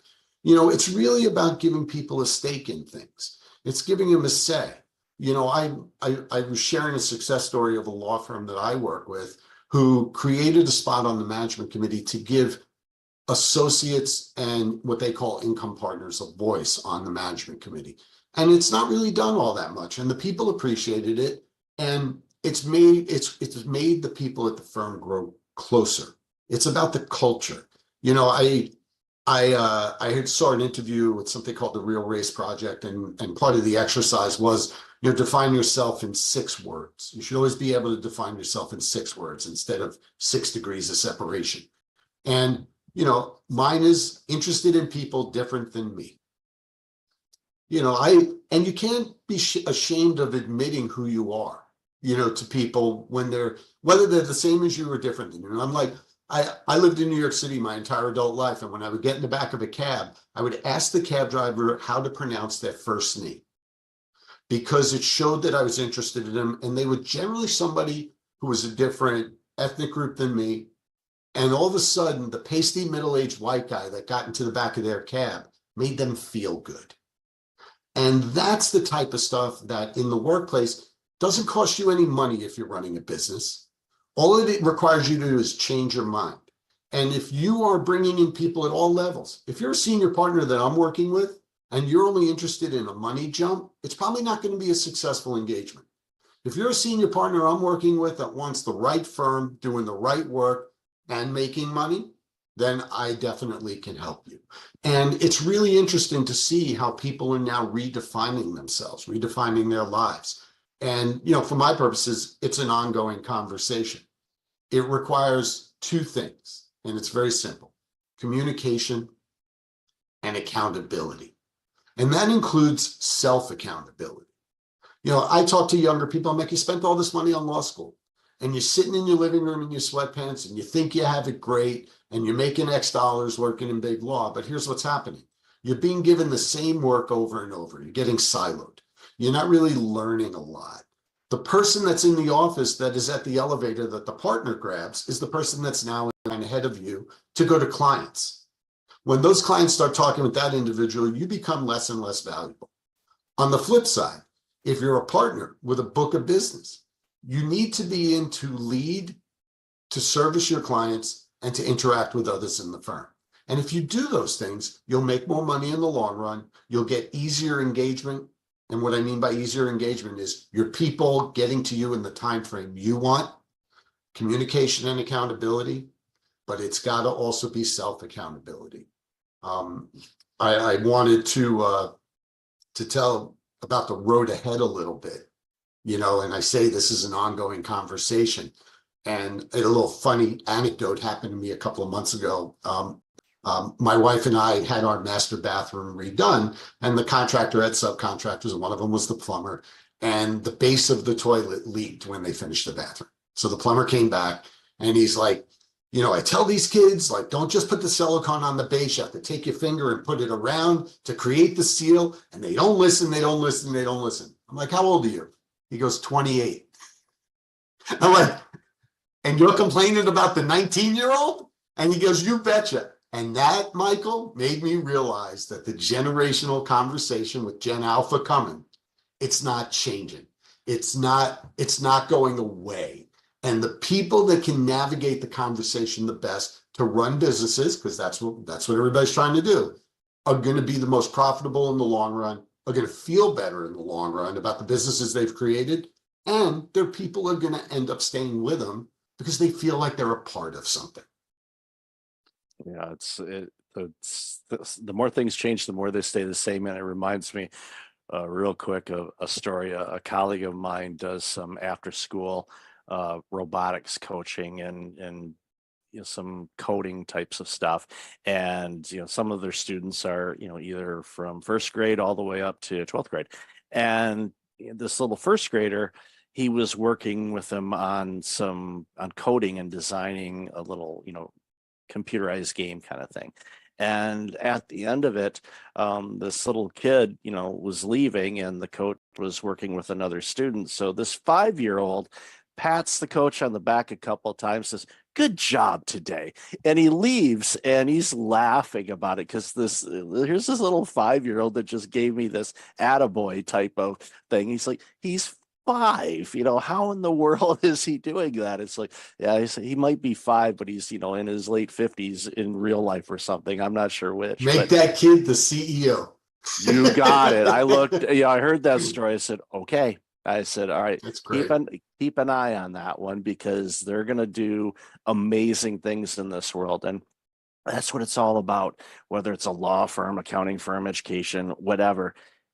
Create that environment where everybody can thrive in the way that they define thriving, to serve your clientele, your customers, whomever. And it's when the magic happens. You light up. You're like, it's Sunday and you're dying to get in the office because you want to see that, partner or that associate that you're mentoring because they crushed it last week, and you want to congratulate them in person for really stepping up, because people want to learn.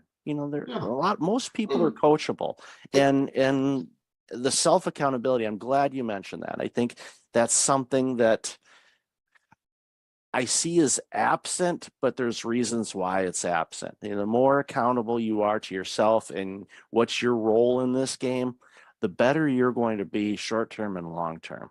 Yeah, I agree with you 100%. That's a whole nother podcast, that the accountability and self accountability thing. And, we talk about it through the lens, of the generations. We talk about it running better businesses and everything like that. But these are human skills. These are skills that help you in every walk of life, and I think that's the thing that's lost on a lot of people. You say, you crushed it last week, you're fired up to go into the office on Monday, but we also live in the real world that you're not going to feel that way all the time. Right. And a lot of people talk to people like us and they're like, oh, it's easy to be gung ho and rah, rah, and all that. That's not what this is about. What this is about is positioning yourself. And if you're running a business, positioning your business the best way possible, but being realistic about it. And wouldn't you rather go to work fired up more times than not? I mean, I would settle for that if I were in the corporate space. I think I said to you on our initial call. I work for myself. I'm very much, doing my thing and everything. And I always joke with people, my boss sucks. He just makes me work when other people don't, but he also does approve my expenses, and he does let me go do some fun things. But what he does is he lets me be me. And, I'm fortunate that I work for myself, and not everybody lives in that world, especially if you're in corporate America, whether it's a law firm or another kind of business. We get that.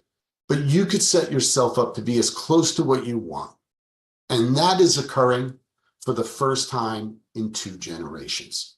It really is. People in the 50s really had the kind of opportunity that the generations coming up have now. Everybody from there to now, a lot of the boomer generation, and I hear it all the time, the boomers are hanging on too long. But the boomers who consider themselves, as I consider myself, and I'm sure even though you're a little younger than me, you consider yourself this kind of person, is we're empowerers. We want to tell people, listen, you bring a lot to the table. And I do it with people that are way older than me down to way younger than me. And, I've had more than one candidate at each end of the age range say, boy, you get me. And I said, I'm not trying to be you. Again, it's communication and accountability. If you keep that in mind, and then courtesy and respect yourself, but respect others, be humble, extend yourself a little bit. You'd be surprised, how people react to you, like the guy driving that cab in New York City. Yeah, it's important. And I tell you, if everybody followed that, boy, the world would look a lot different and workplaces would be a lot better. So, John, I've loved this conversation. I could talk to you for hours on this. Already. So where can people find out more about you and all this amazing work? Well, you could certainly reach out to me individually at Jay Shepard, spelled JSHEPPARD at JShepardAssociates.com. You can go to our website. You can find us on Instagram and on LinkedIn at Jay Shepard Associates. And I really want to thank you for the opportunity to talk with you today, Mike. I could talk to you for hours as well, and I'm sure we'll be talking offline again. Of course. And I'll definitely have that information in the show notes. So, John, thank you for being you and making this world a much better place. Really appreciate your time today. Thanks so much, Michael. Have a great day.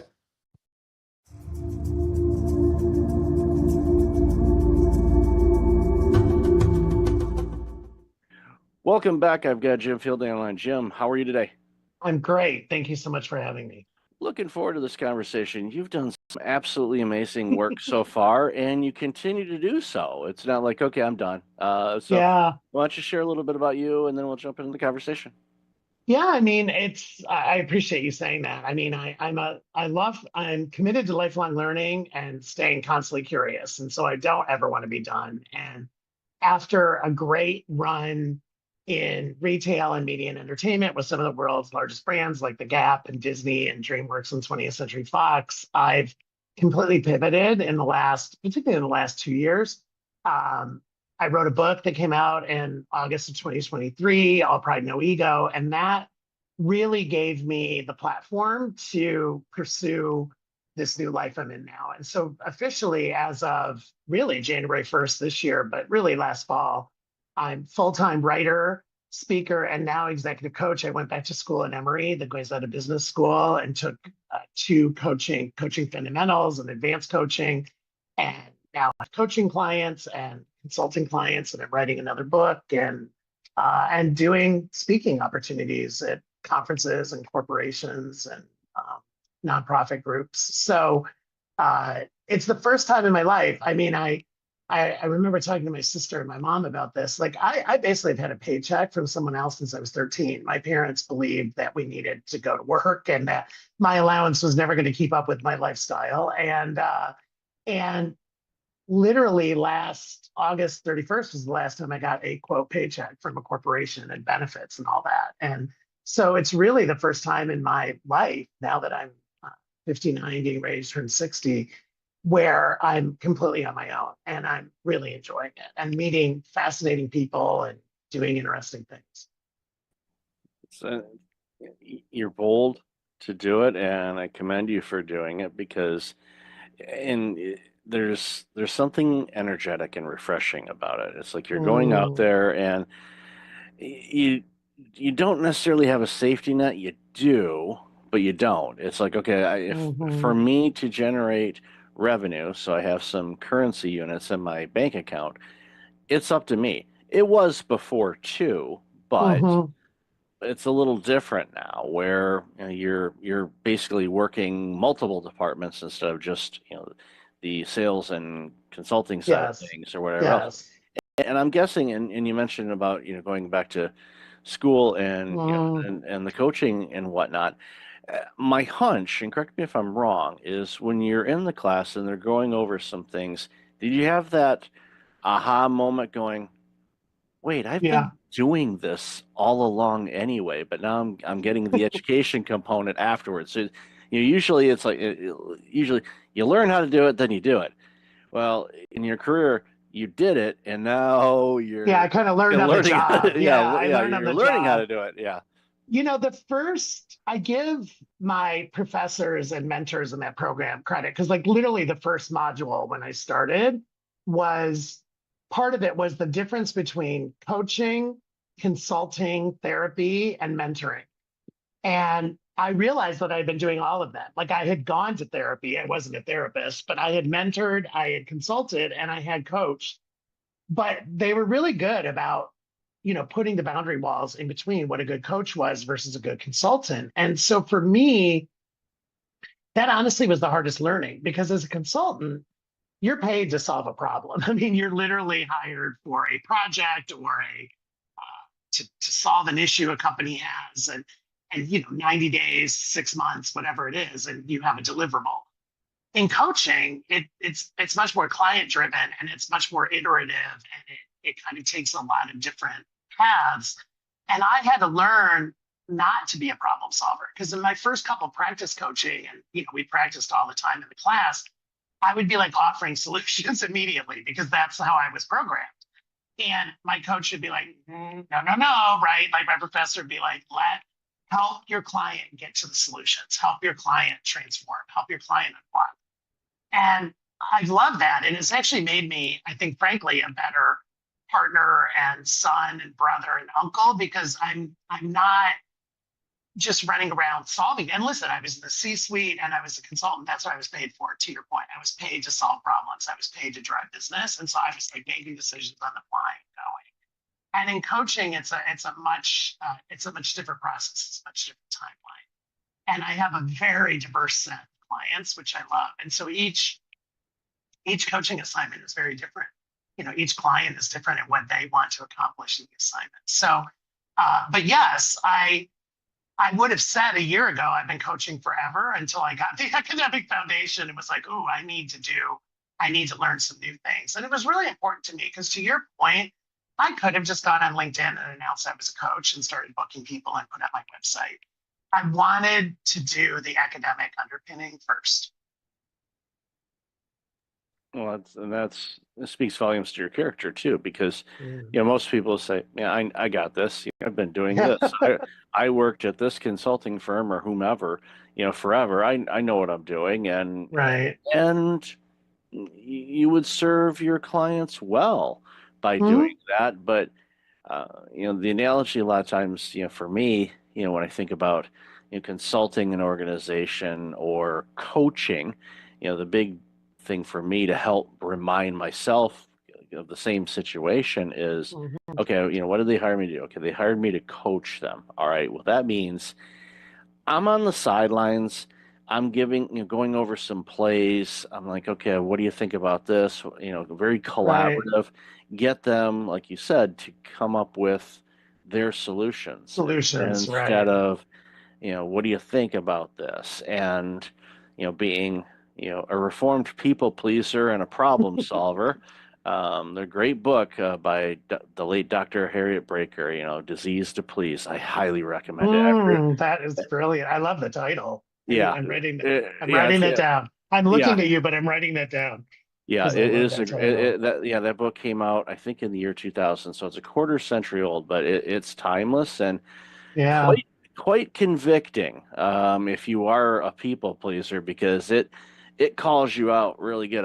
And there's different types of people pleasers, and I thought, well, I'm this, and then after reading that book and picking myself up off the floor after it knocked me down, oh wow, I'm actually different. And I reread it every few years just as a not so much as a reminder, but more of a where am I at now? Because, almost like a self-assessment. I love that. Yeah. So it's definitely a good book that I recommend to anybody and everybody. Well, it takes a people pleaser to know a people pleaser, right? Like I definitely listen. I'm a firstborn. The first one in my family to go to 4-year college. Like I had a lot of expectations on me, and I was pleasing a lot. I was pleasing parents and grandparents and extended family. And you're right. So I had not heard of that book, so I love that you gave that to me, and I will pick up that pearl. Yeah, I'll share a real quick family story. A late uncle of mine was in our family the first family member to go to college, and he made some questionable choices and did some crazy things in his life, to the point where when my brother and I, because we were next to go, and we saw some of the annex he pulled, I told my parents, I'm kind of afraid to go to college. Why? Is it going to be hard? I said, no, because I don't want to do the crazy stuff that Uncle Joe has done. And they said, don't worry. I said, that has nothing to do with academic. So it was like, okay, good.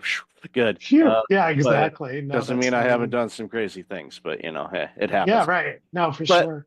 So, jumping back into, the work that you're doing now, and I know we talked about this before too, is, the tool bag of knowledge and experience that you have is interchangeable. So it's literally like going and I'll use the analogy, if you like to cook, okay, you got the spice rack, so you got all the spices, and you're like, okay, what am I going to make for dinner tonight? You've got some lean meat, you've got some veggies, salad, whatever. You're like, okay, what am I going to make? And as humans, we get in ruts and we say, okay, we're going to make this again. But no, sometimes we're like, no, actually, I want to do something different. And we may use a cookbook, or in this case, we may go, I'm going to rely on my improvise. Improv, and let's make dinner, knowing that DoorDash is just an app away.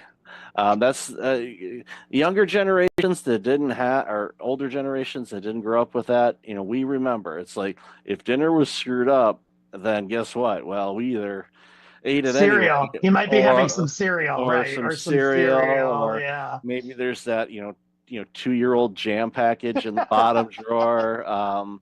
Is there a piece of bread?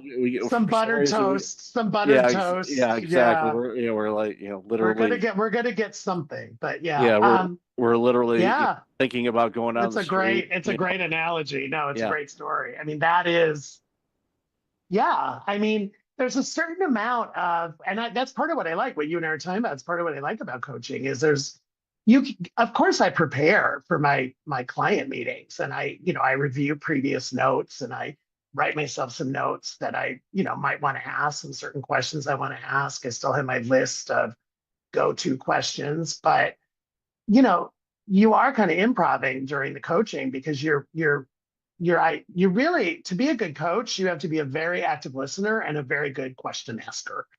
And you're really riffing off of what your client comes to, right? And as you know, because you do this, like my first questions are always, what's top of mind for you today? Or, what issue really is something you want to talk about today? Because as you know, each session, 45 or 50 minutes, you can't boil the ocean. And I think getting the client to focus on what really is the core issue that's affecting them at that moment, right? And that they really want to talk about. And you can't prepare for that. It doesn't matter if you review all your notes and you think you know your client super well, they can surprise you each time. And to your point, I fall back on my 35 plus years of corporate experience and my own coaching. Like I was coached. I had a coach at Disney for 4 years when I was president of Disney Store. I had a coach. He was amazing. And I was the one, when my boss at Disney told me I was getting a coach, I thought I had done something wrong, honestly, Michael. Like I was like, oh my gosh, like, did I offend somebody or my number's not good? Like I saw it as a negative. And my boss was like, no, we're investing in you because we want you to be a better leader. We want you to grow with us. Once I flipped that switch and realized it was an investment, like it was an unbelievable time. And it was a gift that I had that coach in my life for 4 years. And it's somebody that I'm still in touch with because he helped me transform so much and absolutely made me a better leader at Disney, a better leader at every future job I had after that. And as I've said before, like a better person, like I think just a better human being. Spent many an hour inside Disney stores with my little ones. And so many did. We appreciate you. Yeah, lots of positive. One not so positive. My oldest daughter had, the quintessential meltdown, laying on the floor, screaming, crying, kicking her legs to the point where I had to literally carry her out of the store over my shoulder because she was upset. Did we not have something she wanted? We already bought her something. Oh, and she wanted something else, and I told her no, and that no is not a great word in Disney store now. No, it's like upon reflection, it was like next time. It was funny because her mom was the reason why we were there, and we were there with a friend of ours because my partner at the time, she was holding kind of like a house thing for selling something. I forget what it was, but so it's like, all right, well, I'll take Sarah out, and the other two kids were little enough where they weren't, they were still very young, so it wasn't an issue. But it's like, I'll take her. So it's like, all right, let's go to Disney store, and she never acted that way before ever, and so here I am walking with my buddy, and there's a screaming kid walking through the mall, screaming and yelling. I'm surprised people didn't call the cops, thinking I was trying I'd say turn you into child services. Yeah, it's like, you're trying to kidnap that child. No, I'm just not buying her yet. Okay, well, here's the hint. She has enough aerials, okay? Yes, but here's the hint. It's too late now, but for any of your listeners, because I still love Disney Store so much, the area around the cash register are the souvenirs. We call them souvies, but internally, we literally called them, without being rude, shut up gifts. And they were all like less than $12. And it was, I saw numerous desperate parents and grandparents picking up a, like a small plush animal, or, just something that, like a keychain, something that was under $10 or $12. Because we saw many a tantrum in Disney Store because you're teaching the kids boundaries, right? And of course, we're overstimulating. Like our job was to give them the best 30 minutes of their day. And so we were like overstimulating them, and there's something everywhere that they look. So we weren't always a parent's best friend. No, I get that, but no, I was thinking as you're mentioning that, I remember, in the back of the stores, they always had a Disney movie playing on. It used to be on the smaller televisions, Always, and yes. then the bigger screens and stuff like that. And I often thought, it's like, it'd be nice if they had the funding and the staffing to say, this is kind of like a kid drop off at IKEA where basically, and I'll use this pen, it's like this is the thing that pages you to let you know it's time to pick up your Yes. kid. I was one of those parents that probably ignored the page and like I didn't feel anything. Yeah, I'm gonna squeeze another something's 15 wrong. minutes out of this. Yeah. Meanwhile, the poor staff's like, it's like I don't know. For some reason, it wasn't working. Yeah, no, it was You're working quite well. totally, you're ignoring quite it. smart, Michael. Yeah. We thought about it. And it's funny because on Disney Cruise Line, they have that. I mean, Disney Yep. Cruise Line, they have Kids Club. Yep. And you drop your kid off and you get a wristband, or now it's an app. But yeah, we thought about it. And by the way, we had parents do it without it being official either. Like all of a sudden we'd look up and we'd be like, whose children are those? Right. And Yeah. we'd be like trying to match child, and all of a sudden the Mhm. mom would come back carrying like a Banana Republic bag or an Ann Taylor bag. And we'd be like, oh, okay, now we're reuniting them. But we had, Exactly. of course, you can imagine, we had not lost children or missing children protocols, but we definitely had we had standards and operating procedures for Oh, yeah. matching parents to children for sure. Yeah. No, if it's ran by Disney, there's going to be protocols and systems. We didn't miss it on that. We knew how to do that. Exactly. So going forward, what I always ask people, and I don't ask the 5-year plan because the last 5 years, who the heck could have planned any Who of could have that? planned those? Yeah. But so now that you both feed in and you're working with people, what are some of the things that is there any like common, if anything, common things that businesses are looking for help on? For I know. sure. Okay, so I'd love to hear what your thoughts are on that. I mean, I'd say my three biggest topics, Michael. One is management and communication and team building in these new hybrid work environments, right? The return to work. Part of my staff is remote, part of my staff is hybrid, part of my staff is in the office. How do I do it? And for many of us in my generation, we grew up as physical leaders where basically our teams were in an office. Even if you managed multiple offices, you could still go to the office. And I'd say that's one area I'm spending a ton of time on.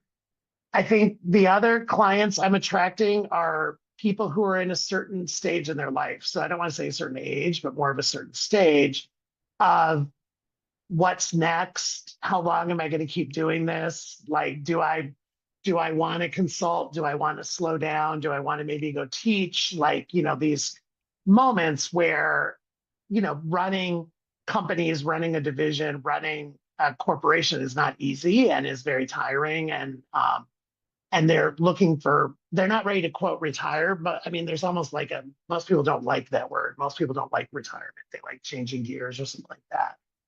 And then I'd say the other thing, it really is kind of belonging, inclusion, DEI 2.0. Like what do these programs look like? I mean, there's obviously been in the news lately that there's been a lot of rollbacks.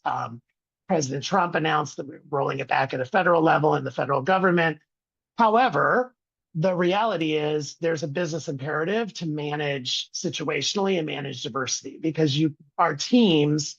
I mean, you look at the demographics of the United States in particular in 5 years, to your point, or 10 years, we're becoming a more diverse population. We're not becoming less diverse. And so regardless of what is legally required or mandated or directed, most executives I'm working with see the business imperative to manage diversity and manage situationally. And also, I'm spending a lot of time on the generational differences. I hear a lot about, oh, Gen Z is so hard to manage, or Gen L, whatever's after Gen Z, or Gen Y, or, these millennials. And I'm like, okay, but that's, again, managing diversity because each generation is different. And I guess the fourth one, if I had to throw one in, is the impact of AI. I mean, we're in an AI age, and where is it going to help your business? Is it going to hurt your business? How do you harness it for efficiency and effectiveness? How do you not be afraid of it in some cases? So I'd say those are pretty much the themes that I'm working. Yeah, and definitely plenty of work in all of those arenas. Yeah. And, I saw the headline this morning. I forgot where it was, what article it was, or what resource it was from, but it touched on DEI and diversity. And to your point, yeah, 5 to 10 years, our country will be more diverse, and even to the point where they said it, because of the diversity, everybody thinks, okay, well, you've got people from this background or this faith or LGBTQ, whatever. Right. Yeah, so any of those things, but the thing that it hammered home, and I hadn't seen this at least across to me as before, is in many of these situations, the new immigrants and new citizens to our country and all of that stuff are not coming from Western civilization.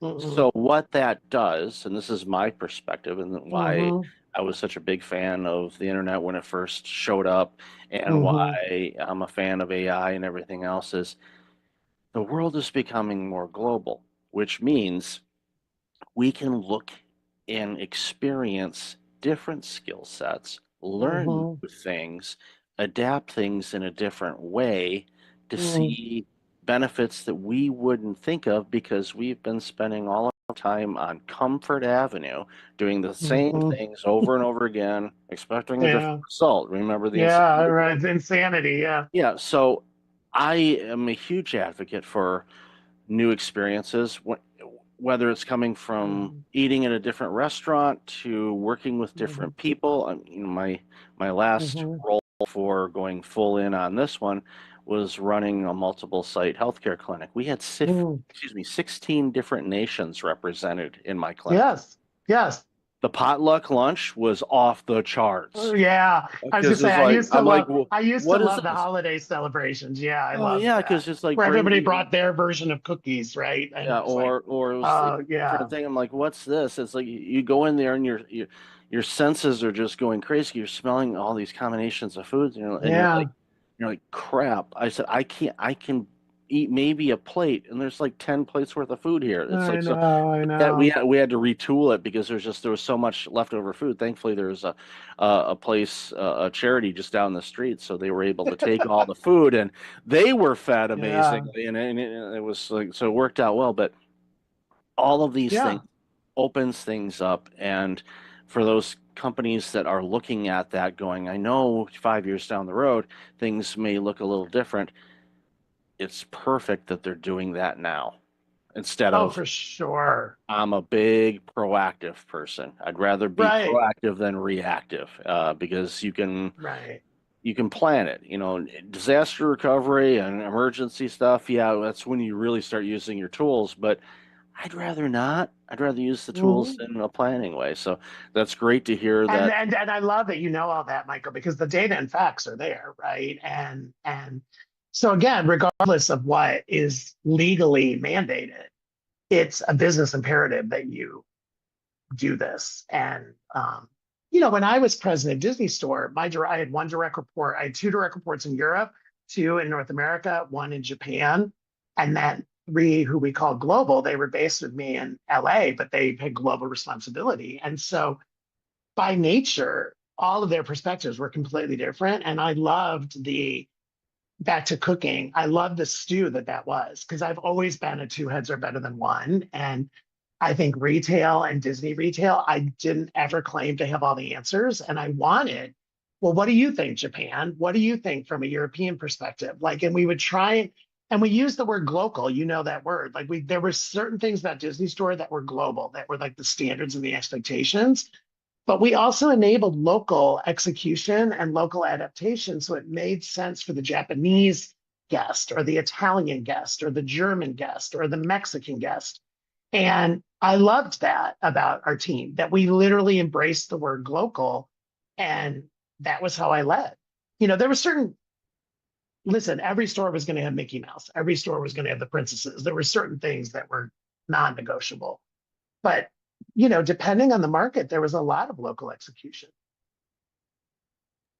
Yep, and I experienced that. Yeah, I experienced that in the various places that I, would visit or live. And we had Disney Store fans that would literally, they were at our peak, we were in 14 countries. I knew of people who were going to visit us in each one of those countries and like buying a plush or buying a pin and or a snow globe. And I'd run into them all the time when I was president, and I loved them. And they would tell me the good, bad, and the ugly of their experiences. But it's kind of the same thing with the Disney parks. Like, there's parks in China, there's parks in Paris, there's parks in Japan, there's parks in Florida, and there's parks in California. And each one is Disney through and through, but they're also localized to that market. Yeah, that's what makes them special from across the board. So for sure. Love this conversation, Jim. Where can people find out more about you? And the easiest is my website, hijimfielding.com, just hijimfielding.com. LinkedIn, I'm Jim Fielding, really easy to find. And it is me, I say, in this land of AI. If you contact me, DM me, it's going to be me. It's not a bot that's answering you. And those are the two best places, LinkedIn and the website. And then the book, All Pride, No Ego. You can find that at Amazon, any of your local bookstores, Amazon, Alstora. It's also, I did record the audiobook. I get asked that a lot. So it's like me talking to you for almost 7 hours, if you can handle that. You can do it in small doses. But yeah, I read the book and it was a great experience. Awesome. Definitely have all that information in the show notes. And I listen to audiobooks at 2x speed, so it'd only be 3.5 hours. So, I'd sound like Jiminy Cricket, but okay. There are some voices you can do that, and there are some voices where I don't know if mine is. I'm gonna try that now. That's on my to-do list. Yeah, there's some that for some reason I can't hear it, but my dog is going nuts for some reason. So I'm afraid I might be setting off your dog. I'll have to try. There you go. We'll give it a shot and let you know. So thanks again, Jim, for your time today. Really appreciate it. Such a pleasure. Thank you. Welcome back. I've got Katie Truss on the line. Katie, how are you?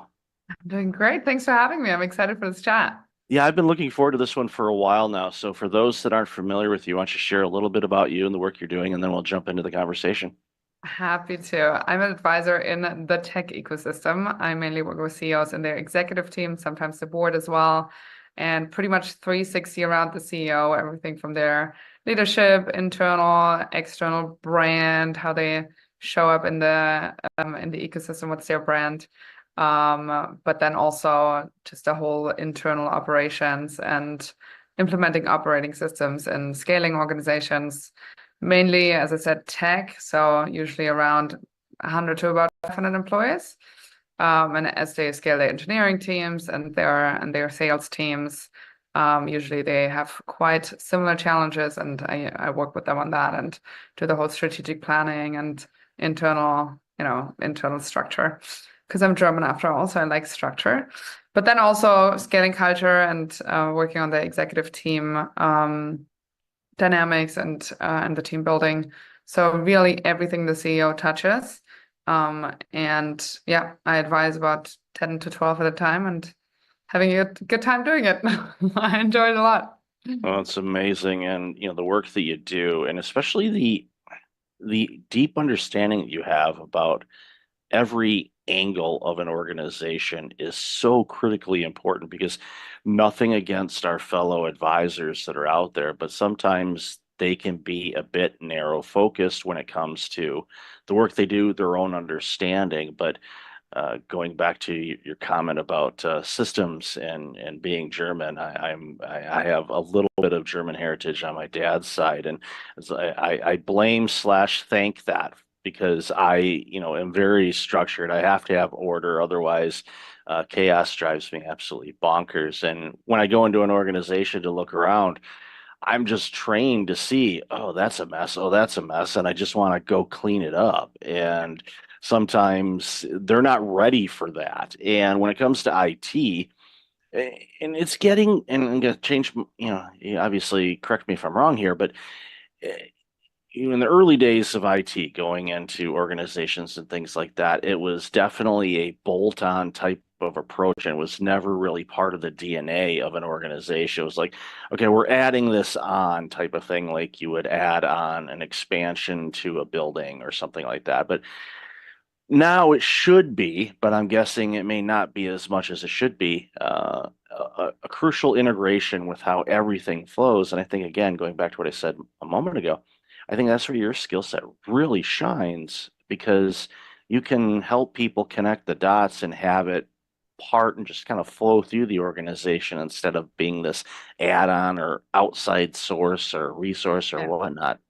Yeah, I think that's the massive difference between being a consultant and an advisor, because I need to create the whole buy-in, not only from the CEO, but also from the executive team, from the VP level, director level, across the whole org. You really need to get the buy-in. They need to see the pain point. They need to see how the solution actually, almost getting them to the solution themselves. And then I'm like, oh, by the way, I have this very convenient tool for you. And they think they basically got there themselves, because then they really push it and they really want to integrate it. Where a consultant would go in and assess and identify and put together a plan, and it's never executed, or you feel like you have to go uphill. It's a complete battle to integrate or change anything. This whole change management, I mean, it's just a complete train crash. So yeah, I think that's where advisors and consultants are very different. I also have a coaching background. I was an executive coach for a while in corporate America. So lots of my advisory work is based on has, you know, their roots in coaching and in that methodology. And it really works a lot with buy-in, and you just get so much better and faster change accomplished than just going in and pushing things that you think are right. Yeah, I agree. And I think it a lot of times too, you know, the quicker you can convince the client it's their idea, the better. And Yeah. they'll say, look what we came up with. And like, yes, that was great job. Proud of you. Yeah. You know, and it makes such a big difference. But I'd love to hear your thoughts on, and I don't ask too much about this anymore, about what we saw, during the pandemic, because I know there were changes, and we've talked about that on the show quite a bit. But as you and I were chatting in the pre-show a little bit, people behave and act the same. Yeah, there might be some differences out in what's going on in the world right now, but when it comes down to it, CEOs and leadership and the challenges they face continue to be the same. And what are some things that you see just are some tough habits for CEOs to break in the work that you're doing? Interesting question. I think in general, the whole ecosystem behaved very, on one hand, very similarly, where we had obviously the big tech spike, and the valuations went through the roof, and people were just fundraising like crazy and scaling like crazy, and there was not a lot of substance behind it. So a lot of companies then had this empty shell, no revenue, very little revenue, no real product to show, no real product market fit. And then obviously they have to cut after, and they have to let people go. And I think that is something that people and that CEOs deal with on a daily basis and outside of the pandemic as well. But this was just very accelerated and very much, just top of mind. So I think seeing the behavior of, hey, we have some money and we put it into marketing and into hiring, and there's what happened in the pandemic. People overhiring, people staffing companies with products that don't necessarily have product market fit yet. I think is a big lesson that CEOs can take away. And also post-pandemic, and when the ecosystem has now slowed down and there's not that much funding, to just really, really bootstrap as much as you possibly can, and only use money that you really need, and only use marketing channels that really work. Don't scale before you haven't validated marketing channels, before you haven't validated your product market fit, etc. So that's obviously one of the learnings from COVID. I think in general, the whole VC ecosystem and the VC landscape has changed a little bit, where it's just not that attractive of an asset class anymore to LPs. So there's just less money, and therefore there's deals, and therefore lots of companies have to go towards the profitability route because they just can't really raise, and some still haven't really had that insight, so they're still trying to raise, and they get lower and lower valuations and do down rounds, and they kind of give away the whole value of their companies, right? Lots of CEOs who are stuck in a business that, yes, has good revenues, but the growth rate has slowed down, and they already gave up so much of the business that there's just not much to to take out once they sell, right? So they were kind of stuck in this. And how do you lead through that, right? How do you keep your team motivated who really is just there for the equity? Because otherwise, why wouldn't you work for Google or Facebook where you have like the best benefits you can think of, right? So how do you keep your team motivated? How do you keep yourself motivated if there's not, the big gold bucket at the end of the race? Those are just a few where I think the pandemic and that whole tech spike and tech crash has really challenged CEOs on how they run their business and and the strategy and the way they motivate the team. I agree with you on that as well, and brings to light a couple things. One, I agree with you wholeheartedly on the bootstrapping side of things. The more you can do that, the better, because we all get married to this idea that our product or service is the greatest thing ever, and maybe it's really, really good, but if the market for it is only at a certain level, that's what it's going to be. And the second thing you said really is an interesting challenge, I think, is as the founder of an organization, you've basically sold off your company before you sold it off with all of the venture capital funds and things like that. And now you've hit this plateau and where you need that additional round. And as you said, it's not easy to find that anymore. So you're kind of capped at where you're at. And you're just, here we are, nice company. We're just doing what we're doing and not able to grow it at the rate that you want to. And that can get you, pretty disgruntled as an executive to the point where you start mailing it in or you don't do the work, and your people are going to pick up on that. And then you're going to start losing those key people to Google and Facebook because they're going to say, you know what, this stock's not going to be worth anything. So I'm getting out before I take too much of a bath. And they leave, and all of a sudden your company starts to sink. And a real life example, this was yesterday. I was going through some old emails, and I was looking for a particular message, and I came across one that was from 4 years ago. It was just before the pandemic, from a company that was like, we're going to partner up, we're going to do this, and we're going to have this, and we're going to partner with me on some things. And we did some early things, and we kind of stopped, and I was like, okay, well, let's see where they're at with that. I don't know, maybe this is a better time for that. I don't know. Let's kind of see what they're doing. I click on it, and of course the domain's gone. And you can go through old emails 5 years ago, look at those companies. The majority of them, in all likelihood, aren't around anymore because it was this flash type of thing. And I saw it during the .com era too. I'm that old. So I was through that, and thankfully I went through and was working for a company that's still around, publicly traded.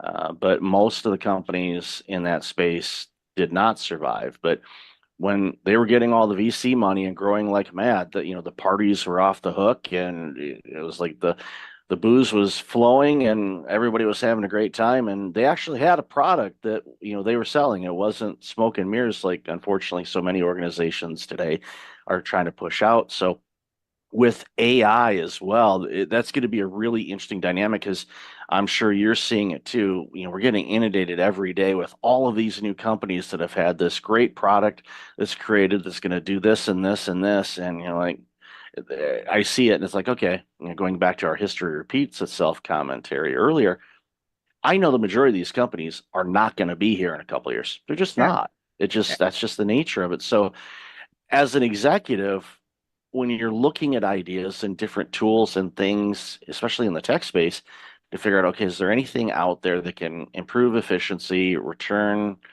our, the better ROI rates, bring in new talent, all these things, it's hard to wade through all that noise to figure out, okay, this is what it is. So when you're advising organizations that are facing too many options, how do you help them kind of navigate through that? Yeah, very good question. I think it's whenever I work on certain topics, usually top 20%, like what's most painful. So sometimes that's on the people side, sometimes because you cannot possibly solve it all, right? There is just no way. Like as a CEO, you scale your company to, let's say you start with 10 people, right? And then eventually you have 100 people. It doesn't mean that you have 10 extra time to spend, right? It's not that you work 10x more when you have 100 people. So your whole approach needs to change. It's you just with every time the company doubles, there's new things that need to be in place, and there's things that are gonna fall through the cracks, and that's okay. Not everything can be taken care of. There's always so many products to launch. You can have so much additional revenue if you just launch in this country, and this product and that product. But then your team is getting completely, scattered in all different kinds of directions and loses focus. So you cannot do it all. And if you can do it all, you probably need the money that you don't want, right? So you probably need to have multiple organizations within your different organization, have business units, and just run them as separate organizations, basically, right? And then you rather have a different kind of portfolio in terms of having different kind of companies that they are at least separated. So in case there's any legal issues, right? But I think knowing that you cannot do it all necessarily. Also, the whole sprint towards the exit, like if you are in a venture-backed company, there is no point to just like drag it on just because your growth rate is good, or just because the revenues are good. It's not going to go forever. You have 1 or 2 bumpy years, and your valuation is already going to go down, right? And with every year, you put more money into the business. So just the moment you're crossing Series B, you go Series C, D, E, and then you just want out. This whole dragging it and, oh, maybe later on I can get a better valuation, take money off the table, and just make sure that you cover yourself and that you sell when you don't have to sell, but when others buy you. That's the VC game. And I think some founders don't really understand that. They just like keep going and going. And even the best companies that have bad quarters, and that's okay if it was all your company, right? But not if you have to sell it, or if you have investors and they're going to be in your neck. So yeah, interesting lessons from just like very well performing companies, from companies who didn't do so well in the COVID and post pandemic tech crash. And you just have to navigate every single situation a little bit differently. How much have you raised? Is there any potential for exit? I've seen term sheets with people basically having an exit next week, and then it all crashed, and then complete bankruptcy. I mean, I've seen it all in the pandemic, post-pandemic, etc. So you're basically on a gambling table, right? And there was some control you have, and there was obviously some levers you can pull, and having a great team is one of them. But you're in the middle of this, have to juggle all of the balls, and I think being in that position is very you're just kind of on the edge all the time. Like whenever you have a quiet 24 hours, it's probably something is going wrong already. It's just hasn't reached you yet. So it's really a sprint, right? It's like having this 7 to 10 year sprint where you get through it, and when you come out on the other side, you pat yourself on the back if you had a good exit. But most people never make it. And yeah, that also needs to be, kind of being realistic about that. Okay, what if I don't get the valuation I want? Like, then what? Can I buy out my investors and make it profitable and just run it as a cash flow business? Or, can I get more secondaries? Whatever it is, but there's not this one thing of you exit for 700 million and that's the only strategy. There has to be a little bit more wiggle room, I guess, in order to make it a successful exit for yourself, no matter if it's, if the timing in the market is great and the product is perfect and everything is perfect. One of the things that I've found with executives that are able to navigate those crazy waters is, while they focus obviously on the end goal and the results and the direction that they're going, they tend to focus a lot of their effort on the actual journey and the process itself. Yeah. And I have found, even in my own organization, that is where I've had the most growth, is just being present in, okay, here's a challenge. All right, how do we navigate through this? What can we do? Do we need to ride it out? Do we need to adjust? How should we go about this? Obviously, you have an end goal in mind, whether it's an exit strategy or to hit, a certain percentage of the market or raise this type of revenue on an annual basis, whatever that happens to be. Those are great targets. You got to set targets, because if you don't set a target, you're guaranteed to hit it, because you don't know what it is. But Yeah. for a lot of people, it's the ones that I find that stick around, not only just the companies, but the executives themselves, are the ones that are, basically having the time of their life in this. And it's sad that so many aren't, because it's an amazing opportunity. And think Well, about it. I But get yeah, I go get it ahead. both completely. Yeah. Yeah, it's so it's amazing to see this. So a long time ago, you used to ask, okay, where do you see things going? But in this world, it's hard to, it's impossible to. But you've kind of mentioned it already, where the VC funds are a whole lot harder to gain. So, what are some easy, quote unquote, easy things that some executives can do to navigate whatever the world throws at us over these next couple of years, which I anticipate it's going to be bumpy. Not trying to predict anything, but I anticipate we may see some real choppy waters for a bit. So I'd love to hear your thoughts on that. Very good question. I think take it one day at a time. As you already said, the execs that are the best, they're usually, hey, I want another challenge. I'm really excited about this. I just love problem solving, and every day there's a new set of problem that we haven't seen before, and I'm using my expertise and my ways of thinking and my ways of problem solving to come to the other side, to get to the other side, right, and find a solution.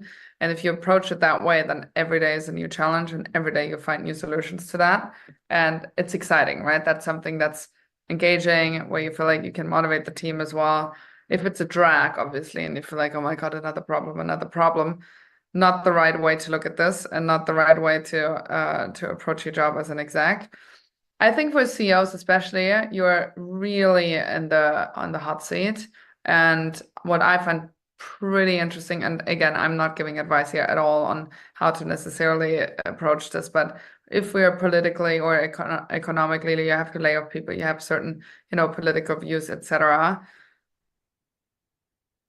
I've seen a lot of CEOs who get backlash on it, right? Because you make one little comment and you're kind of a celebrity, you don't necessarily know the ripple effect and the impact that you have, not only on your employees, but also externally, and that that personal brand and how you're perceived externally. If you're a CEO, especially in the tech world, there is a certain kind of celebrity status to it, especially if you have a certain size company.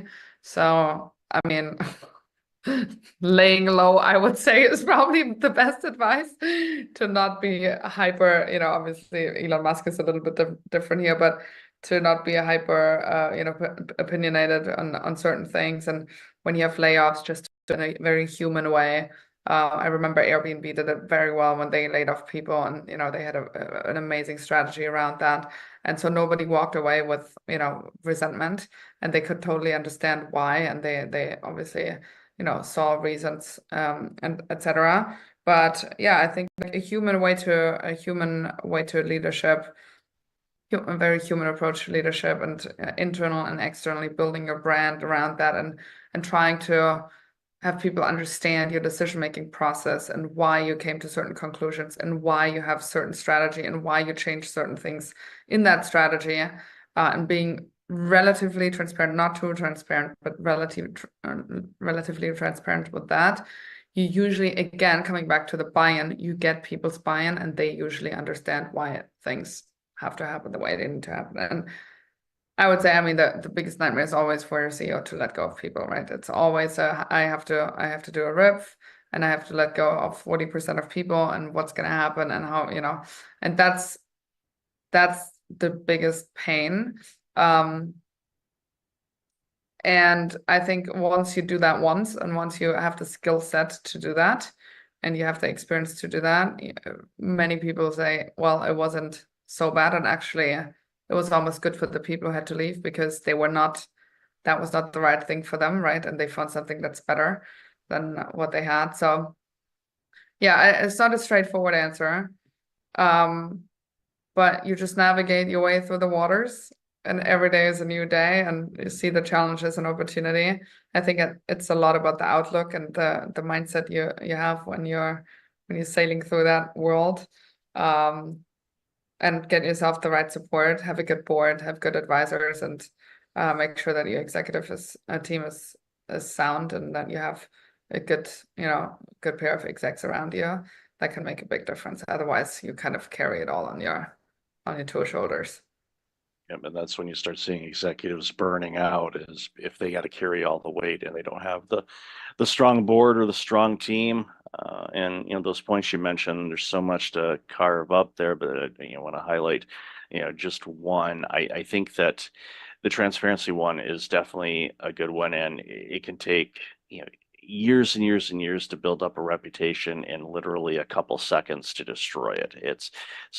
Laying low, especially in a very public type of world that we're in right now with social media and stuff, is not easy, but you have to, I highly suggest it. And, I love that you mentioned Elon Musk. If he has a filter, it's not installed, which at least, if you understand that about him, then you get it. And sometimes you're like, oh, I totally agree with what he said, or it's like, okay, wow, that he needed a little more tact than that. And that's just who he is. And if you understand that, I think that goes a long, long way to figuring all this out. So, Katie, I've loved this conversation. Love the work you're doing. So let's share where people can find you and follow what you're doing. Of course, I would say easiest is my LinkedIn, Katie Trost, or my website, katietrost.com. I'm spelled with a Y. And you find all the information there and more about my work, etc. Yeah, it's great stuff on there, and I'll definitely have that in the show notes. So, Katie, thanks so much for taking some time out of your day to have a chat with us. Really appreciate it. Thanks for having me.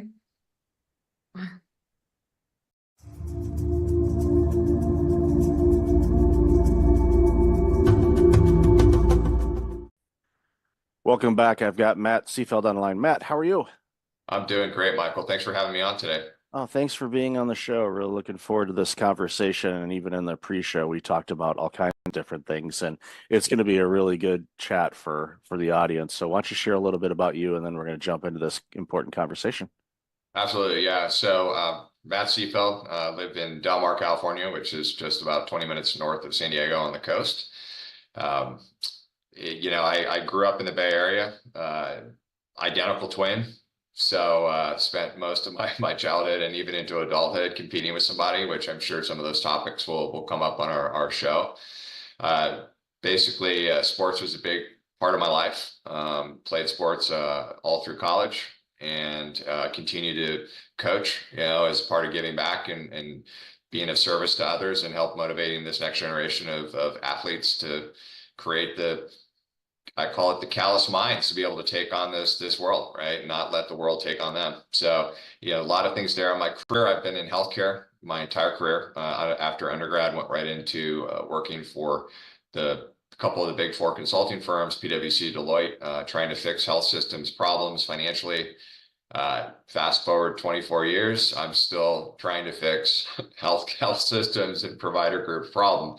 I did start developing software. Early in my career, I left Deloitte in 2007 to start a company, healthcare software company. Eventually sold that to a public company, and pretty much have been an entrepreneur ever since, and really do enjoy it. And again, I think we'll talk a little bit about what it takes to be an entrepreneur, what it takes to lead a team, what it takes when you're trying to recruit people, and the types of personalities and the challenges that come apart with it. I would say the last big thing that's really why I'm here talking to you today is I did get sober almost 7 years ago. I'd struggled for many years with alcohol. I was using that as my coping measure for stress, trying to avoid feeling. And when I got out of treatment, I realized there was no easy community out there, virtual community to connect with. And this was pre-COVID, right? And so I built an app. It's free for the world to use. It's called My Life Link, and it's a place where people have a soft entry into recovery, right? They can go in, they can basically be as open and honest about who they are, and we connect them digitally to people like them and people who have gotten sober and are in recovery that can help them with this journey. So it's an amazing experience. Again, if any of your listeners out there are struggling with substance abuse, behavioral addiction, or emotional addiction, then or know somebody in their family or friends, pass them on. We'd love to have them. We have lots of virtual meetings. We have lots of things that we offer through the app, and it's free. It'll never be charged for. It's my trying to get back to society as another way to get away from the chaos of this world. As if we focus more on others and less on self, right? That's when healing begins. That's when we start to evolve again as a society. That's amazing. I'll definitely have the link to the app in the show notes for sure. And I highly encourage those that are struggling with any type of addiction to check it out for sure. So let's bounce back to the healthcare side of things. I worked in healthcare administration, the primary care setting for almost 15 years. And every year was trying to fix healthcare. And my colleagues that are still in that industry, and I've been out of that for several years now, are still trying to fix it. It's a weird thing. And I have my guesses as to why it's so challenging to quote unquote fix it. And I think you kind of alluded to it a bit. And it just seems like that there is a combination of a reluctance to make adjustments because we've always done it this way, or people are afraid to take risks to say, well, let's try this, because from physicians closing down practices, which is downright scary because we know the population is getting older and we're going to need more healthcare providers, not less. So it's frightening to see that there's so many practitioners that are closing up shop or just saying enough of this. I'm going to go work at Target. Nothing against working at Target, but when you're a medical provider and you've gone to school for as long as you have, and you're able to help humanity with their healthcare challenges and needs, and all of a sudden you just say, well, can't do it anymore, I'm walking away from it. Society loses on that. So I'd love to hear your thoughts on that. Yeah. I mean, you already touched on two of the big ones, right? We've always done this, right? There's an apathy in healthcare, and I see it whether you're a large academic medical center or you're a 3-doc shop, right? It's the physicians have put so much trust in the administration side to just get it done.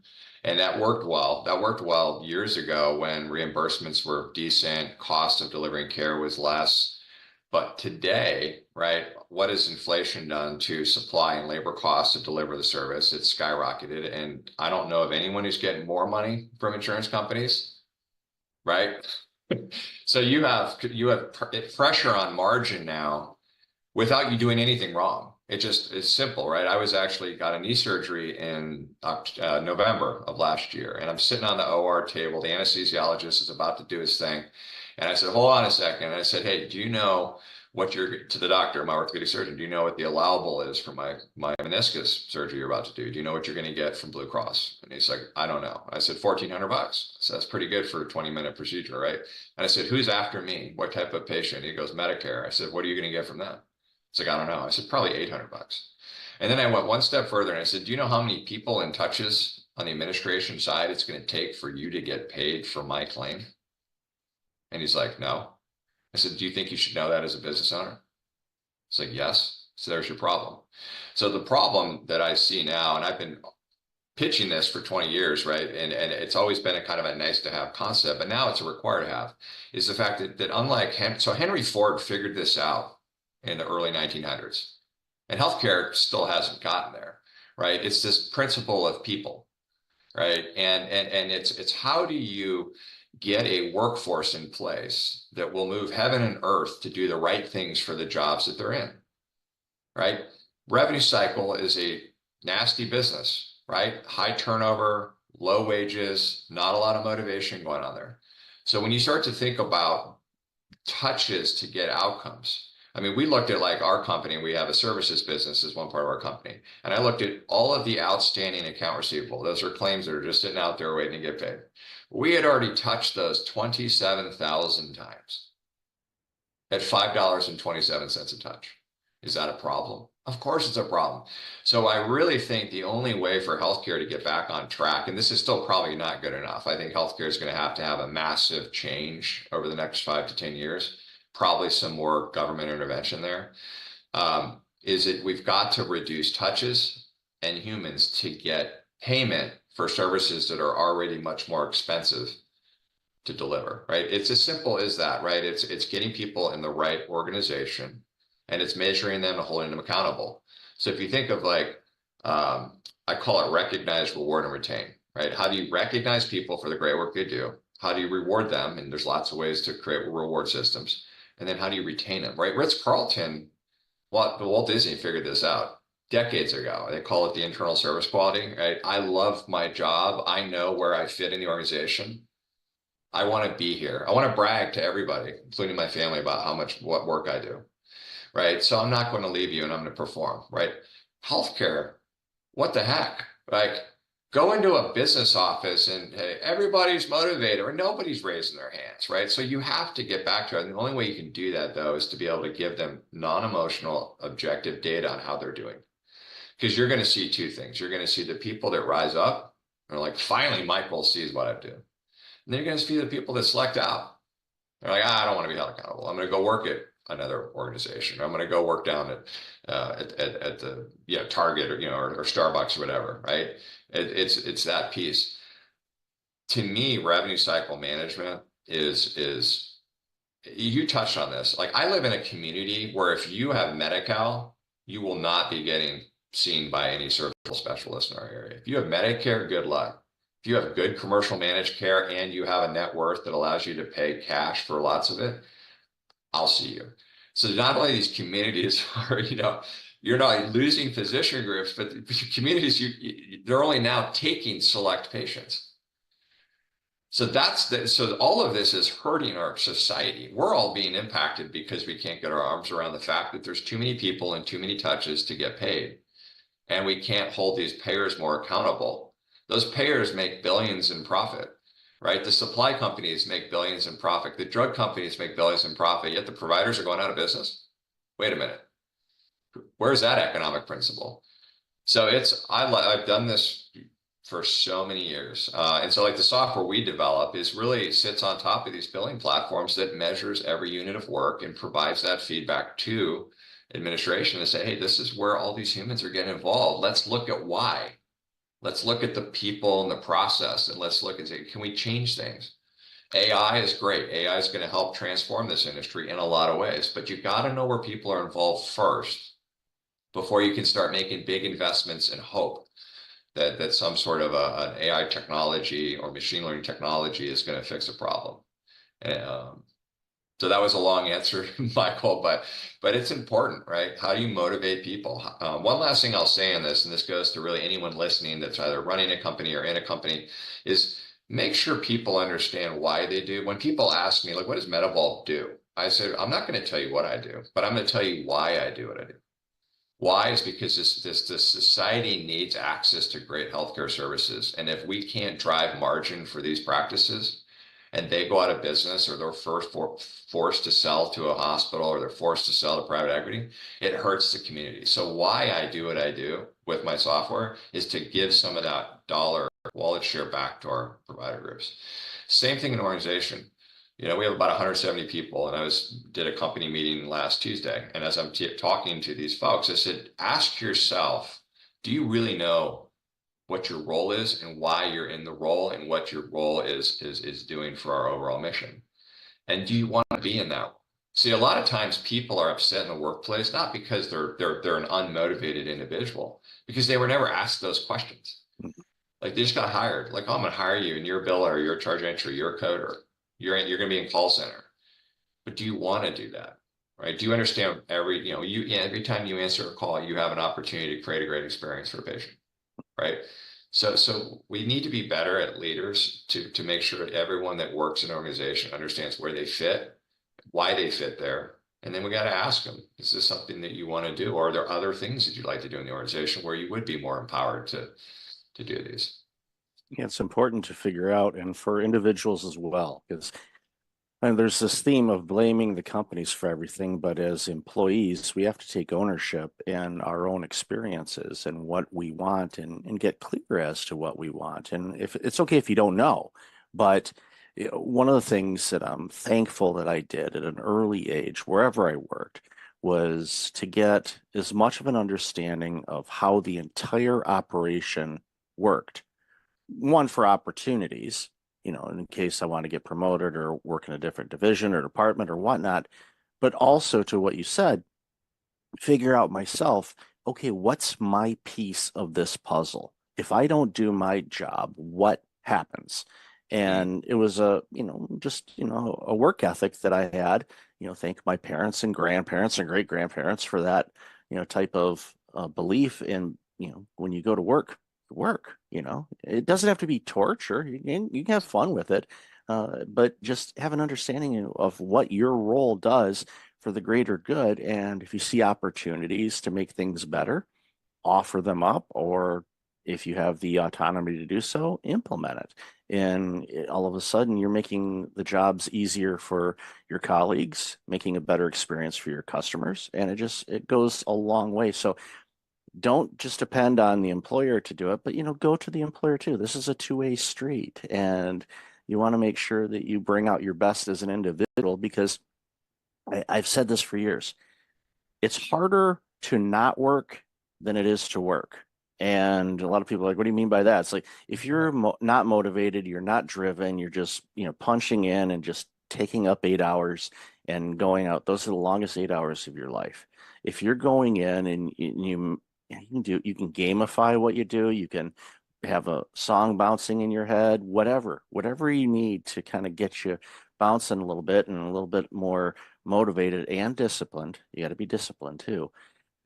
You'll be shocked how quickly that clock goes, because you're in the zone, and you can do that every day. And when you have that mentality about it, I see it time and time again, because I work with people that are burned out, and I'll go into a company and I'll see two people doing the same job, same generation, age, gender, pretty much the same across the board. One of them burned out like you wouldn't believe. The other one is on top of the world and doing the same job, same workload. All the ingredients are the same. And like, okay, what's different here? Well, the individual and how they approach life, their mindset, their energy levels, what they're eating, external factors, and mostly internal factors, their mindset around things. And it impacts so many businesses, because we come to work with a bunch of baggage, and we get mad at our company when it's, in many cases, has nothing to do with the company. But so love your thoughts. Yeah, it's interesting. Yeah, you picked on a couple of themes that I love. And it kind of ties back to Maslow's hierarchy of needs, which I talk a lot about when I speak at healthcare conferences. Is that this, and I don't want to make it about a generational thing, but the newer generations, right? They operate different than the older generations, right? I was born in the 70s, and so kind of my mentality is different than, say, where my sons are, right? I got a 13-year-old and a 9-year-old. But you think about what's being lost, I think, in society is the top of that pyramid, which is self-actualization. I think that we've lost, not everybody, but I think the majority of folks, if you were to ask them, like, do you have a goal that you're willing to become so obsessed with that you'll do everything possible, every action possible to achieve it, knowing that you may not achieve it, but that's a heck of a journey along the way. It's just self-discovery. I think that applies to the workplace, and I think it applies outside of the workplace. Is that if I'm going to invest 8 hours a day going to a job, what do I want to just click a button? I mean, do you really just want to sit there, or do you want to be proud of the work that you do? Again, this goes back to, do I know where I fit in the organization? Is this where I should be? Is this the best use of me? Right? Is that if we can get some more folks back to this principle of self-actualization, and then you hit on discipline, right? Motivation is great, but motivation without discipline doesn't get you anywhere, right? And I love that you brought that up and made that connection, because I think people miss that. Like, I'm so motivated to lose weight. I'm so motivated to be a pro ball player. I'm so motivated to, really? But are you disciplined, meaning that you're going to do everything? You're going to be hyper obsessed with it. Obsession is often a term that people don't like, right? It's like, well, he's obsessed. But obsession is actually what it takes to be an achiever, right? I see that in sports, right? I have coached baseball, right? All these kids, I want to play in the pros. I want to be Manny Machado. I want to, do these. That's great. That's a great outcome. You don't control outcomes in life. Well, what do you mean? I said, well, you control actions. You never control outcomes. That doesn't make sense. No, it does make sense. You can say you want to be something or you want to achieve something. But again, this goes back to how obsessed are you willing to be? What actions are you willing to take every day? So you want to play pro ball, you come to practice twice a week and that's it. You're probably not playing pro ball. You go to practice twice a week, then you come home and you hit the tee 5-10 minutes a day, right? Then you throw pitch 5-10 minutes a day and you compound that every year. You're starting to do the work that gives you the better opportunity to play in high school, play in college, and then potentially pros, right? So it's really important, I think, for society, your listeners, you and me, to just recalibrate that if you want to be something that you're proud of, then you have to take ownership of that goal and you have to do everything you can. And this is workplace and this is outside workplace. I'll tell you, in recovery, it's all I talk about because it's like I hear this story every day. Oh, I can't stop drinking. I can't stop taking drugs. I can't stop watching porn. I can't stop having sex. I can't stop, this anxiety that I feel every day. All right. I can't stop this feeling of lack of self-worth, right? I'm not good enough. I don't feel good. Michael doesn't like me, right? All of those things come to me all the time. And I stop for a second and say, well, hold on a minute. Why are you trying to escape from that feeling? What's wrong with it? If Michael doesn't like me, that's on me. That's not on Michael. Michael says something to me, right? Sticks and stones break your bone. I say this to my kids all the time. Somebody says something to you and you let them, if you take that as truth, then you've lost, right? The only truth comes from within. That's your only truth. It doesn't come from what people say about you or act about you or how things happen. But we as humans, we take that and we create truth out of it. Right. And when we create truth, then we want to disassociate from that feeling, that where the maladaptive behavior comes in, right? It's like, well, Michael doesn't like me. It's making me feel bad about myself. So instead of addressing it, I just want to pick up a drink and numb myself to it. So again, this goes back to the principles of, are you willing to set goals that you really, truly want to achieve? You can't be everything, right? And I talk about when I do career coaching all the time, especially with my high school kids I coach, like, I don't know what college I'm going to go to, what job I'm going to have. I'm like, calm down.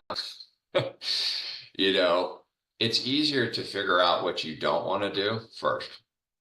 Start there, right? I went into corporate America, full transparency. I love my dad to death, but I did it because that's what dad was. Dad was a successful businessman. He flew every week. We fly first class. We stay in nice hotels. And so I get out of college, all American athlete. And I'm like, I don't know what I'm going to do. I go into consulting because, now I can fly. And honestly, what I probably should have done is followed my instincts. Firefighter, something out the military, something out there that's more in tune with my personality of hyperactive, aggressive personality, but I didn't, and so I spent all of those years and I built a life around it. I built a career around it, so I'm not disassociating the outcomes that I've achieved because of it, but it makes you wonder, what if I had gone down the path of where my instincts would have taken me, right? If we can get these younger generations to think like that more, and not try to be something else or something that they think somebody wants them to be, no matter what it is, I think it's healing for them, and I think people in this world, they build their lives to a point where they have to have certain income levels and things like that, and they're not happy, right? Whereas I think if folks could actually say, this is really what I want to be, this is the lifestyle that I want to have, and then you work from there. Instead, it's like you build a lifestyle that's so high value that it's like, well, if I don't make this, then you can't do that. And therefore, I'm going to stress myself out. I don't like my job. I'll stay in my job. Maybe my younger brother, maybe he'll be listening. He'll laugh about this. But that's where he is. I was talking to my mom the other day. I'm like 7 years younger than me, and he's never happy with his job. But he's built such a life for him up in the Bay Area that he can't. The fear of leaving, it's too much. It's too much, I left Deloitte & Touche when I was not married, no kids, and I was just kind of dumb. I was like, I'm going to start my own healthcare software company in 2007. Now, I didn't realize at 30 years old that a recession was about to happen. So, but it's different, and I made it successful only because I was relentless and not failing. I actually hate losing more than I like winning. That's just my personality type. And so it does go back to what you want to be. And this all ties back to what we were talking about earlier, which is, am I in the right role? Am I doing something that I'm passionate about? Do I want to brag to my friends and family about the work that I do? Why I do what I do? And if the answer is, I don't know, or no, look at that and set goals outside of work, right? I love it when people are like, I want to run a marathon, or I want to lose 10 pounds, or I want to swim, 3 miles, or I want to learn a foreign language, right? I love that. I'm like, sweet, those are all like awesome outcomes that you want to have. Well, now what are you going to do about it? Yeah, it's easy to write down the goals, but you have to live them. They have to be a living, breathing document. Like Brian Tracy says, write down your goals every day. Every day. And, yeah, and I love that guy. look, and Yeah. I know he's amazing. And you look at them and you look at the goals, and you just, and over time, you say, okay, if I had to pick 1 or 2 things today that I know if I stick to it, motivation there or not, but the discipline to do them, that will move things forward quicker, then what are those things? And sometimes those things are going to change. And, going back to what you said earlier too, and this is something that I picked up a while ago, was, when we have negative thoughts, or we're feeling bad, and we want to mask them, or, go run away from them, like so many of us do. The approach that, I was taught to take was welcome those feelings. They're there anyway. You could just welcome, like, hey, how are you? Glad to see you. Not really, but I'm glad to see you. Have a seat. Why are you here? Why is this thought coming across my mind right now? What triggered it? What did I see that reminded me of it? It could be something that has a direct correlation with it, or it could be something completely off base, where you see a yellow lid for a container, and for some reason it reminds you of going to a restaurant and having a fight with a friend of yours or something. It's like, well, was the restaurant name yellow? No. Right. I'm not sure where the correlation is, but there's something there that you subconsciously picked up on, and it brought it to light. It's like, then welcome and say, okay, what do you want me to learn from this feeling? What are you trying to teach me? And if it's not clear, then you just say, journal it and say, okay, this came to mind. I'm not sure why. Maybe it will come to me, but I'm not going to let it, interrupt me too long. I'm going to give it its moment and say, okay, thank you so much. I'm focusing on this now, and go that. And again, these techniques vary for people. Whatever helps that you can, change your mindset, or your thought pattern, your focus back to what you were working on. Even if it's simple breathing exercises, just to kind of center yourself. Sometimes that's all it takes. But to run away with it, like my wife says, it's like, yeah, try running away from your skeletons. You can move states, you can move countries. Guess what? You open up the closet, ta-da, hi. Yeah. So they're always going to do that. I love you brought that up. Yeah, in recovery, they always say, if you can move, but if nothing changes, nothing's going to change, right? It's still there. I think that one point on is that we as humans take our thoughts as reality, and there is no reality. There's no truth to thought. Thought is a thought, right? Yellow, restaurant, right? Whatever, it's a thought, right? But when we create that and say that's true, the only truth right now is you and me having this conversation at this exact moment. That is present moment. And that's what we're trying to do, right? We're trying to bring ourselves to present as often as we can. And the amount of time it takes you to bring yourself back to present when you have the thought about the yellow restaurant, that's where you start to be successful, right? Can I just flip that switch in a second and laugh it off? Right. We talk about, this too shall pass, right? How does somebody stay sober 30 days, 45 days, 60 days? It's like, oh my God, I'm having triggers. I got to drink. Give it 2 minutes and see what happens. 2 minutes. Think about your consequences if you do pick up, right? So how quickly can we send ourselves back to reality is really important. I think the other thing is that and I do this a lot, right? I grew up with anxiety. I could play for anxiety every day. I wake up at 6 a.m. in the morning. If you want me to just be like, let's just be anxious today, that's me. Right? I had the nervous tics as a kid. I was very unsettled as a kid. I always put myself in stressful. I was a quarterback, I was a pitcher. Like I always put myself in stressful positions, which was like subconsciously, I think, my attempt to try to get over this need to be anxious all the time. But what's interesting, and I say this to my kids too when I'm coaching them, is that if you don't stay in present moment and you let what just happened impact you to right now, you lose, right? You strike out, you miss a ball, right? You have a bad throw at the discus, right? If you carry that to the next moment, you might as well walk off the field because you've already disrupted your mindset.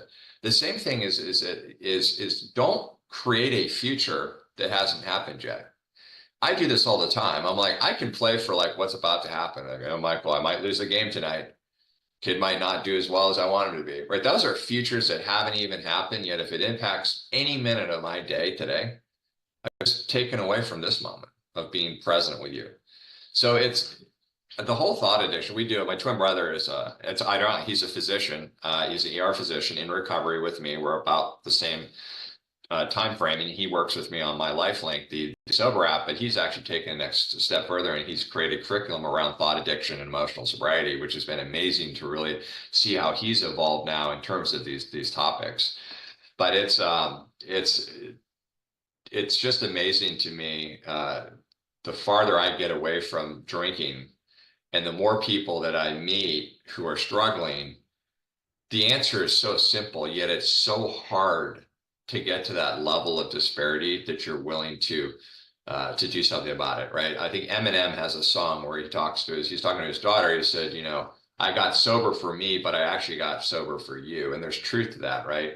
And I wish there was a pill I could give somebody struggling. If you have listeners right now that are struggling, I wish there was a way to be like, take this pill, you're going to have your bottom and you're going to be on to healing, but there is nothing. It actually has to come from within. You have to have that spiritual awakening that says, you know what, I'm willing to do anything I can possible to get help, right? Become obsessed with it. And what I'll kind of leave you with this is that what I've found in my life is the more selfless acts I can do throughout the day and in my life, even though it takes a lot of time, you know, when you're volunteering your hours, you're coaching, you're still trying to work out and be healthy, you're still trying to run a company. It's absolutely what's kept me grounded, is that when I can serve others and not focus on me, and those others can be inspired to serve others, that's what drives hope, right? When I pass away, my hope is to leave a legacy of memories in people that inspire them to keep that going, right? And I think that's what this life is about, right? Is can we stop the nonsense on the news and can we just get back to helping each other? You know, when you become selfless, you build self-esteem, which is important for me because I grew up with almost no self-esteem. Always never good enough, right? In my mind, nobody ever said that. It was in my mind, right? I'm not good enough. You know, my brother's better than me. My dad doesn't, you know, love me. My mom, right? I mean, it's all in here. Again, I took thoughts in my head and I created a reality out of them. I made them reality. And how much of my life, how many hours of my life, days of my life, months of my life, years of my life were wasted on creating anxiety around stuff that was never truth. It's something to think about. It definitely is. And it's one of those things where, you know, you created that reality around anxious thoughts. You can also create reality on positive thoughts and being selfless and helping others. And real quick before we wrap up, this was a couple months ago. I live close to a mall, and you know, when the weather's lousy, I'll just walk inside, get a little bit of walking in as part of my health routine. And there was this, it looked like it was some metal that came from some kind of scaffolding or something like that. But it was a small piece. They're just kind of laying on the sidewalk by a garbage can. So I picked it up and I put it in the can. I wasn't looking for any acknowledgement or good job, Mike, or anything like that. But I didn't even see him. There was an older gentleman behind me that English was not his first language, but he was able to muster up the words. He says, "I am so glad there are still people in this world that will do something like that." Well, And it was that shaped my day. And it was like, okay, keep Yep. my eyes open for other areas to serve. Again, I didn't do it to say, look at me, I am cleaning up the earth. No, I just saw it and took care of it. And Yep. by doing that, it removed a hazard, made it cleaner, and it took me 3 seconds, if that, to do it. And it's just, look for those opportunities to help others. They can be small. It might be small to you. It might be gigantic to them. That's right. Just take those opportunities. So yeah, Matt, you never know the impact, right? You never know yeah. the impact you're going to have. I'm coaching a baseball team right now, and one of the kids who's first year playing baseball, single mom, dad's nowhere to be found. And she came up to me the other day and she said, I'm so grateful to have you as a coach and really kind of help be a father figure, to this kid. And I'm like tearing up a little bit saying it. And I thought about it. I said, wow, I take it for granted, like my house. We got a beautiful wife. She's amazing. I've got two healthy kids. Not everybody has that, right? We were just down in Mexico on spring break, and we're leaving this nice resort, and we're driving to the airport. And I told my boys, I said, look over there. People live there. These are no running water, right? I mean, not the same life that they have. And I said, so you have to have empathy for that. You have to be you have gratitude for where you're at, but you have the empathy for others. And how can I help other people, right, to rise up? And I'm telling you right now, if everybody today, listening, could just do one thing, one piece of service, whatever, pick up a piece of metal, open a door for somebody, help somebody grab something off the top shelf, whatever it is. I said, just imagine if that started to have that ripple effect. And it does. It feels good. Like that guy saying that to you felt good. And that's okay. That's a nice dopamine hit. You're like, okay, I didn't do it because I needed it. I did it because that was just the right thing to do. But it does start to build that self-esteem and confidence. So and it attracts more of that to you as well when you do it. Yep. So Matt, love this conversation. Yeah. Where can people find out more about you and this amazing work you're doing? Yeah, so LinkedIn obviously is the easiest way to look me up, and regardless of which company you're interested in, but Matt Seefeld on LinkedIn. And then of course, if you want to put it in the show notes, My Life Link is the app. So you can download it on Apple or Google Play. If you or anyone is suffering, you can be as anonymous as you want to be. So it's a soft entry into this amazing and extraordinary world of recovery once we distance ourselves from the things that we historically did to disconnect from feeling. So would love to connect again and keep in touch with you, Mike. I really appreciate this time. These are fun podcasts to do where you can kind of just be open, and talk about a lot of different things. Yeah, no, I appreciate you and really enjoyed the conversation as well. And I'll definitely have all that information in the show notes. So Matt, again, be well, and hopefully you don't have nightmares about linebackers tackling you or. I still have a little bit of, yeah, it's funny. It's always like, I'm not prepared. I was a quarterback, so I wasn't prepared for the playbook. Like that's usually, it's not like a lot of people worry about school or they're not prepared for a test. I worry about, I show up to a game and I don't remember the playbook. Isn't that funny? So I still have that. Or pitching, Manny's up at the plate and he hits the ball and the ball leaves Petco Park and lands in Balboa Park. So I know we've seen a few of that. Yeah. Yep. Awesome. Well, thanks again, Matt. Really appreciate it. You too. Take care. Welcome back. I've got Bruce Piasecki on the line. Bruce, how are you? Very fine, Michael. Glad that you're here. I'm glad that I'm here, and I'm glad you're here too. We've talked quite a bit in the pre-show, which we'll sprinkle into the episode as well. But you do some amazing work, and you're concerned about a lot of different things that impacts humanity. But one of the things that we discussed in the pre-show was the connection of fear of war and fear of climate change and how they intersect a lot more than people may think. So would love to hear your thoughts about that. Yeah, like yesterday I did a podcast with Colonel Robin Phillips, who ran for the national security at the Pentagon, both the Afghanistan desk, the South Asian desk of those 41 nations like India and Pakistan, and also ran for 10 years the desk. They always gave her the hotspots of the former nations of the Soviet Union when it was breaking up. And what Colonel Robbins says, because she's honored me with a great review of my book, Wealth and Climate Competitiveness on Amazon, she's noticed as well that there's this coincidence between the new concerns about war and military resource conflict and climate change.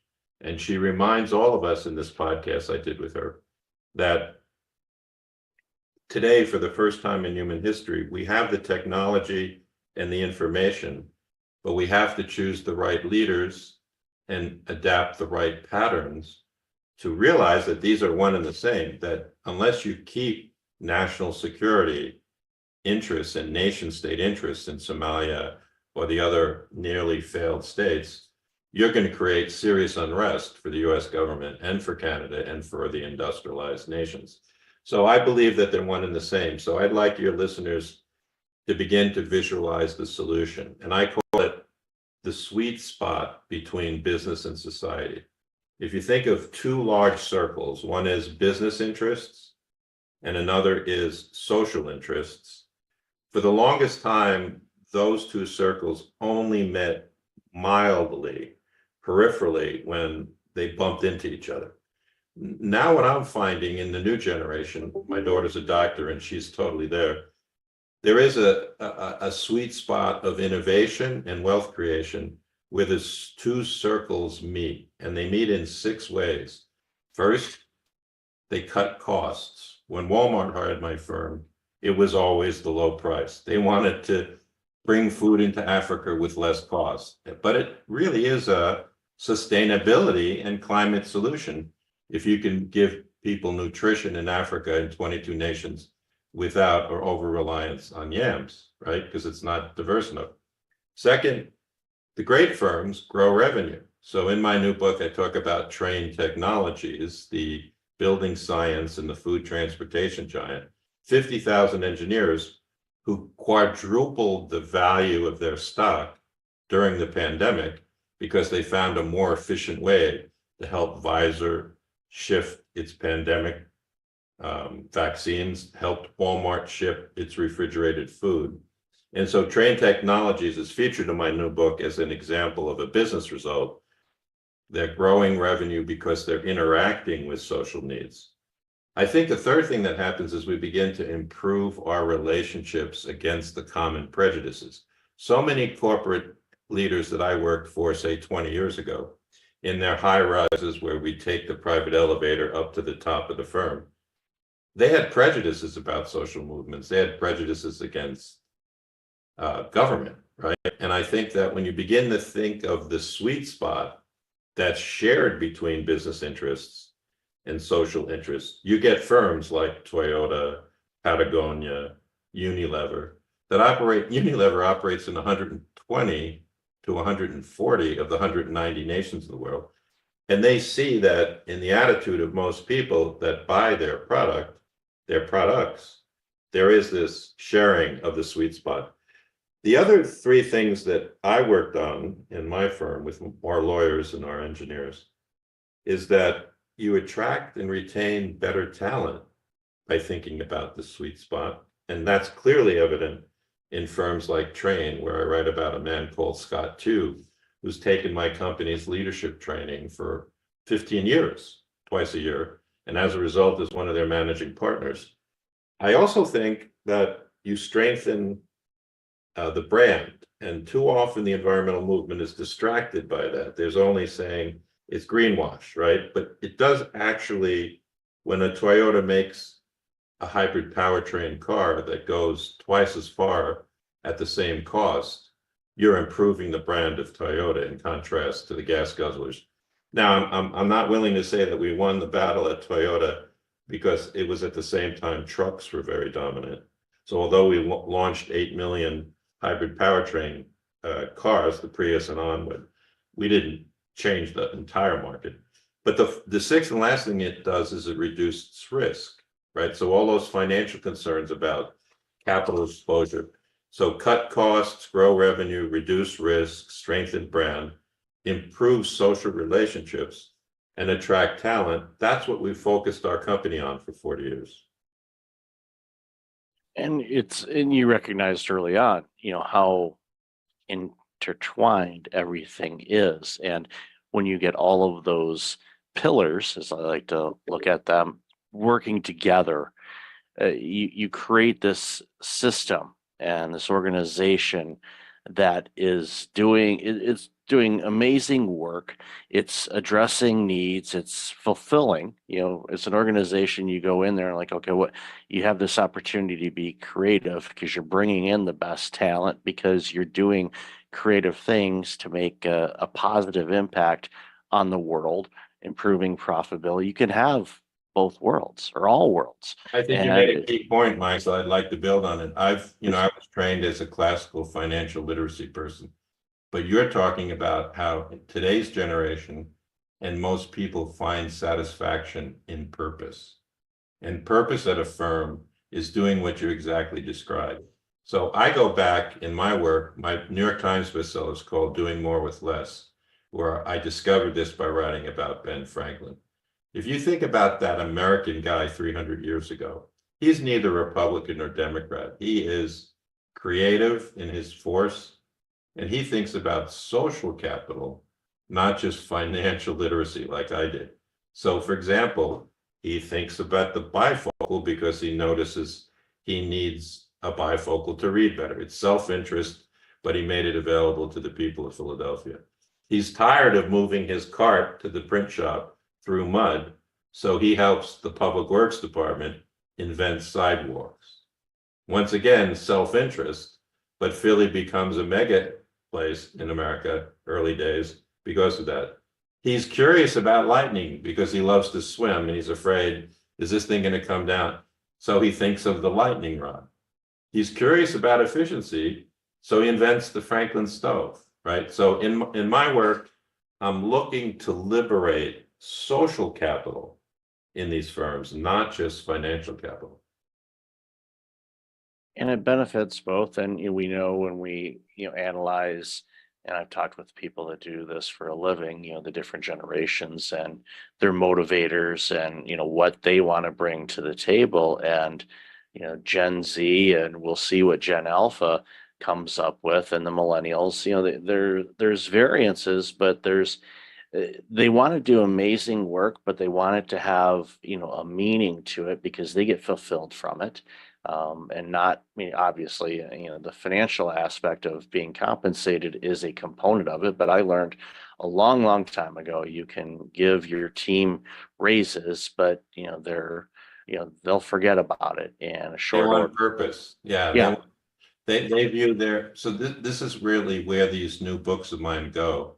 We want to create a competitive spirit in people in their relationship to their family and their friends and their firms, but that it be based on creative force rather than destructive, litigious force. So let me say this, I've come to conclude after running a capitalist organization for 40 years. Now, I'm happy to say, Michael, I can speak more freely about it because after having worked for a fifth of the Fortune 500, I haven't worked for these giants for the last 2 years. It was 41 years and now I'm retired. I do run a leadership workshop that's financed by some of these firms. But the fundamental of my newest book is that capitalism can become social response capitalism if it's about the smart realignment of money, people, and rules. Without a doubt, you made reference just now to how the people in a firm you learned want to be purposeful. So you have to realign for that, right? I use in a new piece I wrote for the American Association of Colleges, my daughter as an example. So my daughter's 28 years old. She's now a doctor in rehabilitation, brain and spinal injury. And I'm very proud of her. So is my wife. I think she's a doctor more because of the diligence of my wife than a bookish person like me. But to make a long story short, when I observed Colette and all of her doctor friends at Upstate Medical and all of the places in the hospitals she's now working at, it's almost they learned about the relationship to business and society osmotically. They didn't have to be told about it in graduate school, or they didn't have to be forced into it by policy. They live in a world in where there's so many people in the population, and they already are discerning that they have to play a role in reducing climate and pollution and making machines more efficient. To them, so I wrote about this in a piece about the beauty of global education, because she learned it osmotically. She didn't learn it by becoming a master's of environmental management. She learned it through medical school by bouncing across other intelligent, service-oriented people from around the world. So I've come to conclude that we are in a race to save the environment and save the planet, but I'm of the school that we're getting there. After 41 years of practice, I feel, Michael, we're getting there. Yeah, and I think, the competitive spirit of, we'll use racing, for example, but yes, we're all competing, but we're all competing together because we have a same goal.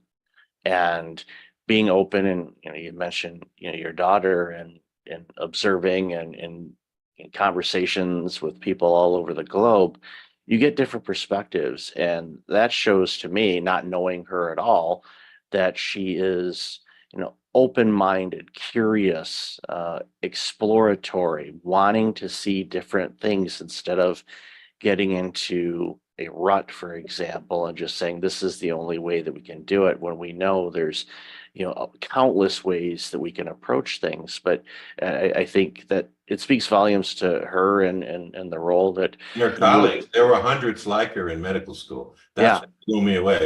When I was pre-med 45 years ago at Cornell, it was all about becoming a doctor and focusing in your office and not about all these social issues. I think you hit the nail on the head again, that I've been curious. The word curiosity is also related to the word creative force. Now that I sold my corporation 3 years ago, my wife and I created a foundation where we give awards to under 40-year-olds that are writing about business and society. We've given many out now, and they're awarded at the New York State Writers Institute in front of 500 other authors. And we decided to call it Creative Force Foundation, because there is a difference between selfish, self-aggrandizing, competitive force, where you always feel like you have to win, and creative force, where you're watching the currents move in the direction of social needs. And so I don't believe that there will always be, Michael, speculative capitalists who are trying to get the 40% yield in two years, right? But my work is about the giants and the mid-sized firms and the leaders that are advancing history. They're almost like surfing at the top of the wave, as opposed to falling into the wave. So I do think that my new book, Wealth and Climate Competitiveness, constructs a new narrative that, so I want to talk about one of the concepts in the book as well.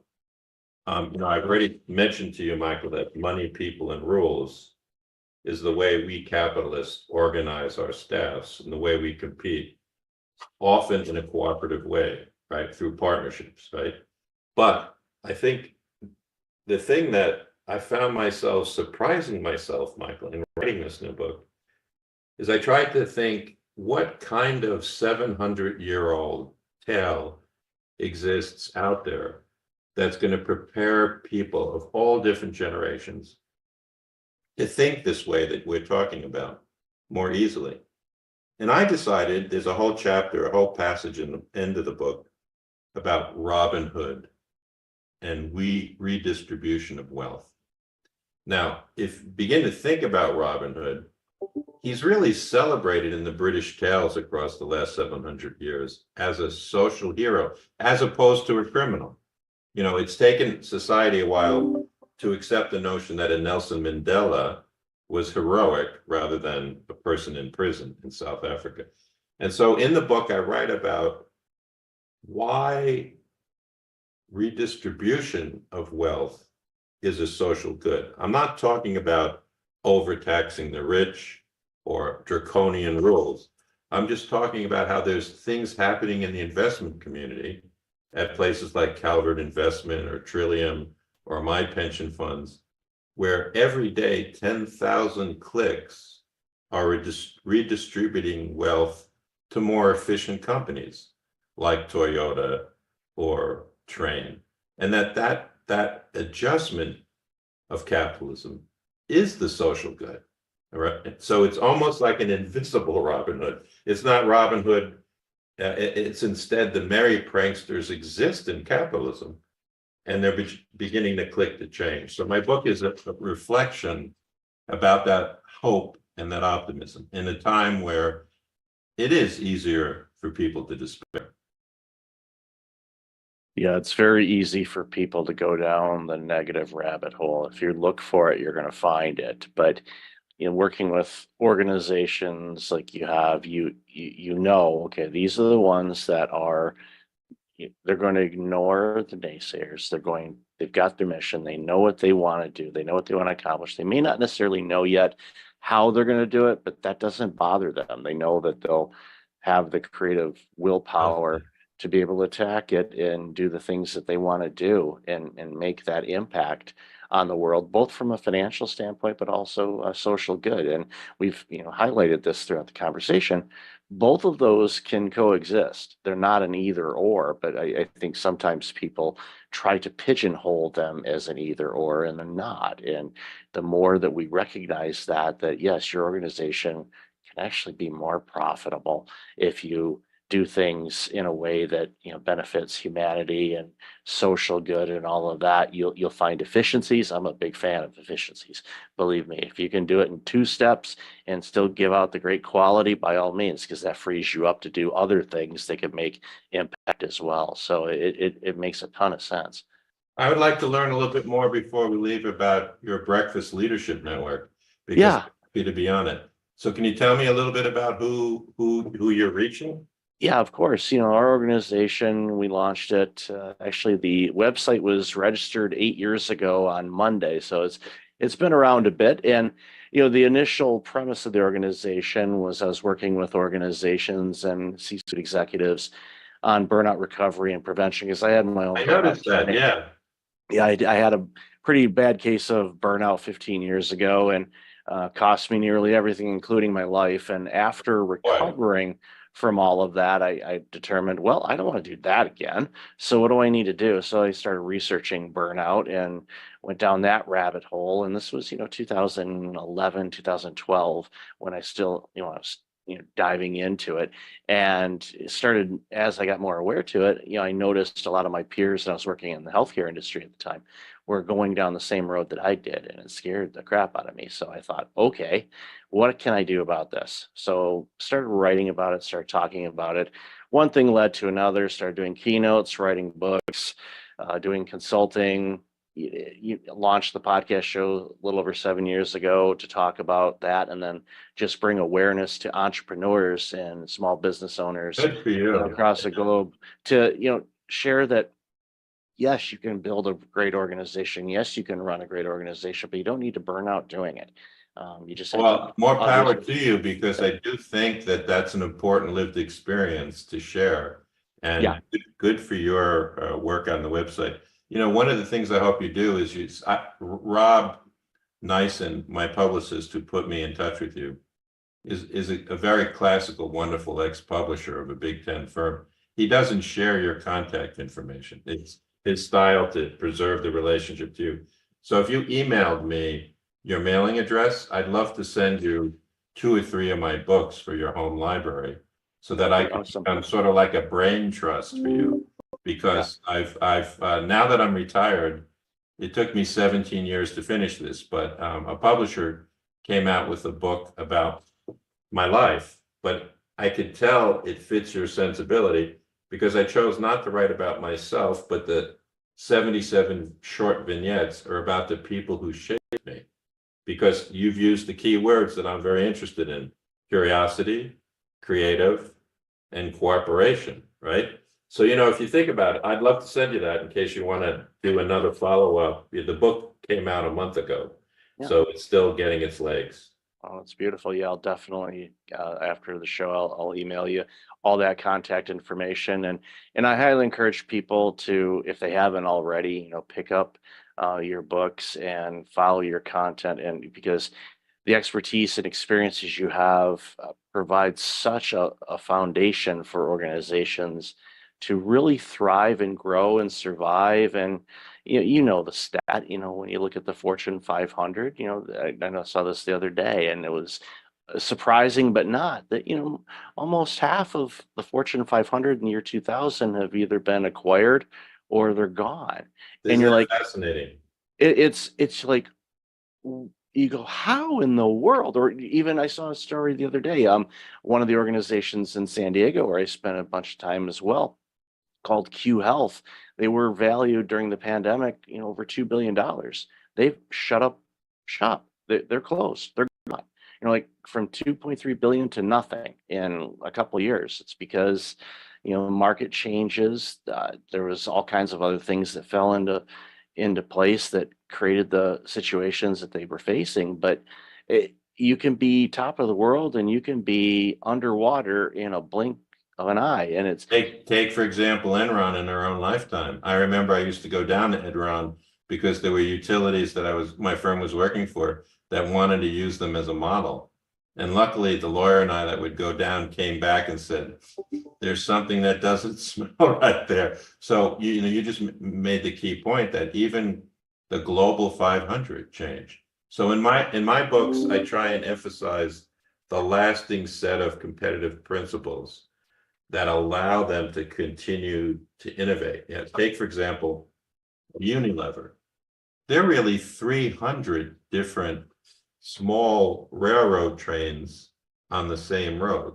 They're managed by the same vision and set of people, the most legendary one, Paul Pullman, but I've met many Unilever people. But each car is given a huge amount of innovative, creative freedom. So they buy Ben & Jerry's ice cream, but they have the capability of bringing it to Africa and Australia. And the formula doesn't change of the product or the vision. It's all attached to this huge, that's what the Lever brothers called the Unilever train.